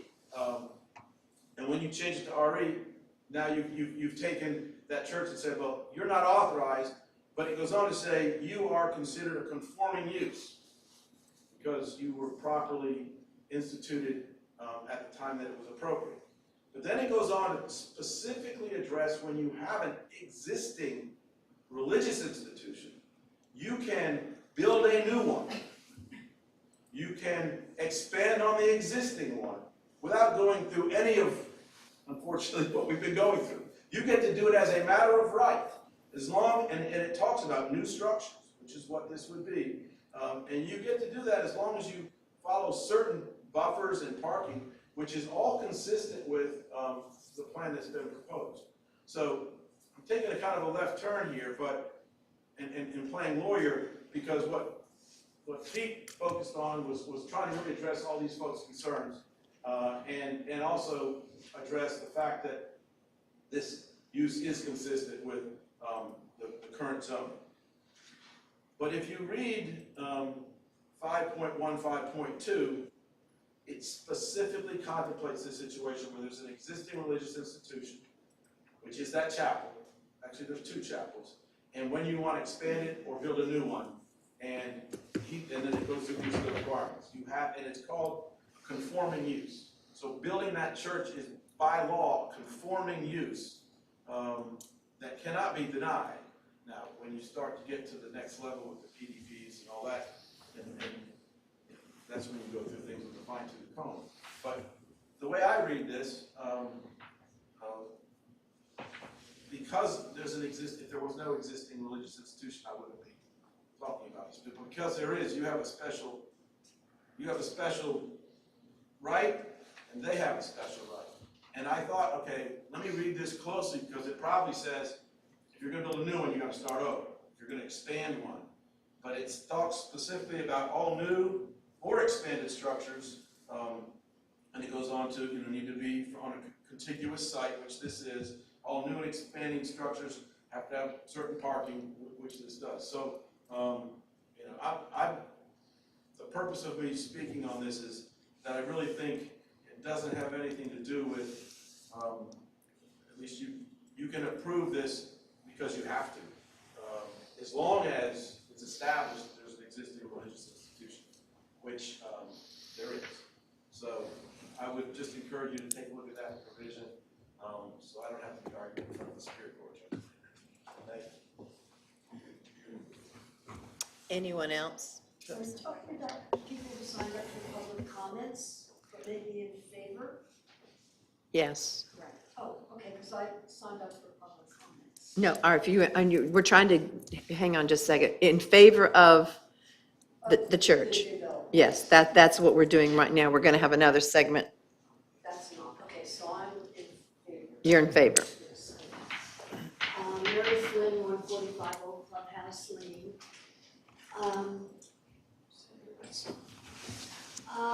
Well, I'm glad the gentleman before me came up and said everything I wanted to say, and I really think it's ludicrous, the uses that would be permitted if our use does not go through ours, meaning theirs actually, not mine.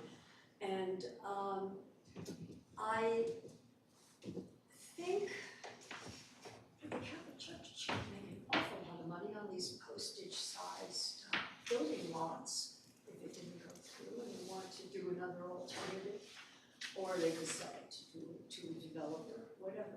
But I cannot see that this development would be anywhere near the idea of overdevelopment. It would simply enhance the property immensely. And Mr. Murphy, you asked a question before or expressed a concern, and I don't know if that concern was addressed, but the property that they want to put the church on, you were questioning the buffers and where exactly the church was going to be. Well, the new plans, and I bring my grandchildren to school or pick them up sometimes, so I travel that road, and the new plans really make the church so much closer to the rest of the development that it enhances it. I really like the way the new plans are going with it. And I don't believe there are many horses on the other side of that track, but I don't know how many horses are actually housed there. I think it's only one, but I'm not sure.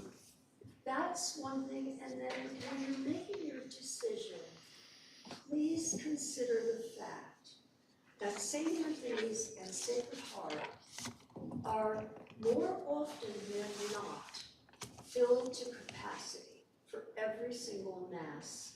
We do need another Catholic church in the area, so please consider that.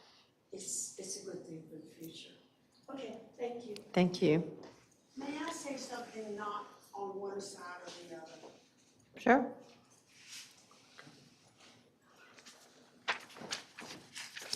My name is Lucy Parsons, and I live at 241 Callaway Place, Southern Pines. And please understand, I'm saying this with the deepest respect for you all. But once a mayor, you think like a mayor. And I was so saddened tonight to hear a gentleman stand up here and delve into mockery of this town and this council, that the council would not have known that you could put a hog farm next to a subdivision with facilities over $1 million each. And I question whether that's the case or whether it was just slipped over on y'all or whatever. But to me, that was mockery and insulting to the group here to say, well, you could have a hog farm next to you. That's distressing to me. We can all do better than that. And I do mean this with the most sincere respect, Paula. Thank you, ma'am. But I just feel compelled to say thank you. Thank you. Anybody else? Okay.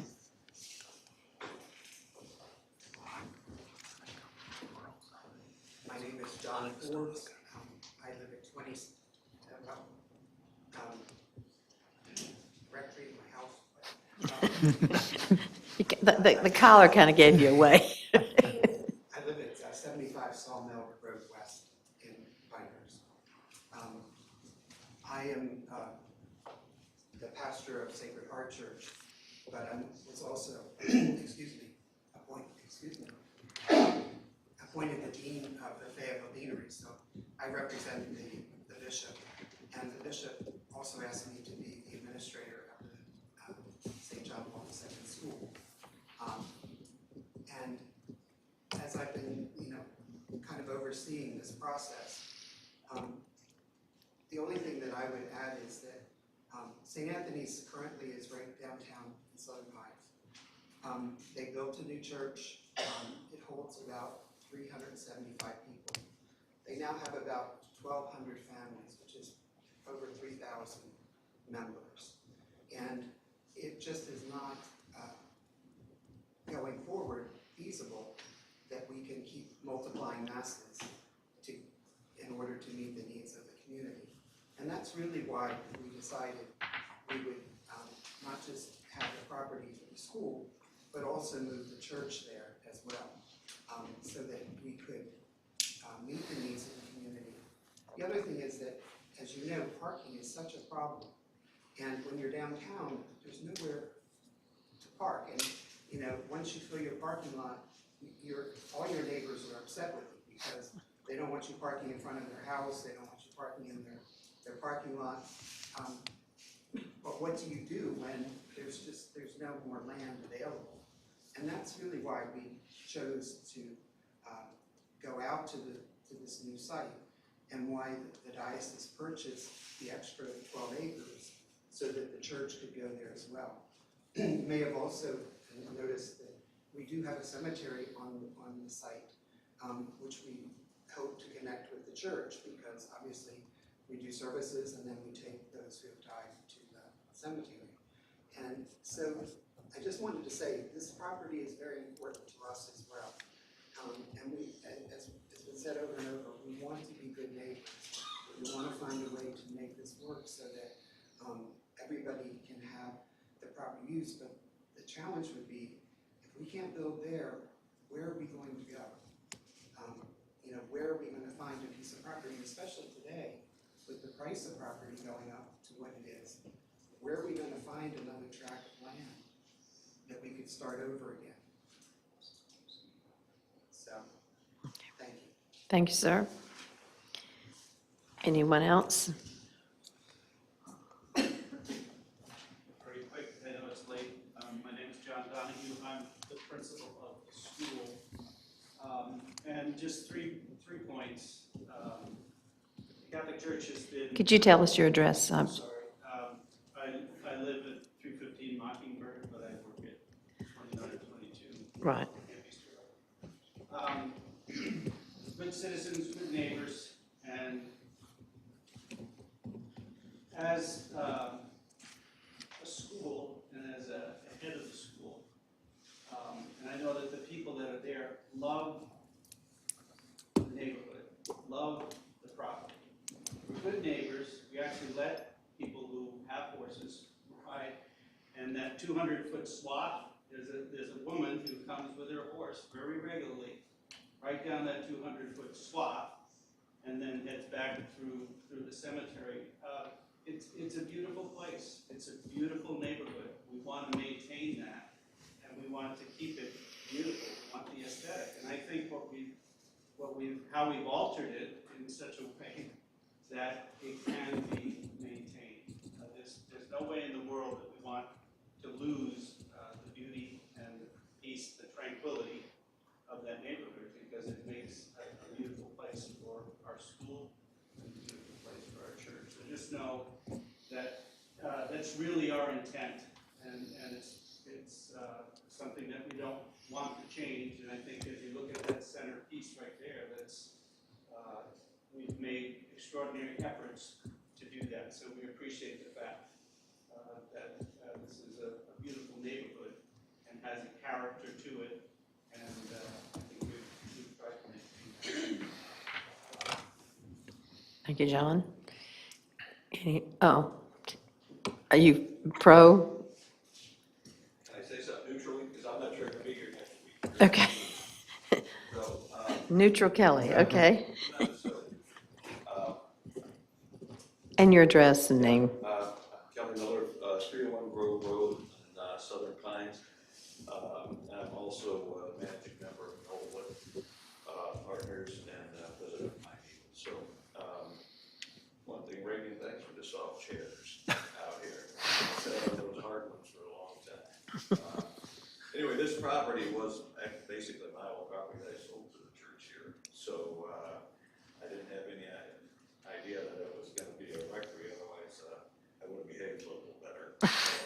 So forgive me, Father. But the main reason I wanted to come today was just to speak a little bit, after hearing all this. My concern, really, one of the main concerns I had was traffic. And I know this is only at the CDP level, and I know that's at the PDP level, but I felt it was important. I want to make sure that any traffic studies that need to be done on top of things that we've already done in conjunction with the school. But the other part, after hearing so many voices and some concern, it seems like we ought to figure out a way to make this a win-win for everybody. I'm not necessarily for or against it, I just don't know enough about it.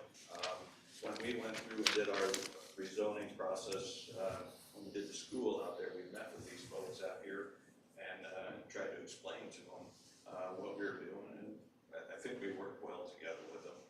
And I think if we could just have the time to whatever it is, I haven't met with them on any of this. I don't know if they've met with any of the other neighbors on it, but it sure seems like what we ought to be able to do is to come up with something that is it's a win for the neighbors that live out there, are contiguous to them. It's a win for our community, and it's a win for what you folks want to do. And I know there's a need for that, and I think it can get done out there. I just think we need more time together and hashing it over. So thank you. Thank you, Kelly. Anyone else? Any persuasion or Well, other people signed up? well, that's the, yeah, but we have do you want to speak, Andy? If you just hang on, Chris. Thank you, Madam Mayor, members of the council. My name is Andy Pettish with Pettish Law, 127 West Farmington Street in Raleigh, North Carolina. I represent specifically James and Frances Curry, who live at 141 Pine Barrens Court, directly abutting the western boundary of the subject property. We would respectfully request that the council continue this matter at this point. Due to the late hour and the detailed presentation that was presented, I believe that all parties would benefit from some freshness at this point to look at this with fresh eyes and ears. And so we would be glad to come back and provide a response and continue the discussion. Is there anyone that you spoke with that can't come back? No, there was not. Okay, because that was a concern that they couldn't come back. Chris, do you need to speak, or are you fine with what he just said? I don't know if anybody else wants to speak, but we've been sitting here for hours. I think lose the opportunity now because it's late. Well, but the people that he represents are fine with a continuance. I'd be happy to hear anyone who is unable to come to the next meeting. Well, that's what at I was least- asking. Okay, yeah. Yeah, that's give what them I an asked, if there was opportunity. anyone Okay. who can't come back. With that being said,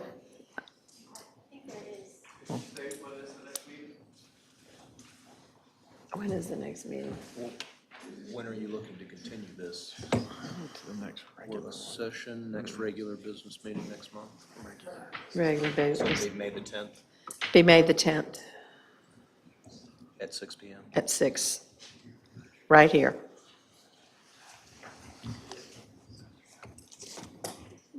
I'm looking, I think Chris still wanted to speak. still want to speak? Yeah.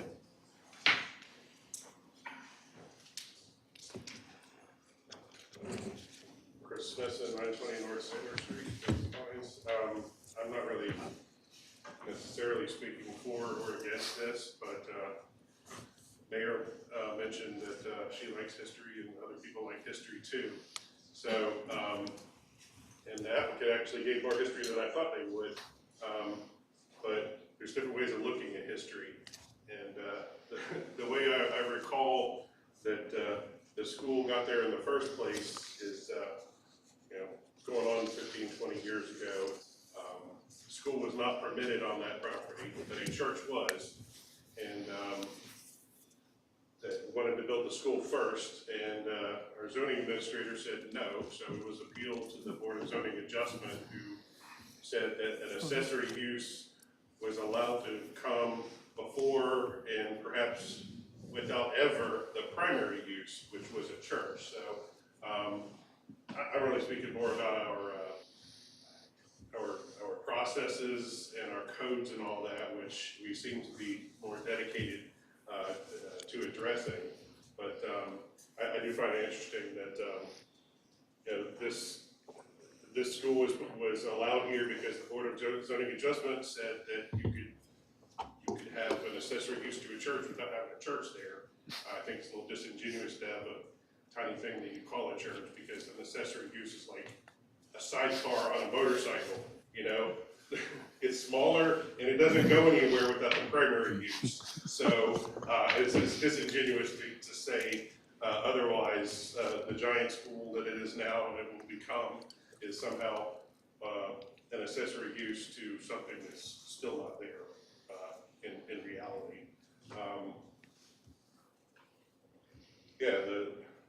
I think the current UDO makes that accessory use more clear that it is, I don't know what the term is, but the sidecar to the motorcycle instead of the motorcycle itself. So,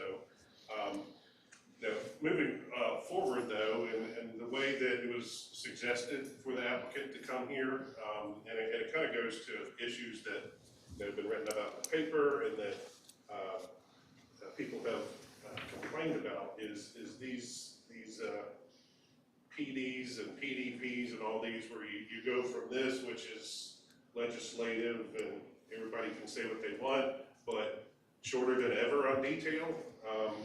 And then you get into the PDPs where it's quasi-judicial and where the real information comes in. There's not the real chance for feedback or consideration. I think I don't know the last time the town did a conditional rezoning instead of getting into these convoluted processes. But this particular project, a conditional rezoning requires a specific site-specific development plan, quite often traffic studies, and everybody knows exactly what's going to be there. I don't know, this type of process where we're all allowed to speak and you can listen more.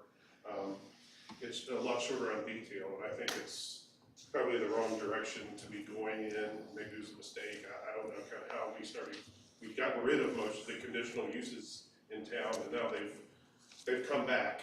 And the reason we got rid of them, or tried to get rid of most of them, is because people feel like they can come up here and say something and you will listen. But certainly this council, if I go by what I see on YouTube, is very scared of listening to anything or going against the scary lawyers who say, we're going to take you to court if you don't approve this by right use that is apparently there. So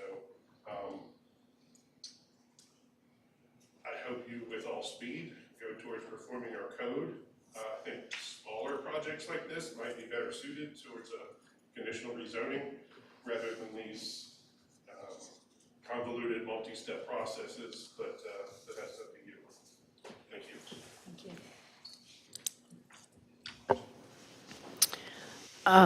you. I'm looking to you all to have a motion for a continuance.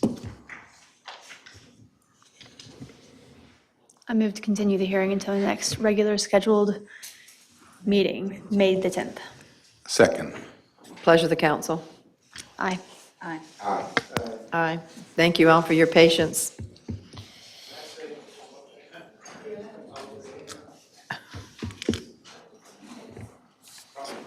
It's been continued. Yeah, we are continuing, so. This has nothing to do with this. I wanted to thank all of you, Reagan, Jessica, who I talked to, Doug, and BJ, for your courage. I sat here and listened to everybody berate you guys about development and what you did for the land trust.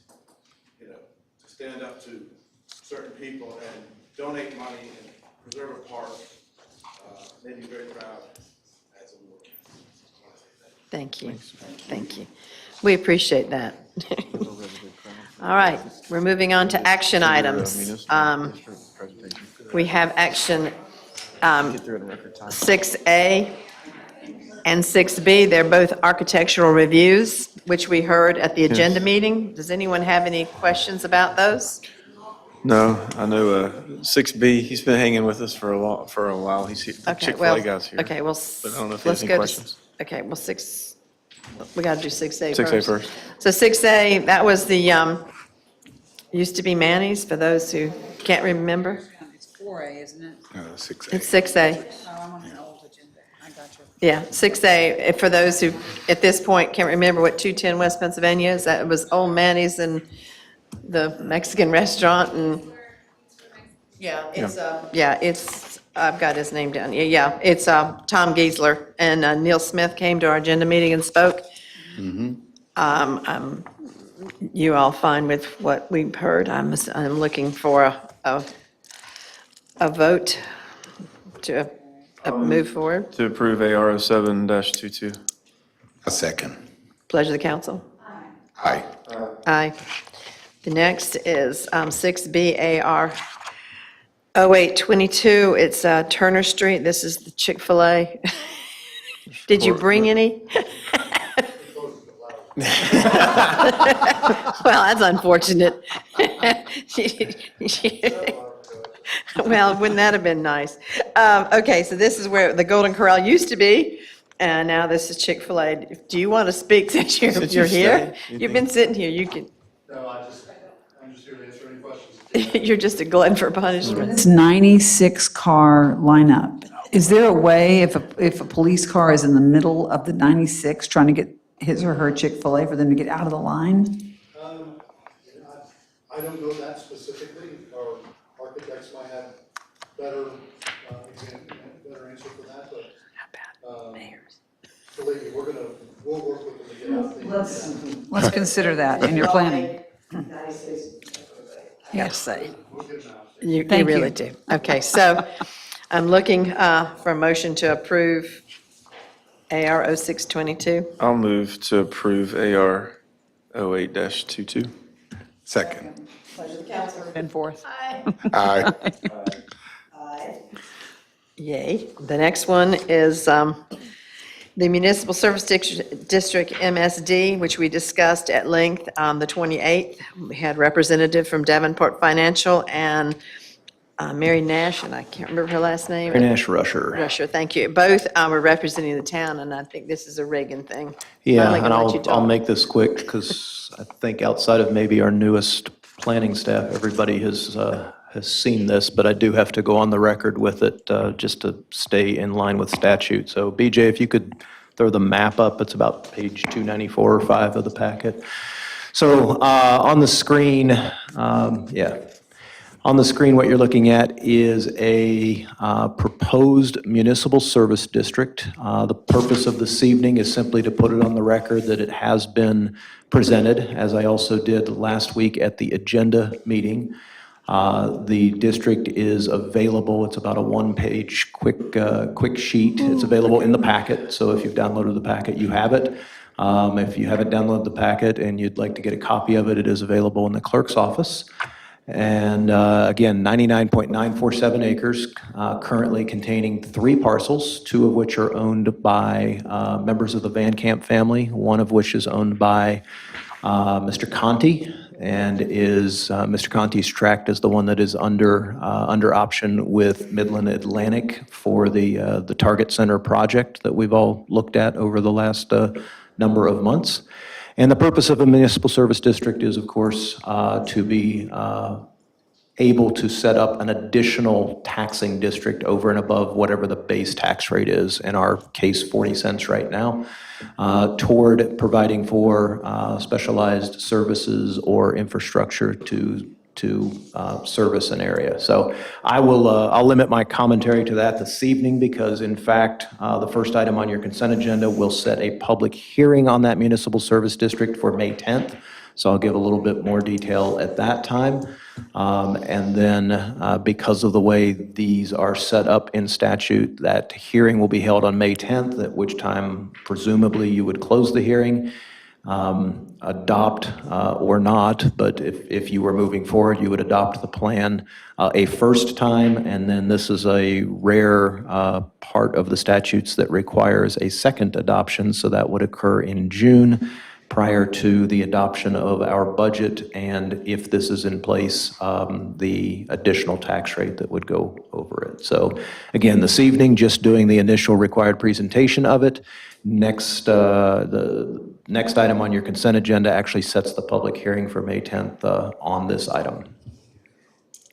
I'll certainly take any questions if there are any at this point, and if I have immediate answers, I'll provide them, and if not, I'll have them for the hearing next month. Well, we had a very detailed presentation, so we. What action are we taking tonight on this? Other than the first item on your consent agenda sets that public hearing next month, so no other action needed this Yeah, evening. just a discussion. Okay. So now we get to the consent agenda. So I'll offer a quick run through on that consent agenda. Again, a resolution that defines this area and calls for the public hearing on May 10th. You've got the budget amendments that we talked about last week at the agenda meeting to include police, fire, just moving that Whitehall master plan money into a capital project fund. The transfer to finish out the community development building project. And then also the sewer back truck. Recall that we're simply moving that money so we can create the purchase order, but because it will not then be delivered till after July 1, this will appear again in next year's budget. The stream bank stabilization project, which included money from your available fund balance, in addition to existing general capital reserve funds and the Nix Creek project fund, in order to be able to fund that $526,000 additional dollars and make that project happen. Next two items on your agenda are the updated water and wastewater capital improvement plan, and then a series of resolutions for grant funding. So these two are very much related in that those grant applications score better if we have adopted an updated water and wastewater plan within the past 2 years. So James worked to get those updated. And then we looked at J, which is the extension of the lease at 305 Trackside we had discussed previously. That is a one-year extension through October 31st of 2023. The financial assistance policy that we discussed last week relative to our recreation programs. The appointment of A. Parks Cobb Jr. to the Planning Board, and that is to fill the seat being vacated by Dr. Ben Green. Certainly wish to thank Dr. Green for his service on the Planning Board. And then an Arbor Day proclamation that I'm sure the mayor will be signing as we go out and plant the red maple at the Whitehall tract.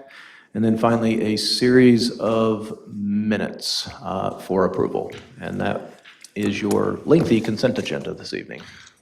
I'll move to approve the consent agenda. Oh, you have a I'm so question? sorry, I'm so Oh, sorry. all I right. know it's been. Go ahead. Okay, but on the agenda, on the minutes from March the 8th, I would like to amend the Marsh Smith comments on the last page. It says Marsh Smith of 568 Sand Key Road, Southern Pines, laments the loss of the country feel of the area and I would like to amend it to say, he asked, just get rid of the laments the loss of country feel of the area, ask the council to take proactive actions against continued development, specifically to consider conservation easements to address watershed exemptions. And then I would like to agree with you on the consent agenda. Is that what, I mean? Is that something we? A recording of his. I have a recording, I remember easements being discussed. Yeah, that would be a, It was one of those where I was condensing everybody. yeah, that would be a generalization, I guess, would be the term. Yeah, I mean, I would Forgive me. love- He was specifically talking about a program where individuals would have to go out and purchase easements Correct. elsewhere from private property owners in exchange for being granted allocation credits. Correct. And I would like that to be in the record if that's what was offered. I have no problem with that. Yeah. Okay, I can work with Beth to. okay, if Beth can Okay. add that piece to that. And then, yes to consent agenda, aye. With that amendment. I did. With that amendment, yeah, with the approval of the amendment. Okay. Okay, is that, because It's you were the good. one that made the Yep, motion? no, it's Okay. good. Second? Pleasure of the council. Thank you. Can I ask one thing real quick before we adjourn? I don't think so. It's gonna be fast. Just as we're still trying out the public comments, it's hit me like we continue to hearing. And so we probably want to avoid, if we do public comments at the beginning, to have people come up, I would think, to speak to the thing that was continued. So I guess just make sure we try to not have comments in relation to the church school thing be part of public comments at the beginning. That's a good, you're right, so you're talking about. Hearing that is already on the agenda. That it's already, yeah. And there were some people, yeah. So you want to separate out the public comments at the beginning, move forward with just general public comments, and then. Just We heard- there is a separate sign-up sheet for every single Right, public hearing, right. and then the public comment. There was only one sign-up sheet. No. I have. If it was before the meeting, they were all there. They were all here. I was in the line of people. There was really I don't know if it got put under the other. I have all of them right here. Just, it was the first time we've done it. It was okay. The 3 minutes limit, it was fine, but just want to make Yeah, sure we there don't were run five- into that every There were time. 5 sign-up So sheets. Bill, what you're trying to achieve is making sure that we separate out the comments regarding the Catholic. If Or in you're- general, any If you're hearing- talking any about public something hearing. that's maybe on, that we're going to talk about. Yeah. Discuss it then and not beforehand, is that what Yeah, you're saying? so like if there's a public, Right, if there's okay. gonna be public comments and you want to speak to them, speak to them at that time, not at At the the beginning. time, yeah. And I also think that, this being the first time, it was all right, but This- we can run the risk of having comments made that are way out of context, that they don't have the opportunity to really hear and be informed by the shape of the process. And so I don't think we should, rob them of that. I think, everyone should be able to kind of hear the things and. be able to No, I speak. thought Mayor Haney did a nice job doing that. I mean, that was, Oh, yeah. that, every issue, then it came up and people were able to speak to it. And the 3 minutes, I was about as popular as a snake in the grass, but I'm getting kind of used to that. But harness race, Southern Pines won, by golly. And it was great fun, and my back participated in it. I wore a back brace just to prove it. Entertain a motion to adjourn. Oh, no, I don't think so. I mean, I want to hear about the harness race later. No, it was already done. It's old news. I need a motion to adjourn. Moved. Second. Thank you. Aye. Beat it. Like I told the harness race, I was like, kick it. I don't know how much of this. Excellent.